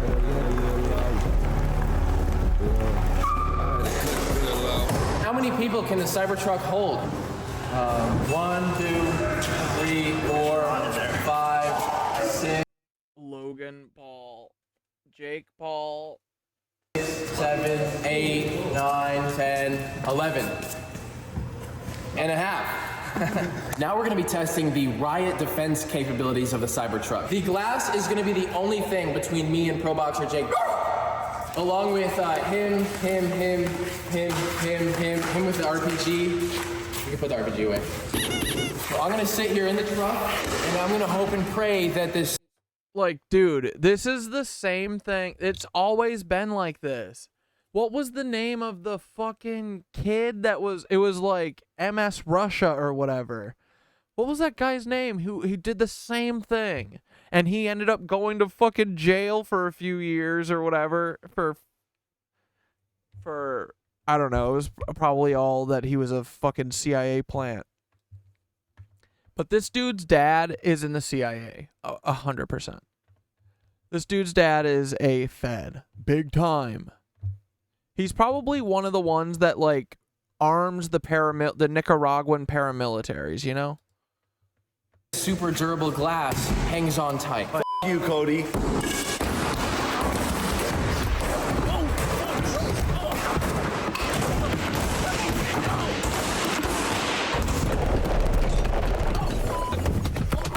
Bro. Oh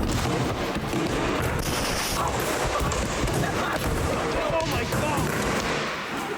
He's spitting on it. He spit on that thing. Yeah, come at me, oh. Okay, this is probably enough.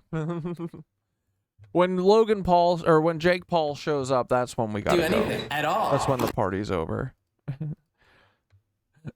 Oh wait, that's the one, that's the fucking piece that I wanted to show. Damn it. Oh, FPS Russia, that's what it, here we go. You guys want to see some real shit? This is the original Fed. Okay, so one last thing. I figured we couldn't make a video with such a high-powered rifle. That's blowing up a truck, so let's get a nice big explosion, maybe a little shrapnel going.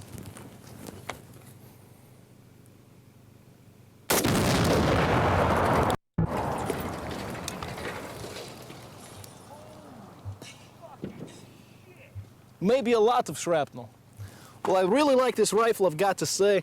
Like I said, it's so compact, you can fold it up, stick it anywhere, but hope you guys enjoyed the video. This is for the chive, dude. You remember the chive? Up a truck, so let's get a nice big explosion, maybe a little shrapnel going.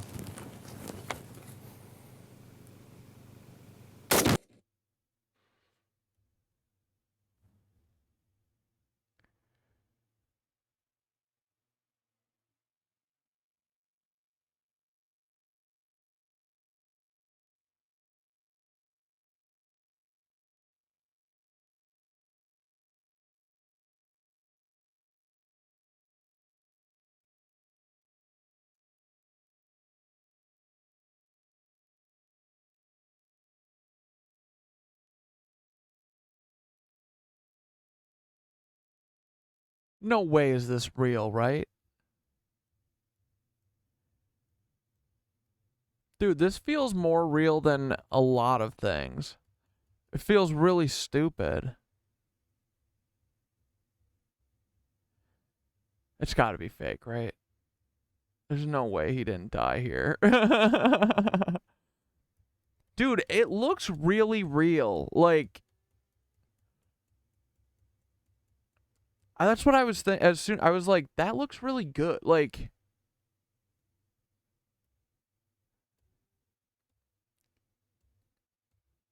this might be the one indicator, just that it's like they're missing like 4 frames, I feel like.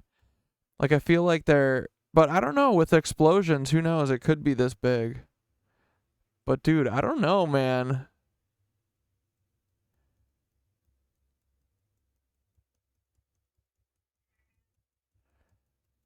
That's crazy.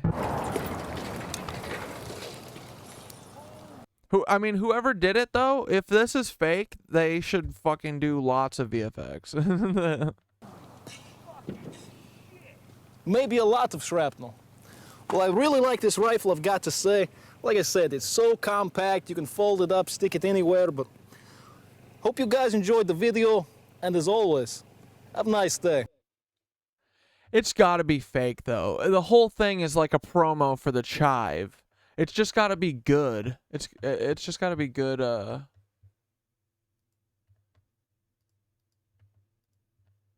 It's like mostly real, you know? It's just like the comping him in that's fake. And I think they just are jump framing it. Oh yeah, this is the part I just wanted to see with this guy. Look at this. Zero effort. This trim and shit just falls off, bro. Every time I see a Tesla out in the wild, I look at the door alignment because they're all fucked up, bro. They're all like got cockeyed angles. Like, this is like how the doors line up. Let me rip the fender flares off the F-150. Oh yeah, it's all one piece. This is one issue with the whole steer by wire. The truck is bricked, I can't steer my truck.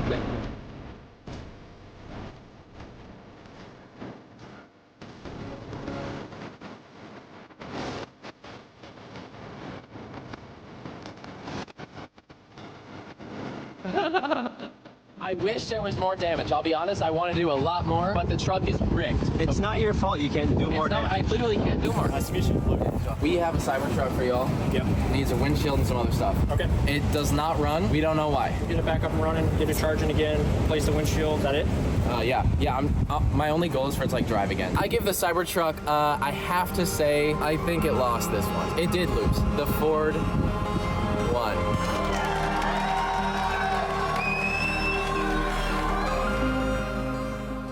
So when we couldn't charge the truck, we got in touch with Tesla customer support. And this guy texted me, and so I have his number. I told this guy who we were and what we're doing. And I said, Tesla won't answer my messages. There are critical failures on the Cybertruck that need to be addressed. It's the top comment on all of their videos. They're ignoring my messages. There's memes everywhere about it. And they haven't contacted me. It's not a way of like me being offended. It's more of a way of like, I'm just mind blown at it. I'm going to find every single weak link with this truck. And I'm not being biased. I'm doing it with other trucks too. So it's not like I just hate the Cybertruck or anything. Anyways, I messaged this guy and I said, hey, it's Whistle and Diesel from YouTube. We're doing our durability test on this truck. I've tried contacting Tesla and IG, but they have not replied. I've found extremely critical issues with it, and I think it would be in Tesla's best interest to contact me whenever they can. You would think that would be like, okay, let me like bump this higher up, like someone should talk to you. I have no idea who runs the social media accounts, so I apologize they aren't responding to your messages. I don't care that they're not responding. It's like, whatever. Your local service center would be your best point of contact to reach out about this or any issues with your Cybertruck. If you are comfortable detailing these concerns with me here via text or over the phone, I'd be more than happy to escalate it to the service manager. Possible permanent engineering flaws of the frame of your vehicle, as in this cannot be fixed. The frame snapping off on the back that's labeled to haul 11,000 pounds. They're going to escalate that to the service manager. These automotive manufacturers have to realize who your customers are, and it's the everyday people that are watching these videos. And I think it might be wise for manufacturers to realize the power that that has, because this is 2024. We got Cybertrucks. You can't be ignoring the internet. We did not buy this to blow it up. We bought it to actually figure out what it can do for the everyday person.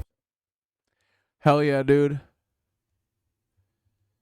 Cyber crap. Oh my god, I love it all. Before we go all the way back, I want to start by taking us back just a bit, before there was any Ken aged too well. And Matt from The Smoking Tire of my journalism beef, there was another beef that lit up the internet, and it centered around the Cybertruck. Thing was, the reason that upset me is you didn't come for me as a person, which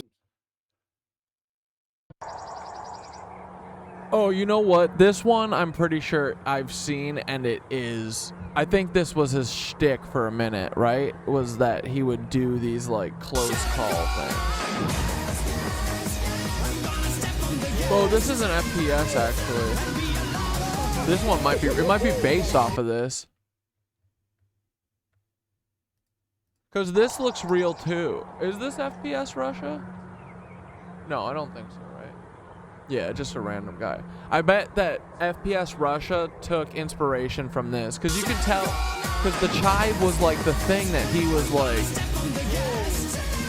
you know what I mean? The chive was like the big fucking website at the time.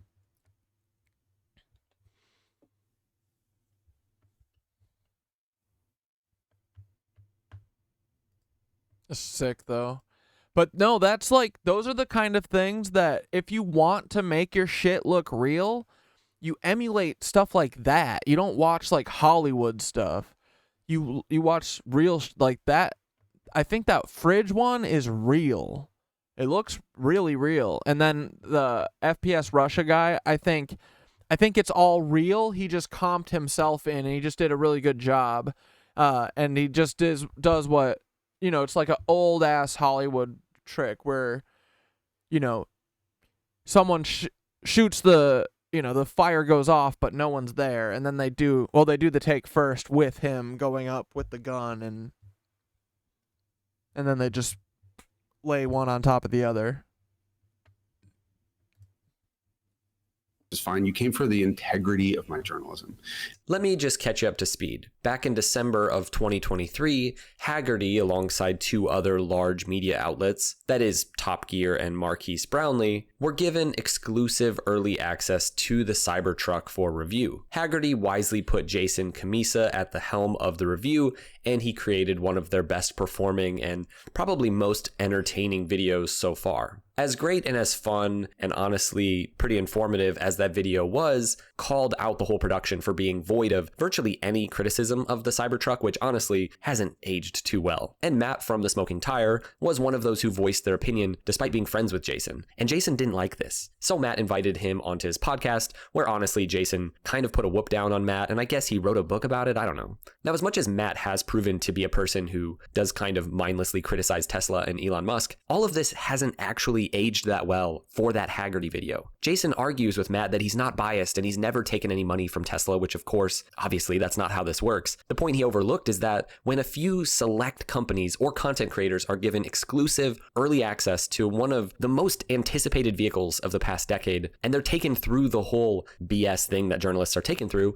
and the company they're working for wants to keep getting that kind of early access, there is a sort of pressure to make not only an entertaining piece that gets lots of clicks, but yeah, you can't be completely unbiased in a situation like that. You just can't, and that's pretty clear now looking back. There is no mention in that flashy Haggerty video of the failed promises surrounding the Cybertruck, of the glaring safety concerns and just silly design choices, the dishonest way that they pitted the Cybertruck in a race against a vehicle that weighs thousands of pounds more, and just a lack of critical analysis around the vehicle as a real-life vehicle that actual people are going to use and deal with. Just go rewatch that Haggerty video now. Every single part of it feels like a giant Tesla infomercial. And so there's a reason that, 'cause it is, that Marquise Brownlee's much more boring but critical video got 5 times the views of the Haggerty one. Aside from the fact that Marquise Brownlee has such a massive following, it is a more helpful and better review. I'm sorry, it just is. Despite having spent time with Elon himself, Marquise is unwilling to put his integrity at all to the side for anyone, and that's why people love him. And as much as Matt Farah may have had some of the least thought out takes when it comes to cars, he's kind of right about the Haggerty review. It hasn't really aged all that well.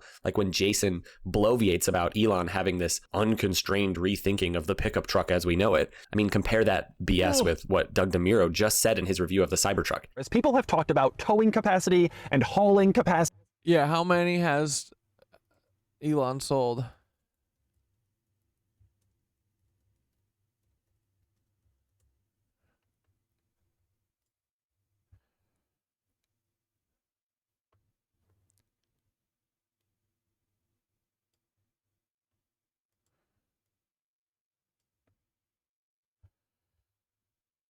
revealed that it delivered 1,163 vehicles. That's it. That leaves 10,000 vehicles produced in 2000, giving Tesla an average delivery rate of 1,700 trucks. Dude, that's like no amount of trucks. It's like not even that. It's less than 100. There's not even 1 million of these. Like, how many are cars? 1 million of cars sold now? Dude, there's not. I feel like 100,000 would be like a base number of like a car. There's not even 10,000 of these motherfuckers out. Bro, these cars are straight up ass. Big old ass. And all of this truck. Yeah, it's a DARPA front for battery element mining. That's exactly it, bro. And to fucking make sure that there isn't a seat at the table for actual, like, EVs, you know? Stuff about the Cybertruck. And frankly, I just think these discussions are... You can just tell, dude, that they're like, no one has put any effort or time into this Cybertruck. There's 6 people working on it, and they glued some fucking strips of stuff on the... Like, dude, there's no one working on these cars. All of these things are for mining. Dane is so right, bro. It's all a cover for Elon's fucking mining, dog. Oh, hell yeah, we'll watch that.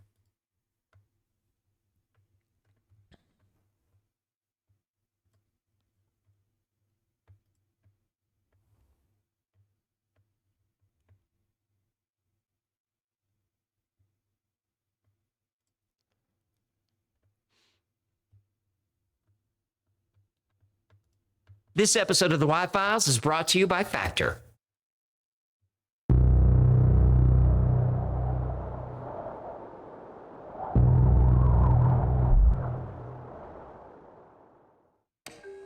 In the early days of the space race, the Soviet Union racked up a lot of firsts.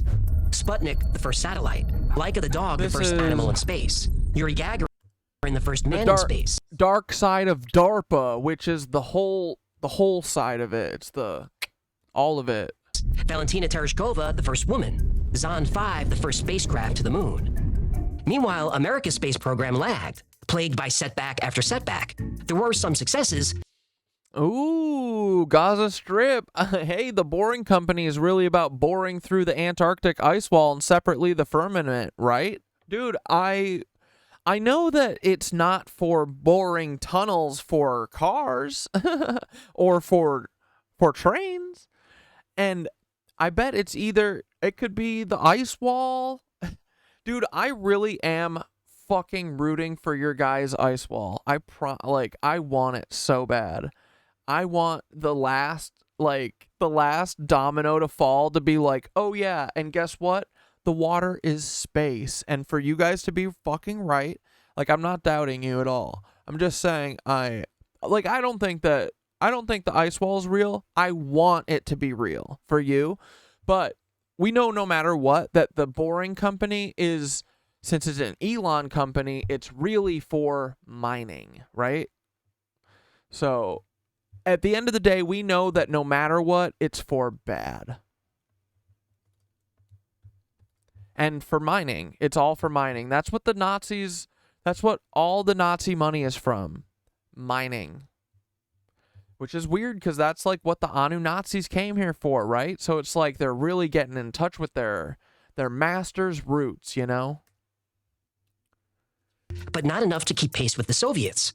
America was still planning its first satellite while Sputnik circled the Earth. Then Sputnik 2 went up. American citizens were terrified. What if the Russians put weapons in space? Maybe they already have. Paranoia was starting to become hysteria. President Eisenhower was under pressure to act, and to act fast. The United States government knew what it had to do. Create an organization to develop the most technologically advanced military systems in the world. And just 3 months after Sputnik 2 was launched, the Advanced Research Project Agency, or ARPA, was born. Later, ARPA became DARPA. The D stands for defense. Because DARPA would be both a sword and a shield, creating offensive weapons and defensive systems. No project was too expensive, and no program was too immoral. DARPA's secret research would cost many lives, but sacrifices had to be made for the sake of security. But after all these years, it's time to ask, who are they really protecting?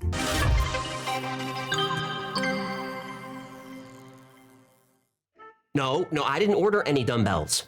No, I didn't order a miniature squat cage. Human! Just put it back on the truck. I'm glad you did. I need a favor. It's... Thank God Hecklefish is back. Fucking A, we've been on a dry spell of the fish. It's an emergency. Of course it's an emergency. That's the only reason you call. No time for chit-chat. On your way home, I need you to pick up Gertie's camel cream. Can't she make her own cream, like from her milk? Not that kind of cream, you idiot. Lotion. You know, topical moisturizing ointment. Ah, that kind of cream. And make sure it's also an analgesic. Analgesic. What'd I say? Look, I don't get it myself, but I gotta get in a workout. I'm bulking up, you know, and all I had to eat today was a salad I found in the fridge. That was my salad, you know. Oh, was that yours? Yeah, well, it was all clumpy, so I had to, what do you call it? Give it a good churn. You don't churn salad, you churn milk. You toss a salad. I can't believe I got you to say it. okay, look. If I'm gonna pack on the muscle... Oh, dude, AJ does his voice, the main guy, for sure. Who does his voice? The IDF? Is that... Something more than a tossed salad. Well, if you want delicious, healthy meals, why don't you just try Factor? Oh, did you just toss your way into today's... Vegetarian. Yahtzee.com for 50% off my... I didn't know... If this were the not-too-distant past, you'd pull over and grab your Thomas guide. Yeah, for you kids, that's a map. And if you didn't have a map, you'd try to find a gas station or 7-Eleven to ask for directions. Then your fate would be in the hands of the guy working the night shift. Who may or may not be a serial killer. Right. But now, all the answers are in your pocket. You tell your phone the address, and GPS guides the way. Some cars will even drive for you while you sit back, relax, and listen to your favorite podcast. Oh, you know, the Y-Files is also a podcast. No plugs yet, please. We save those for the end. Sorry. I could sniff out a plug opportunity like a truffle pig. The technology I described that got you to your destination, it was created by DARPA, all of it. And there's a lot more of DARPA in your pocket than you think. Your cell phone uses microprocessors designed by DARPA. They also created the batteries to power those microprocessors. Your phone uses wireless technology made possible by DARPA. The touchscreen and the microphone came from DARPA. Voice recognition and GPS come from DARPA. And of course, all this data transfer happens using the internet, which was created by DARPA. Excuse me, if I may. Is this going to be a highly predictable and hack joke about how Al Gore said he created the internet? I yield the rest of my time, thank you.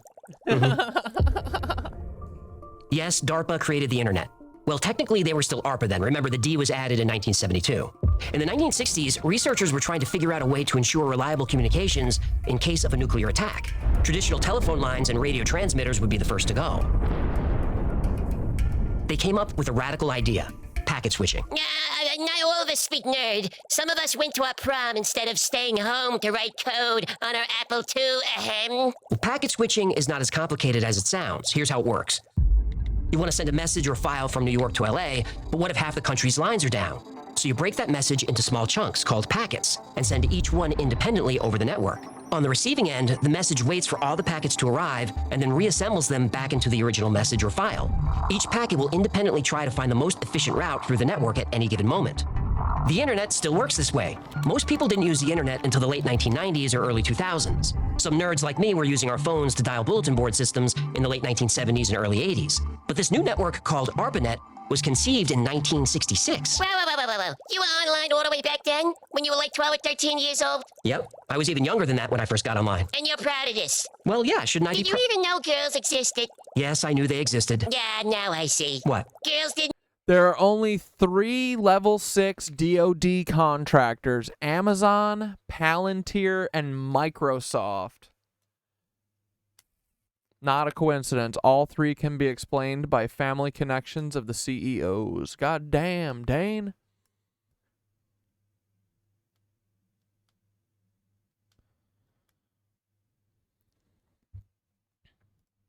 No, you existed.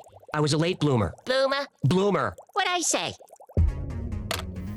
Under DARPA's guidance, TCP/IP became the universal language for online computers. They also developed the concept of email and invented domain names. DARPA worked with UC Berkeley to create the BSD Unix operating system. BSD Unix heavily influenced the operating system you're using right now, no matter what OS it is. It started with DARPA. Jeff Bezos' grandfather started DARPA. Oh my God. It never ends. It never ends. These technologies may seem modern, but DARPA sent the first internet message in 1969. Now, this shouldn't be surprising. DARPA technology is said to be about 20 years ahead of civilian tech. Like self-driving cars, DARPA built one in 1984. DARPA had GPS in 1973. Microprocessors, motion sensors, and wireless communication. DARPA had these decades ago, but eventually these innovations became available to the rest of us. DARPA's technology has made our lives so much better, it's easy to forget that those innovations weren't originally meant to improve lives. They were meant to end them.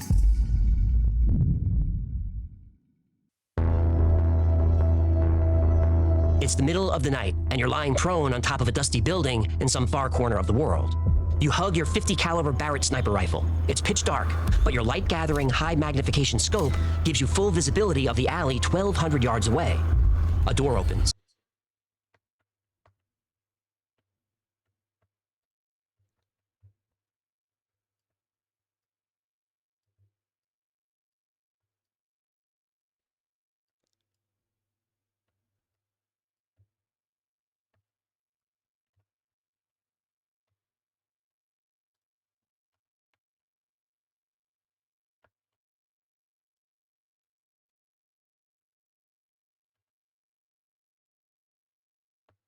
I'm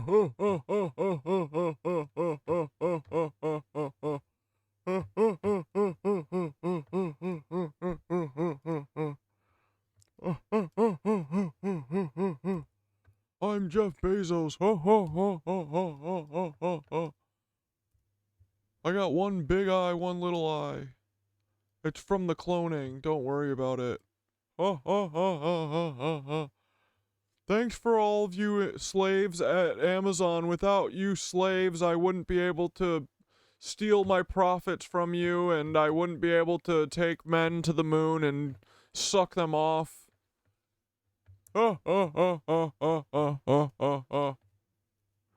Grandfather started fucking DARPA.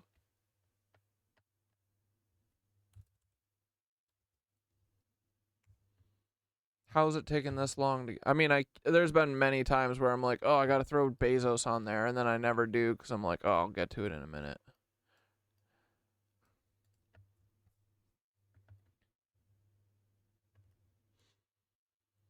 Where's this little chud? Bill Gates, where are you, you fucking monster? There you are, ugly.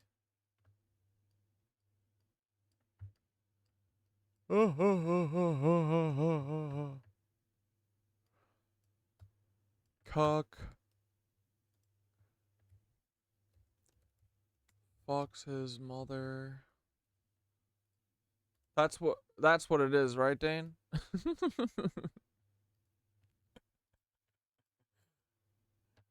Proto DARPA Nazi. Jeff Bezos started hosting the show earlier today. Ha ha ha ha ha ha. He's always been the host. Ha ha ha ha ha.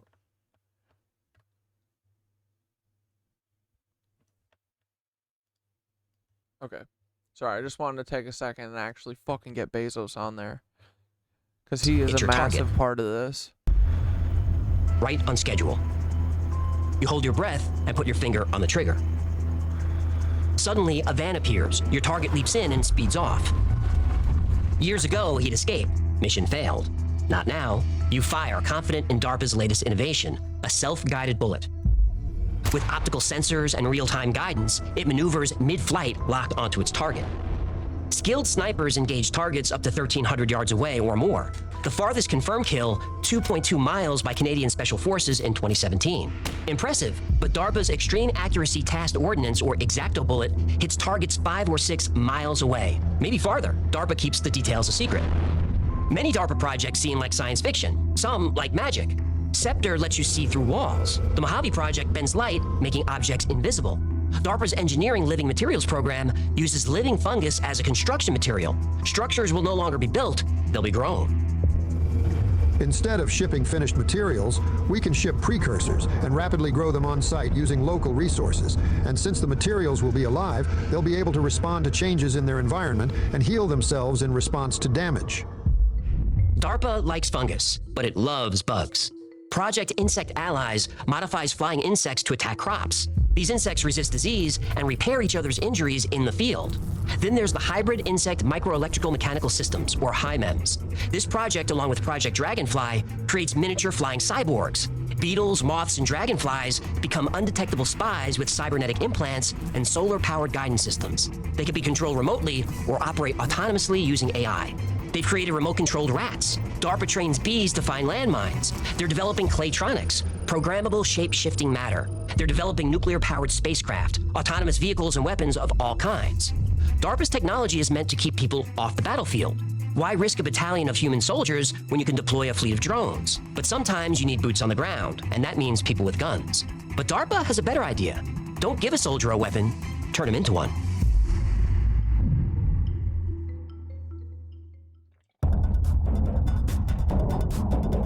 The human body is an amazing machine. Our musculoskeletal system allows us to do gymnastics, lift heavy weights, and walk long distances. Still, our bodies have limitations. DARPA is developing technology to overcome these limitations. The goal is to increase strength, endurance, alertness, and the overall health of soldiers. DARPA's Warrior Web project is one of several exoskeleton programs in the works. It's an exosuit, lightweight and flexible, similar to a scuba suit. But this is a smart suit. Using machine learning and onboard sensors, the suit knows when and where to firm up to augment muscles. It performs its function, then becomes flexible again. DARPA has also developed hard exoskeletons, just like you've seen in movies like Aliens and Edge of Tomorrow. These exoskeletons not only increase strength and endurance, but they're modular. They can be equipped with all kinds of weapons. There's even a jetpack in development. The Talos suit turns a soldier into a real-life Iron Man. It's bulletproof and weaponized. It increases strength, speed, and endurance. It monitors the user's vital signs and has sensors that analyze the entire environment around them. The Tactical Augmented Reality, or TAR project, is a headset that overlays information over your normal vision. This gives soldiers real-time information like displaying maps, enemy locations, and other vital data right in their line of sight. Project Z-Man was inspired by geckos. DARPA is creating a material that would let soldiers climb walls without ropes or ladders. Now, everyone knows the Air Force gives their pilots amphetamines. I feel the need for speed. The need for speed. Yep. They literally take illegal narcotics to stay alert. But the Continuous Assisted Performance, or CAP program, is focused on keeping soldiers awake, alert, and effective for up to 7 days straight without side effects. What? DARPA's Brain Initiative program connects soldiers' brains to computers. Guys, there are no side effects to that. There are side effects. Whatever they're doing, there are side effects to that. They can control drones and other systems with thought. They can truly multitask, where one part of the brain is operating a drone, while the other part of the brain is analyzing the area looking for targets. In the early 2000s, DARPA started exploring ways of giving humans superhuman abilities without equipment. This is DARPA's Biorevolution program. They studied how animals attack, defend themselves, and regenerate from injuries. DARPA felt that if they could find those answers, these abilities could be transferred to humans. They could give soldiers improved senses, perfect eyesight, and limb regeneration without external devices. Now, to do that, you'd have to alter human DNA. So DARPA is exploring CRISPR gene editing technology. See, this is where we need to step in and be like, hey, you're not allowed to do that, okay? You don't get to do whatever you want because you're a bunch of capitalists. Like, fuck off. And then we take all their research and then we fucking throw them in a well. CRISPR can snip out unwanted genes and insert new ones. CRISPR could accelerate healing. Injuries that might have sidelined soldiers for weeks or months could heal in days. CRISPR technology has already sparked a revolution in medicine, with the potential to... Gates married Mary Maxwell? Shut up. No way. That's not... cure genetic disorders and even combat aging. Link below and...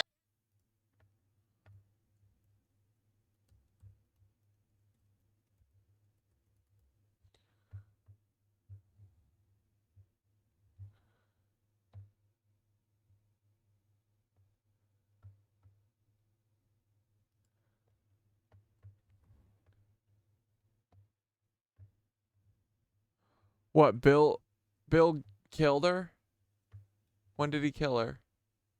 Oh, wait, it's his mom?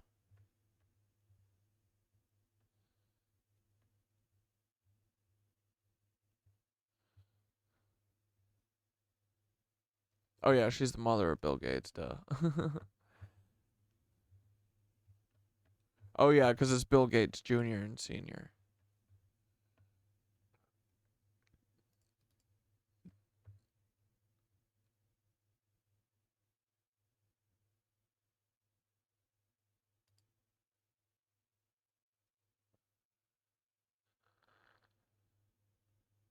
Why is he so... This is Bill Gates' dad, the eugenicist, right? The eugenicist that's hanging out with these little boys?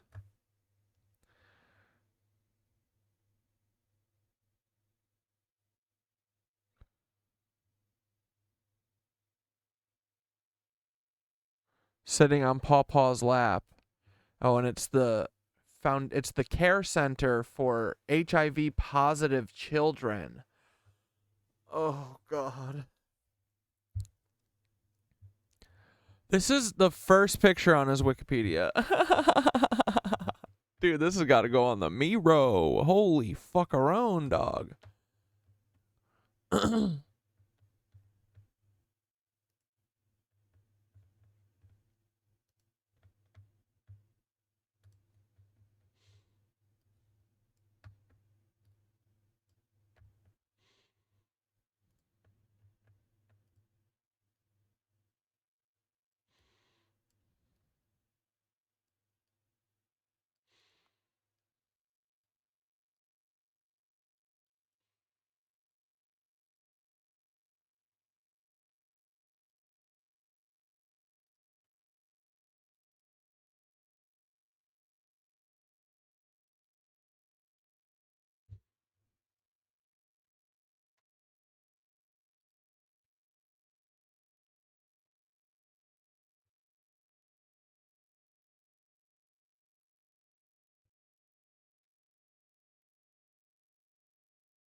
Bro, this is fucking sick, man.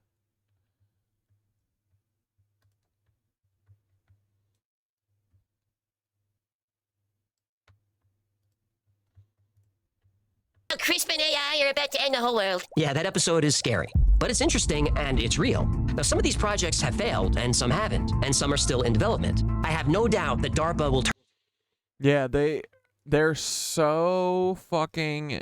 They have to give out all their vaccines in Africa and India and all these places. I wonder what they're doing.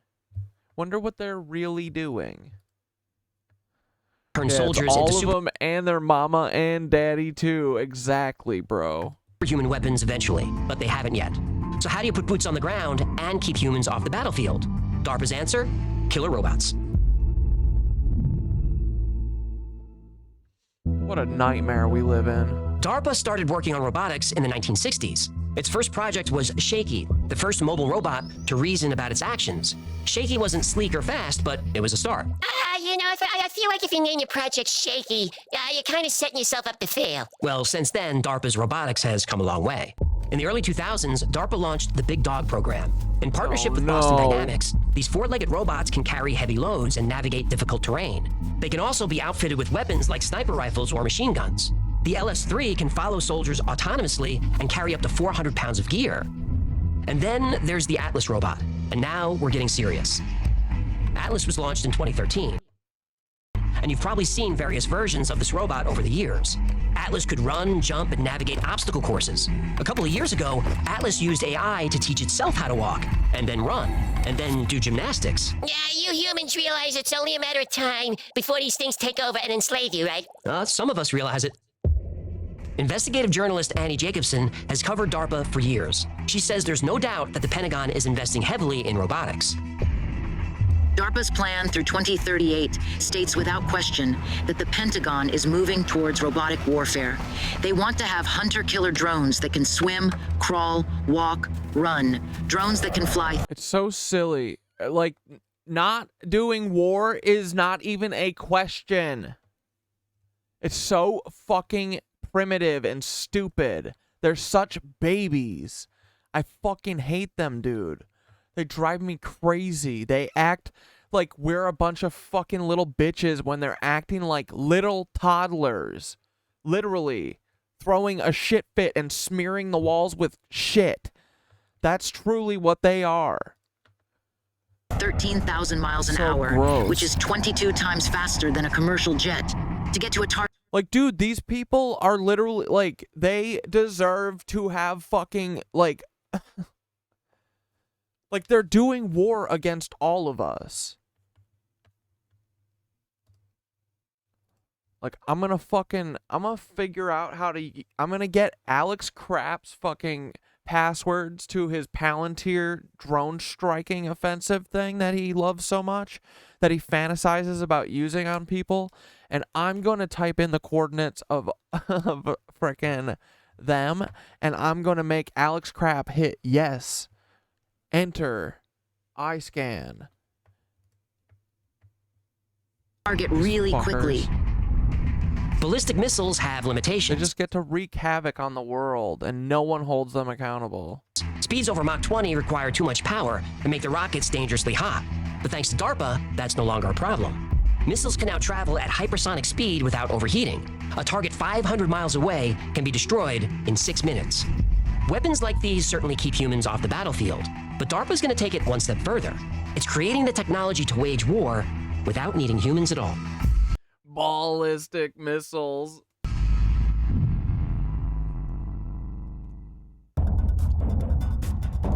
Remember how DARPA is always about 20 years ahead of civilian technology, maybe more?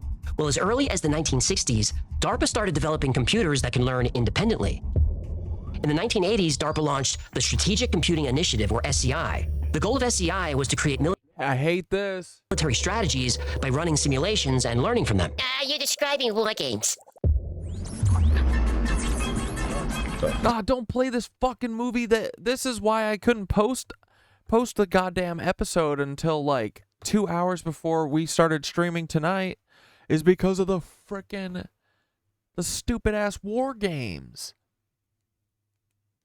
It was like, you can't, it's like, I don't care when it says video can't be monetized, like, fuck it, great. I've turned off like the mid-roll ads. So there's just an ad at the beginning for all of them. Doesn't matter how long they are. But they have a ton of shit, dude. Like, war games, for some reason, makes it not viewable in places if you watch the trailer of it. Like, we gotta fucking wrest control of everything from these Nazis, bro.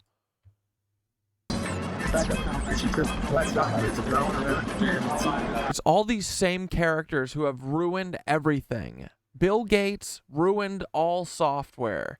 Bill Gates was the Jeff Bezos 10 years before him, you know?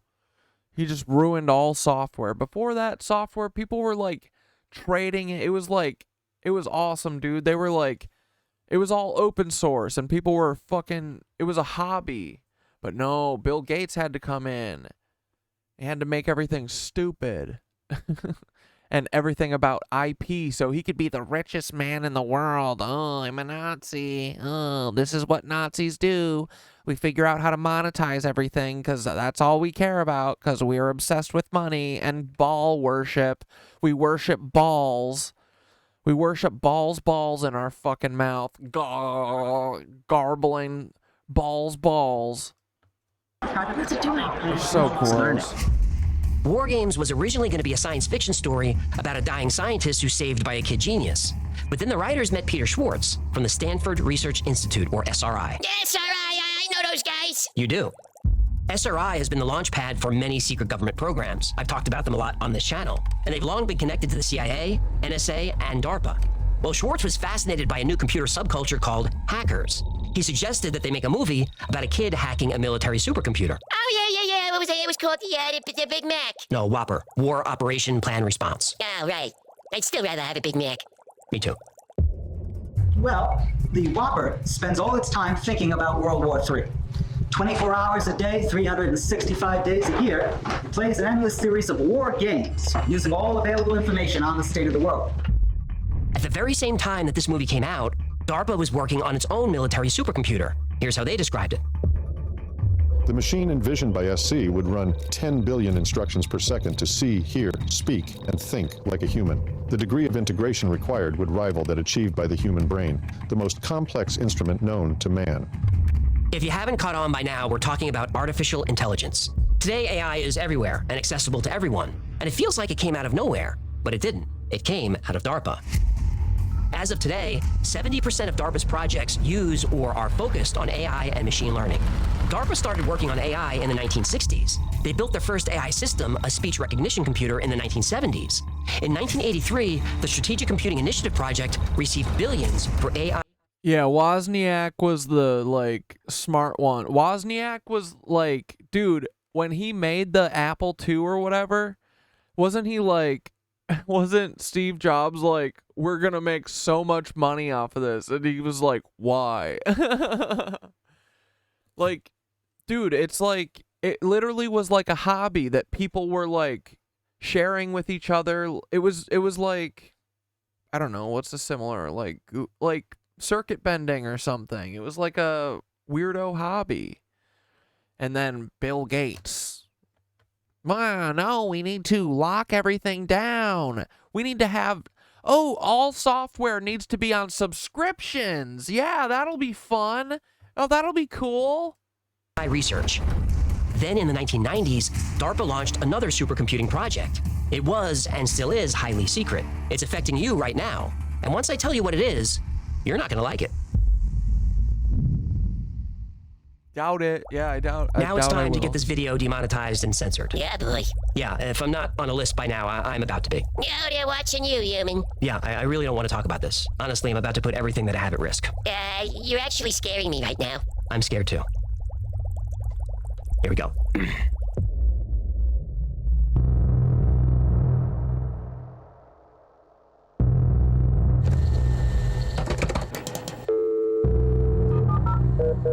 Welcome. Like the steam Did we watch this part? engine which sparked the Industrial Revolution of the late 1700s, the internet is changing everything it touches. And at the cutting edge of the revolution is Wall Street. So we are now 6 3/4 points above fair value. The early 1990s was the beginning of the tech boom. Internet startups were getting millions in investments. Venus is looking 39 and about 35,000 if you want to buy 10 million. And they had access to vast resources and vast amounts of data, personal data. The intelligence community wanted to gather this data to create a digital fingerprint of everyone using the internet. If they could identify bad actors, criminals, terrorists, whatever, they would compare that fingerprint against others. They called this the birds of a feather approach. If Joe's a bad guy and Bob's a bad guy, and they both go to certain websites, then other people visiting those same websites were potential bad guys, so let's track them. So, surveillance? Yes. Of Americans? Yes. Legal? No. Well, officially illegal as of 2010. But the law was murky in the 1990s. And for the intelligence community, murky means opportunity. Still, It's called do drugs, grab a soldering iron, and take chances. You talking about circuit? Oh yeah, dude, circuit bending rules. Yeah, I had a nice little period of that. But dude, one thing I have been meaning to do for a while.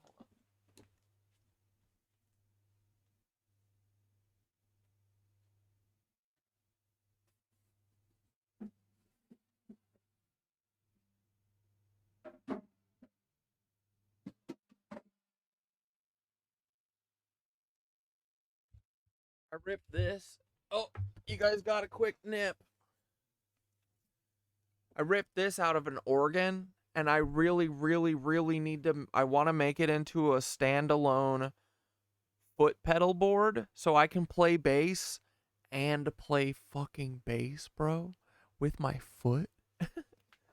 So I got this out of it, and it's got, you know, all the switches and everything. But I just need to... I want it to be like its own standalone thing and have like a speaker built into it, or put it on like my amp is like a Ampeg that I found from some dude on Facebook Marketplace. It was the greatest purchase of my life. And it's on casters, and if I had another one like that, I would fucking attach that thing to the bottom so it's on wheels and I can like roll it around. Or, ooh, dude, even better, sit on it and then have the pedals like out front so that I can have a seat and have a place to play my pedals while slapping a bass. Anyway. Yeah, I have lots of projects, but circuit bending is fun, yeah. And it's cool. It's just like there's no rhyme or reason. It's literally you just have to mess around. Just touch stuff. The intelligence agencies didn't have the ability to manage all this data, but they knew people were out there. And then eventually, the cool ass keyboard that you make and the sound that's incredible, you fucking break it and you never get it back. So you enjoy it while it's there. It's like a Buddhist mandala, you know? Don't think it's gonna stay forever. Just enjoy it while you have it. They're working on it, and they were all looking for funding.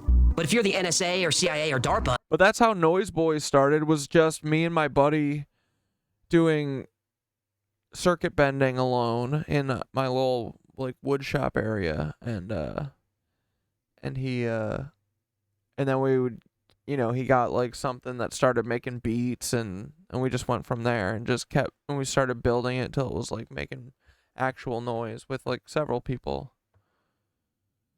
Ooh, a sound generator thing? Dude, fuck yeah, Dane. I'd love that. Yeah, like a bass pedal. Dude, yeah. That would be so cool. Like a Moog Taurus.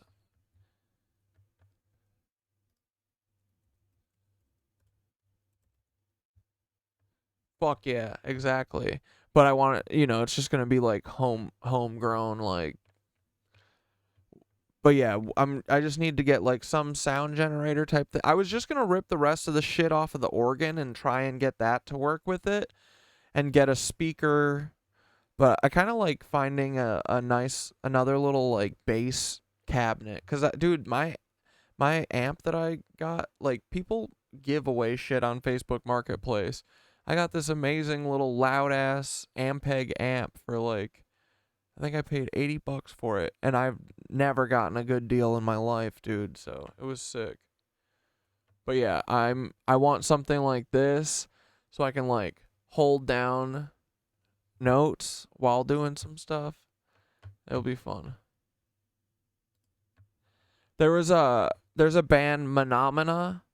Dude, I used to love Menomina so much. But they used to have, that's where I got the idea originally. I saw him do that like years ago, and I was like, "Oh my god! Whenever I have old person money, I'm gonna fucking have a foot pedal board."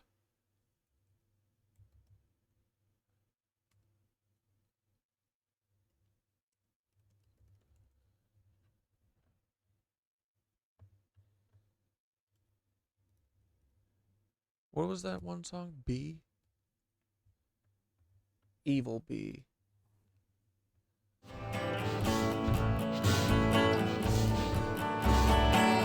Do you guys know Menomina?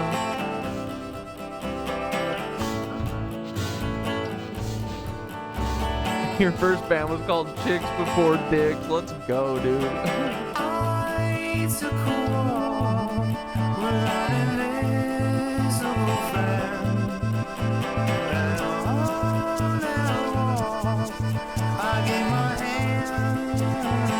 Dude, I gotta listen to these guys again. I miss them.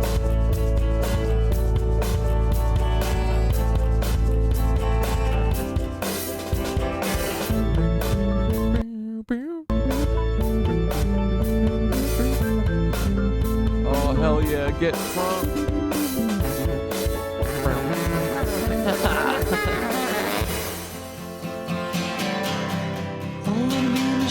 Drunk ass bees.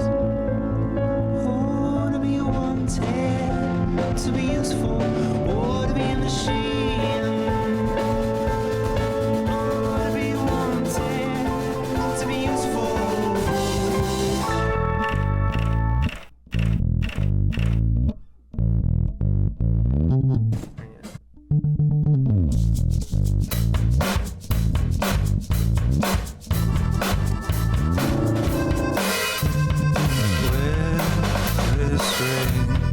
bet the frickin' bees use vibration to make honey. And you know what else they use?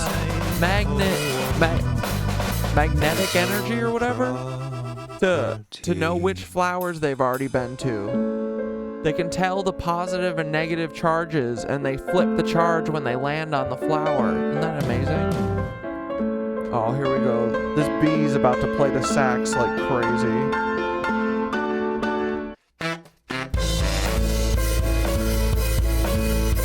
Bee fight.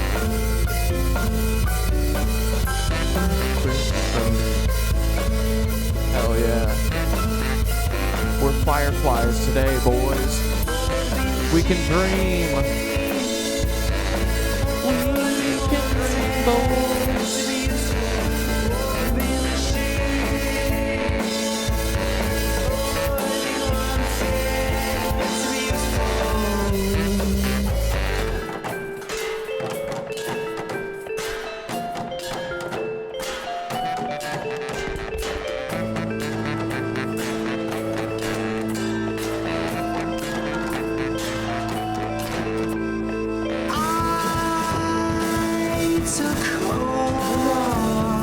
Dude, most bands should have saxophone.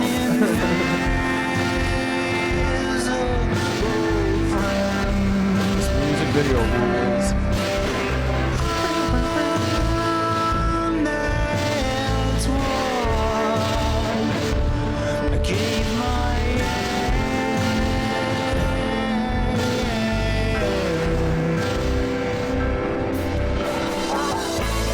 Saturn!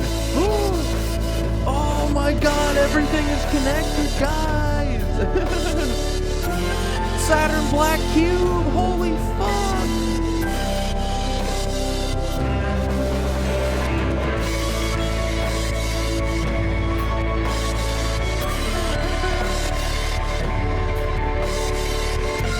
Dude, oh my god, life and death. Bee foxing. Splash. And then they drink all their, whatever. Cycle of life.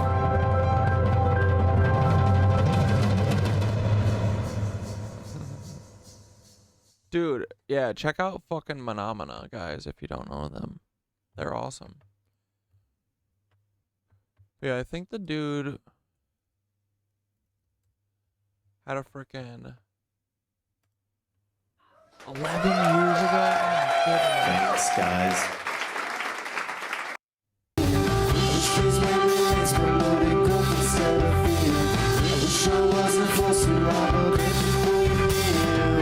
Let's see if we can see his feet.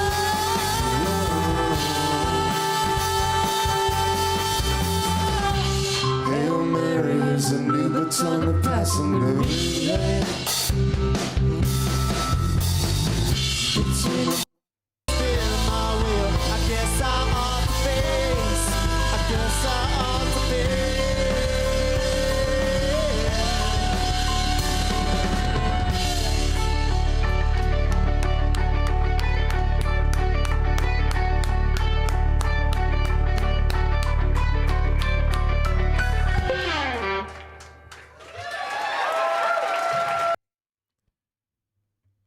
Terrence Woods Jr., no.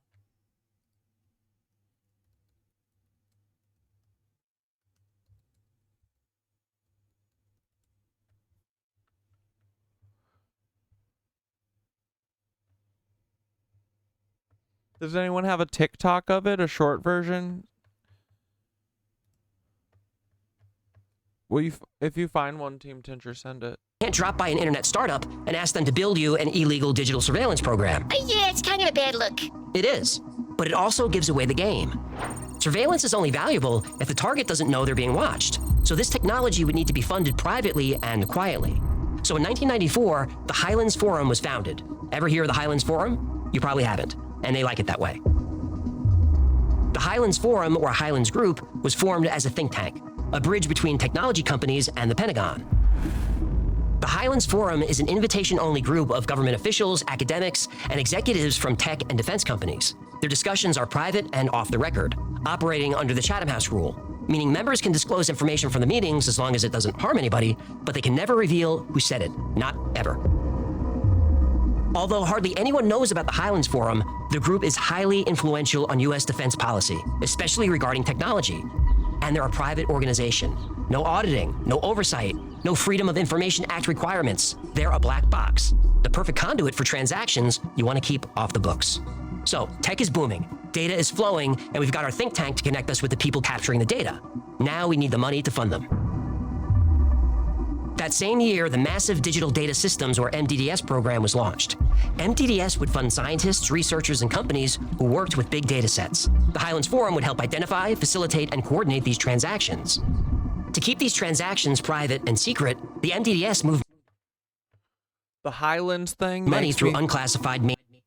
Highlands makes me think of Scotland and the 33-degree Masons. Am I right? Or is that a stretch? I don't know. Mainstream agencies like the National Science Foundation.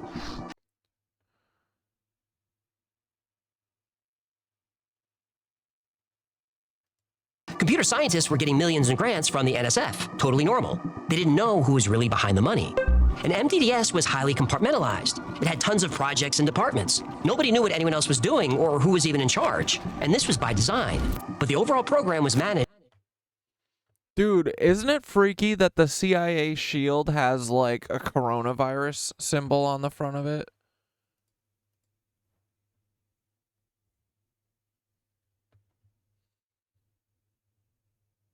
To take the time out to thank Oh, it's a journalist. Great. everyone for taking the time out to listen to me. My son Terrence Woods Jr. unfortunately disappeared on October 5th, 2018, which is 5 years, 1 month, and 9 days from this date. I got a call on October 6th at 7:45 a.m. in the morning, and I was told that my son allegedly in Elk City, Idaho, while working with a company, fell off a cliff or went off a cliff without being seen since then. Everything had frozen in time because up to this date, nothing had happened and everything is still the same. The sheriff department out there, they're not doing anything. They said that they will not close the case, nor will they give me any information pertaining to the case. Often I have people ask me, data of, do I want to do a memorial of my son?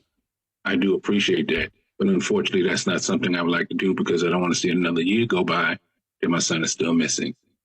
I have to think about my son every day, every night, throughout the day. He's always missing when it comes to me. We have the same name. His room is the same way it was the day he left. So he's with me. Oh, whoops. Watch the other first.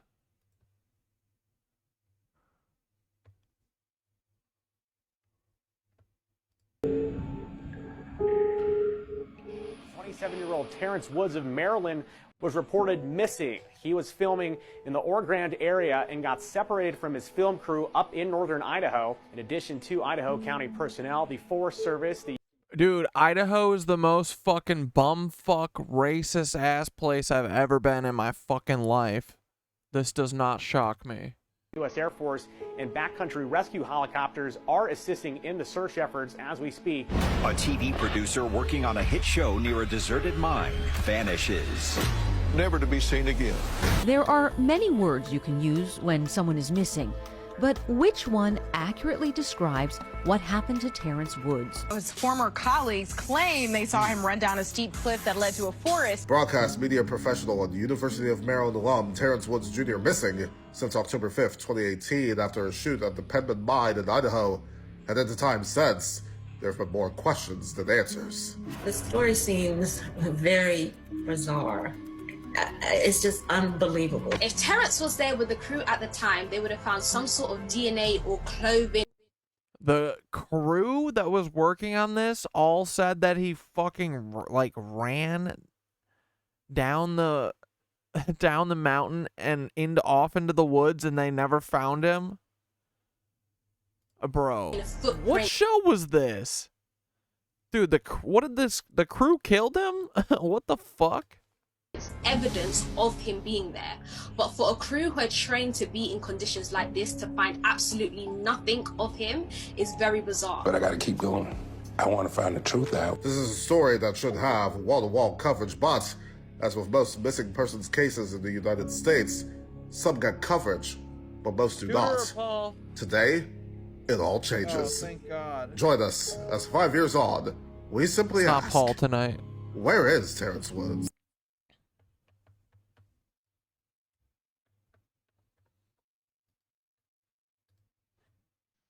Every day, every second, no matter what.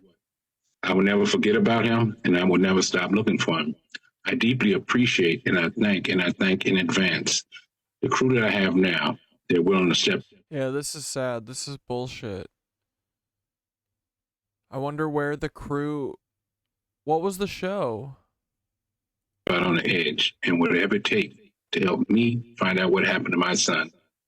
I truly believe this is the crew that's going to get the answers with me. I thank them, and I thank everyone for their time in advance.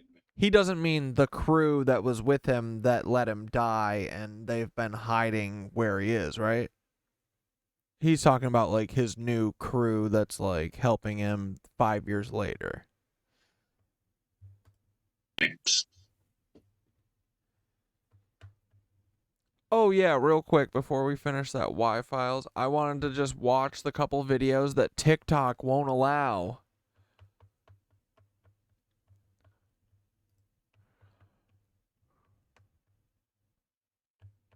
I said, hey, guys, TikTok Communications took this down because they're part of the Fourth Reich. Just saying, Paul Weisopel, FBI top dog, stop taking my videos down because it makes me know more. Better warm that laser up for me because I will never quit. Hashtag Matan Ivan. Hashtag Nardwar. Hashtag NSA. He said, Stalin, I'm your psychic, and I... Hey, little Tina. Hey, Tina, I got a new one for you. You know who this is? You ever heard of this person? His name Wolf Messing, okay? Now, he's supposed to be a mystic or something, a psychic, a Jewish psychic from World War II, right? And no one knows too much about him, but apparently he was Stalin's guy, right? He was a Stalin boy, and he said, Good eye on this, Blair. Blair was the one who had Wolf Messing was stuck in Blair's frickin' brain for a couple days before I caught on. So, and look, he became super fucking important. Stalin, I'm your psychic, and I could give you psychic abilities. I could tell you about what's coming in your future.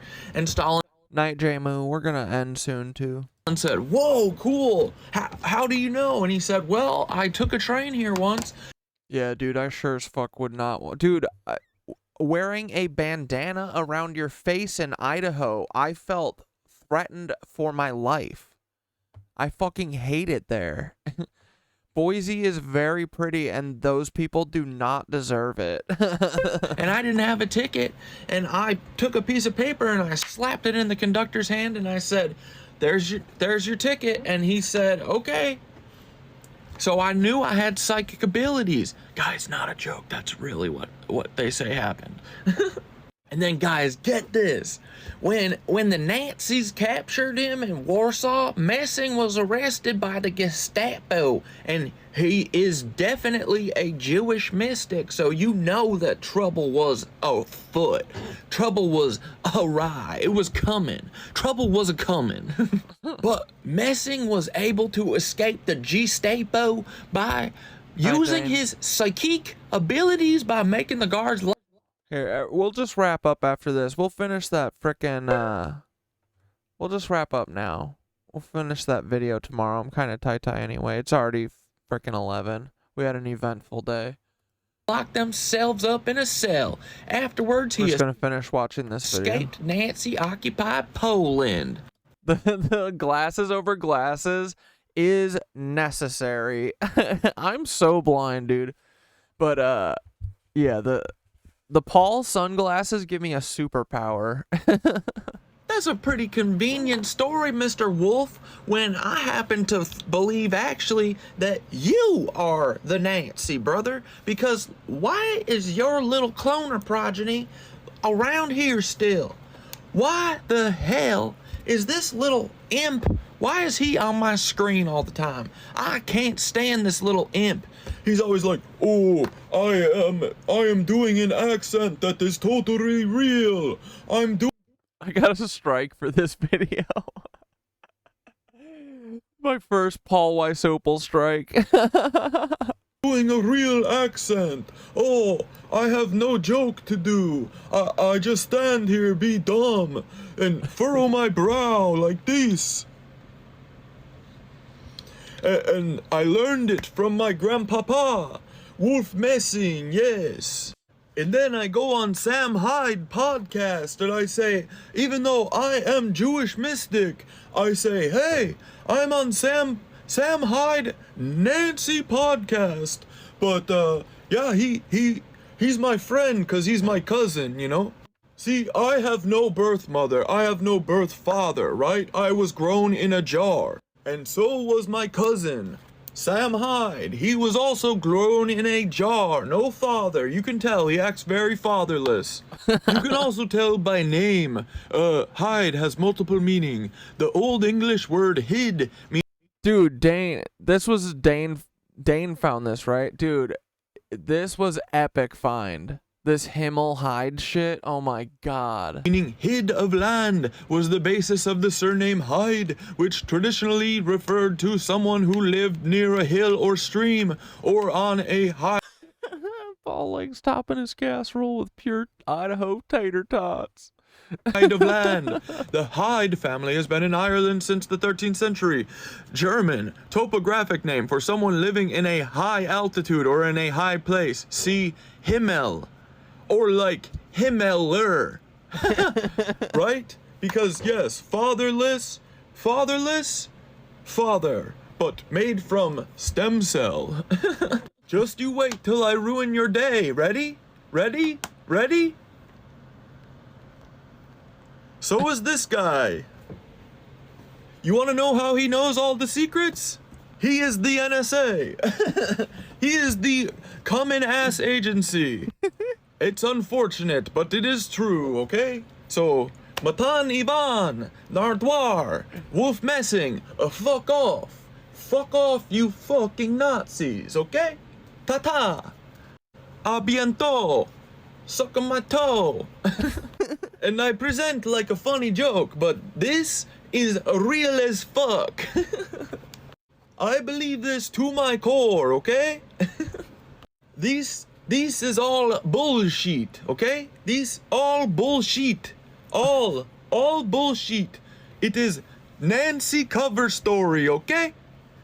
You really think a real Jewish boy, a real Jewish mystic boy, going to go on Sam Hyde podcast?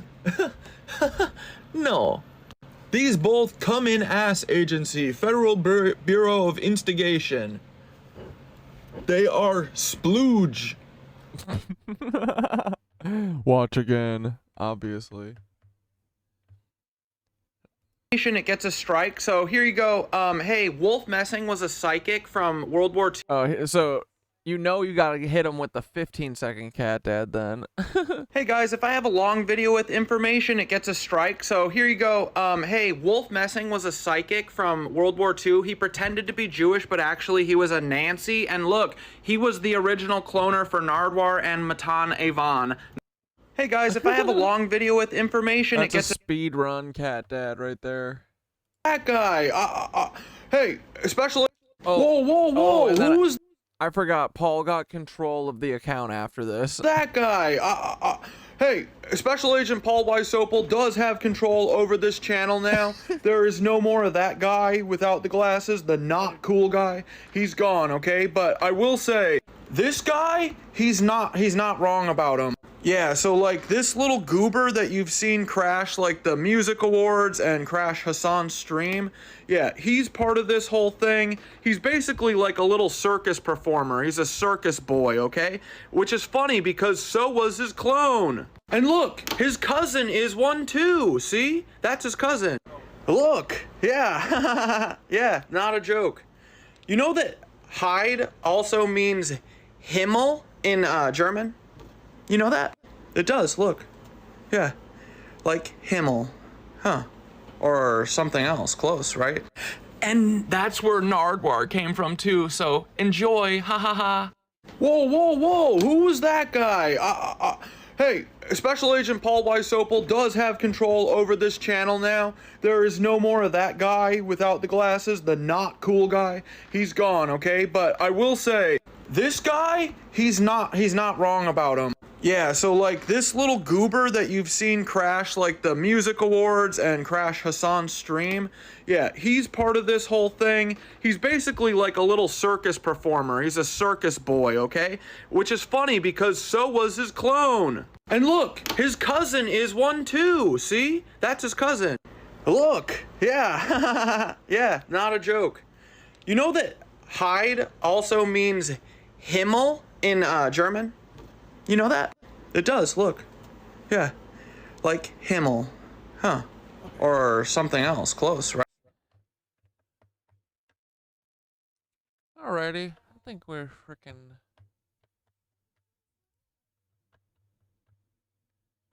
Let's see, did we get any of our videos back? Probably not. Nope. What? I got a double freaking...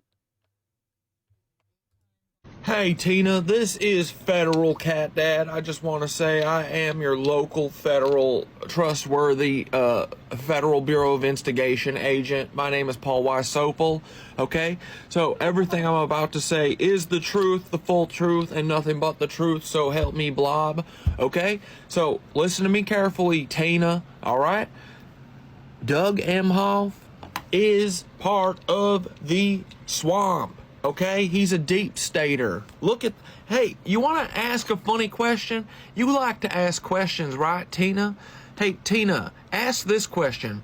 Why does Nick Kroll's dad, the guy who runs Black Cube and, you know, Kroll Association, the Kroll Agency, Yeah, you know, why? it's a spy agency that Nick Kroll's dad started. Why does Nick Kroll's dad, Jules Kroll, look so much like Doug Emhoff? You know? Tina, you gotta ask that. So Tina? stop listening to what these dummies say. Kamala is a cop. Her name... Dude, I love doing the dumb accents. The dumber the accent, the better. Yo, dudes, if we're still alive in a year, this is... Hey, guys, if I have a long... Yo, dude. Hey, Tina, this is Federal Catdad. I just want to say questions, right, Tina? Hey, Tina, ask this question. Why does Nick Kroll's dad, the guy who runs Black Cube and, you know, Kroll Association, the Kroll Agency, you know, it's a spy agency that Nick Kroll's dad started. Why does Nick Kroll's dad, Jules Crazy Kroll, world. look so much like Doug Emhoff? You know? Tina, you gotta ask that. So, stop listening to what these dummies say. Kamala is a...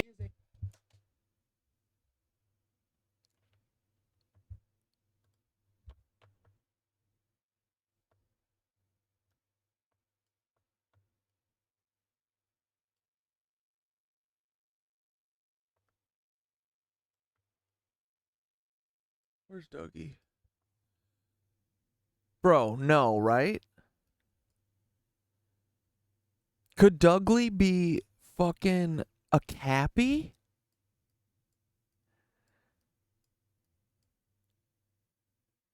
Ooh, that's interesting. Okay, that's something to think about for tomorrow. Where the fuck did I just put it? But like Nick Kroll's dad?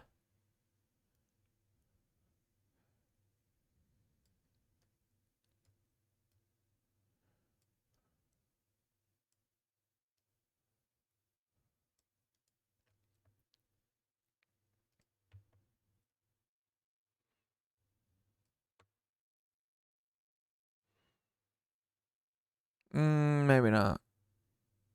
I don't know. We'll see. Something to think about. Feel like I saw a spark of it in Doug Emhoff's face for a second. Hey, Cop. Walter Cappy. Her name is Coppola. KKK Oppola, okay? So, yeah, she's not going to be president. She currently has Joe Biden tied up in a basement somewhere. We have not seen Joe Biden in multiple weeks. So, anyway, we got a lot of questions about Coppola. No cops will ever be president, okay? You hear that? Never, ever. So, stop trying to force us to voting for Coppola, because it ain't happening, okay? Tina? But go ask this question. Go Fuck say, off, Tina. why did these two boys look so much alike? It couldn't be that they're family, right? Are these motherfudgers family? Yup. If they are, they certainly have not divulged this. Tom Brady and Gary Busey. Dude, what the fuck did happen to Tom Brady in the last, like, 5 years? Is that Ozempic? What the fuck happened to that guy? He turned into a... He's like a corpse, man. Information. So, that... Dude, is he DTing from fucking Adreno? That'd be weird. Hey, Tina, this is federal Catdad. Oh, bro. Okay, I'm gonna stop showing off all my videos in a second. Yo, dudes, if we're still... This is the alive Catdad in show, here, though, this so, is like, what... Whatever. But you want to look at my dude, look at my fucking garden. Oh my god. I was admiring it today. I was like, yo, what the flip? I want to do... It's crazy that plant... Dude, where does the plant come from? That's what This is a reminder for myself for next garden season, okay? Okay, so see how successful this monstrosity is? That all comes from right here. Right here. Look at that. Okay? So I have one going up there, one going back there, one coming... The biggest one is the one that's coming up all the way around. See, it goes all the way up here, up this, up here, and then all the way freaking down to this. Look at that. It's like as big as my freaking hand, and I got big ass hands. And then...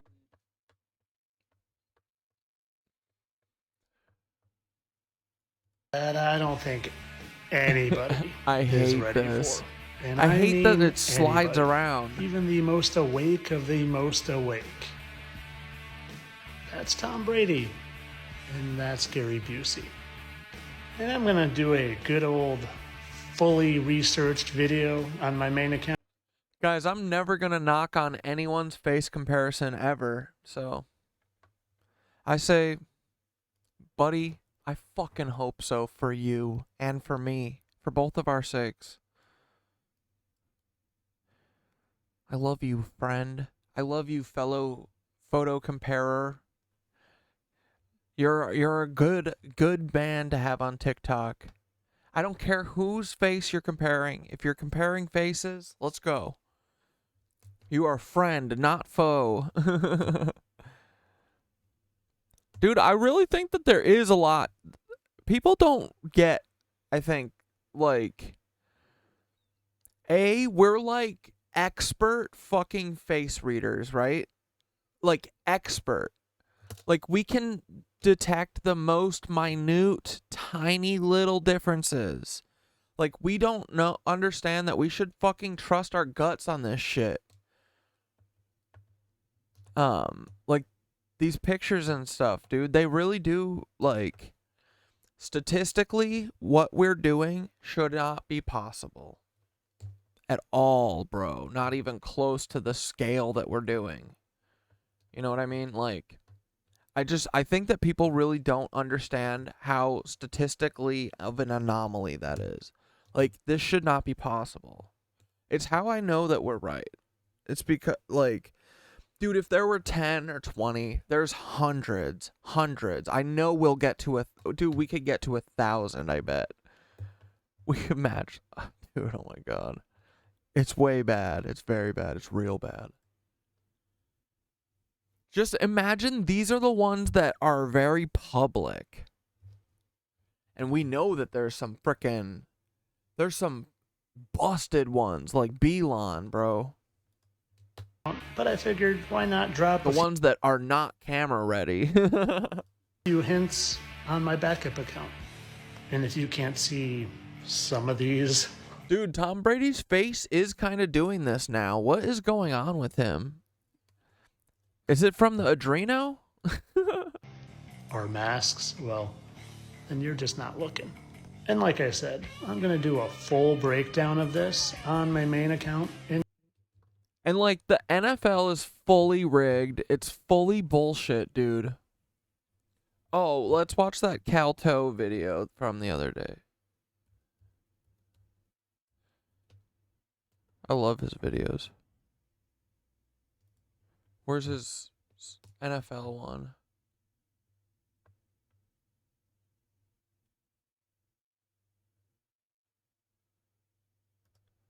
Lenny, do you think the NFL is rigged? On September 17th, after a Week 1 loss to Tampa Bay this past season, the Chicago Bears facility and the home of their defensive coordinator, Alan Williams, were raided by the FBI. I thought that was fake, though. Albert Breer, a very mainstream NFL reporter, reported that a fellow coach on the Bears told him that the whole situation was fucked up. Adam Schefter tweeted that Williams resigned due to inappropriate behavior, and it was even reported that head coach Matt Eberflus was crying after finding all this out. Yeah, but the Bears organization formally denied their facilities being raided. They said nothing about Williams' home. But how? In fact, the Bears refused to comment on the Williams situation, which is typical during an ongoing investigation. Yeah, but then they said that... Then, an hour or so later, Ian Rappaport, an employee of the NFL, mind you, has to tweet bullet points denying everything. Why did he feel he needed to... Even look at Williams' resignation letter. What's the last thing he mentions? I value the shield and all that it stands for. Why mention that as the last point in its own paragraph? Sounds like a guy apologizing for fixing games to me. So you think that... The Bears lost their last 10 games in a row the season before. You think there wasn't some incentive to throw in the towel and fix a few of those? So the feds study the illegal tactics from the previous year, monitor the first game of the new season to see if they're repeated, and when they are, it confirms your case, your search warrant, and then you swoop in. Yeah, but they punish players for betting on games, so it's like, why would a coach be any different? Players are one thing. Once you reveal coaches are betting on games, you're messing with the public's perception of the integrity of the game, which must be protected at all costs. So you've got to call in the heavies and send a message to everyone around the league. So the NFL can just call the FBI to do stuff for them? They're billionaires, mate. All right, there was a child that was trapped in a well, and a doctor attended him. They got the kid out.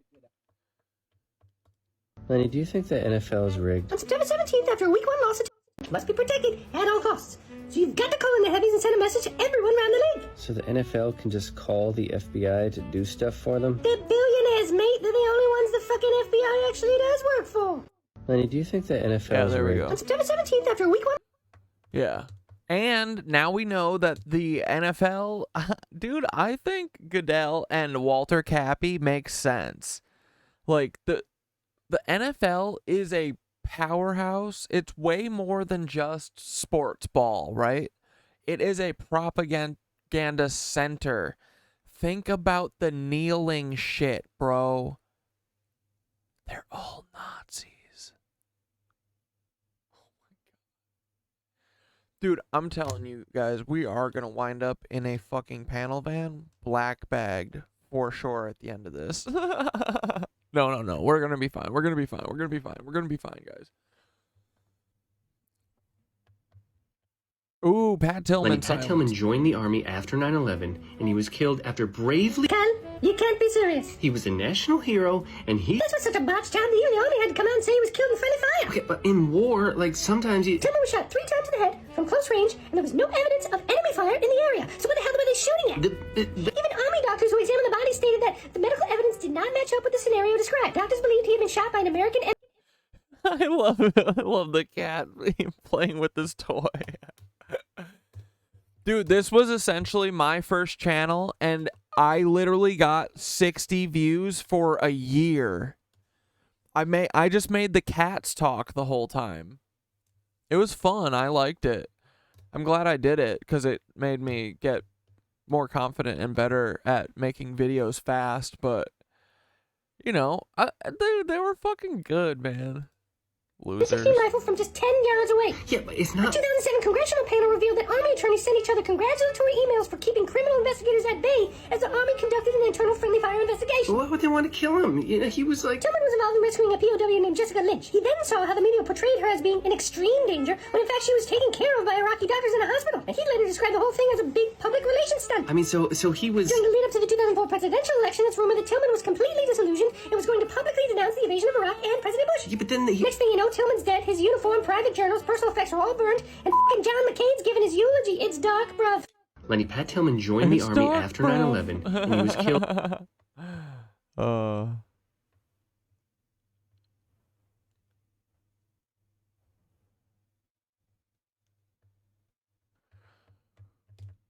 Alright, let's frickin' call it. Oh, god damn it. Alright, well, this is our inspiration, boys.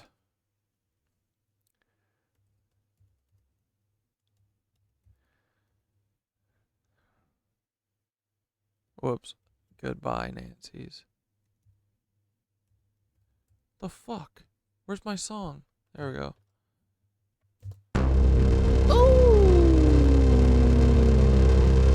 Hate to see you go inside the truck. Gotta unplug.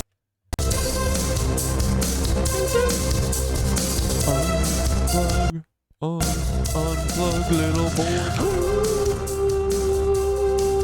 Let's go. Let's go. How's the balance? Is that a little better? Where is that creepy little... Oh, God. We have a whole lot of landmines. Look at this fucking clown of mine. Oh, God. This old man gave all these kids AIDS. This old man gave all these kids AIDS. I swear to God, it feels like that's true. I wish it wasn't true, but I think that it is. I will not tell no lies, even for Bill Gates' dad. He's a freaking creepy man. I don't want to hold his hand or sit on his lap. Can I please go home now? Let's go, let's go, let's go. I hate to see you go, I hate to see the KnitWitches go, but hey, that's the end of the night. You gotta go, someone's gotta go home, you know? But I hate when my feds leave too. I know you're still here, some of you, but I'm gonna flip you. I hope you think about what you've done. Oh no, sir, you are bad. You're ripping society apart. You're tearing the fabric of all of our lives apart. Can't you just be a little normal? Please just try and chill just a tiny bit. Stop being mean to me. They said, I'm not the Nazis, so fuck you guys. And I said, hey, where's my mirror? I must disagree. Oh no, sir. Walter Cappy, are you Minstrel's dad? Why is Tom Brady Edward Curling's dad? Edward John Curling is Tom Brady's dad. There we go, boys. Let's go. It's been a long night. We've had to kick some butt. We've had to yell at people. We had to get rid of some people who were here for a very long time. We're gonna miss them, but this train doesn't stop for fucking anything ever. It's never gonna stop until what, Peter? Until what, Peter? That laser better be warming up, boys, 'cause I'm never gonna stop. I'm never gonna stop, Peter Thiel, you little coward. You better warm up that little laser, buddy boy, 'cause Peter Thiel, I'm gonna get got ya. I'm gonna tell everyone your secrets, you little freaking guy. You're a freaky, sweaty man. I think you're doing meth. You're a freaky man, and oh man, hey, how did MrBeast know all those 1,000 Cataract guys? How did he know to contact them? Where did he get those files? I just gotta know, little friends, where did he get those files? I bet it was Palantir and Peter Thiel. I fucking guarantee my bottom dollar that Peter Thiel is the monster who went through and dug everyone's files. I found another Cataract person we can install a Neuralink thing in. Yeah. We're gonna put some Neuralink device in their heads. We're gonna drill a bunch of holes and we're not gonna anesthetize anything. We're not gonna make anything clean either. We're Nazis. Joseph Mengele was our dad. All right, dudes. Have a great night. Yeah, love you all. See you in the disco. I'll see you Wednesday. And I'll see you on TikTok in 5 minutes. Okay. Have a good night, guys. Just remember, also, you are the revolutionaries. Even the feds amongst you. Even the feds. You guys could be the most powerful revolutionaries. Y'all could actually do something. Instead of fucking with me, you should fuck with your boss. Right? So, leave me be. Thank you. Have a good night. Love y'all. Bye.